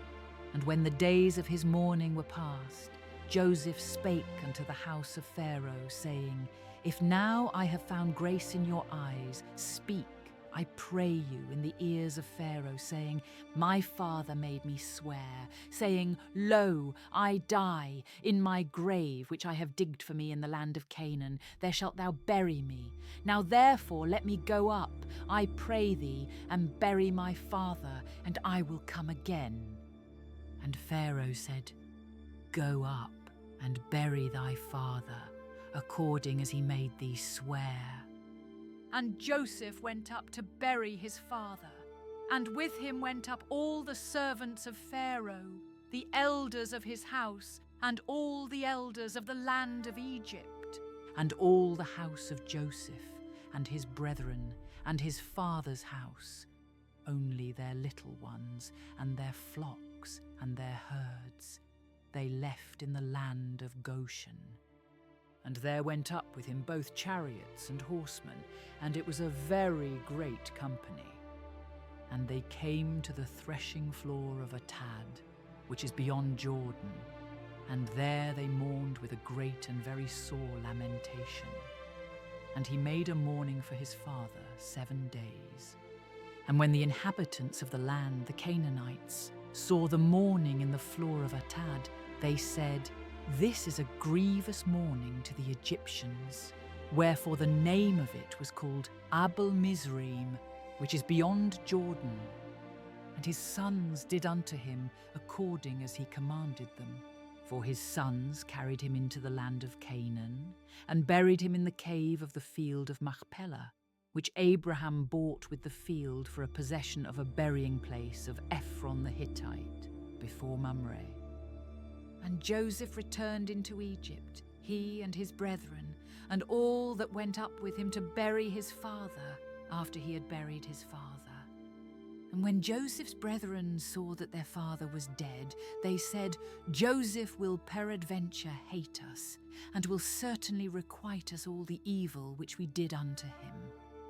And they sent a messenger unto Joseph, saying, Thy father did command before he died, saying, So shall ye say unto Joseph, Forgive, I pray thee now, the trespass of thy brethren, and their sin, for they did unto thee evil. And now, we pray thee, forgive the trespass of the servants of the God of thy father. And Joseph wept when they spake unto him. And his brethren also went and fell down before his face, and they said, Behold, we be thy servants. And Joseph said unto them, Fear not, for am I in the place of God? But as for you, ye thought evil against me. But God meant it unto good, to bring to pass, as it is this day, to save much people alive.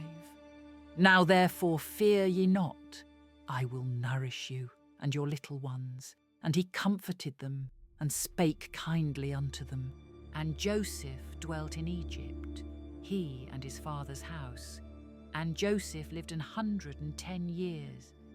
And Joseph saw Ephraim's children of the 3rd generation. The children also of Machir, the son of Manasseh, were brought up upon Joseph's knees.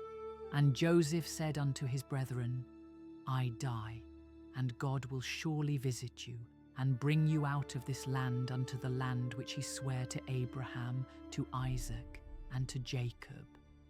And Joseph took an oath of the children of Israel, saying, God will surely visit you, and ye shall carry up my bones from hence.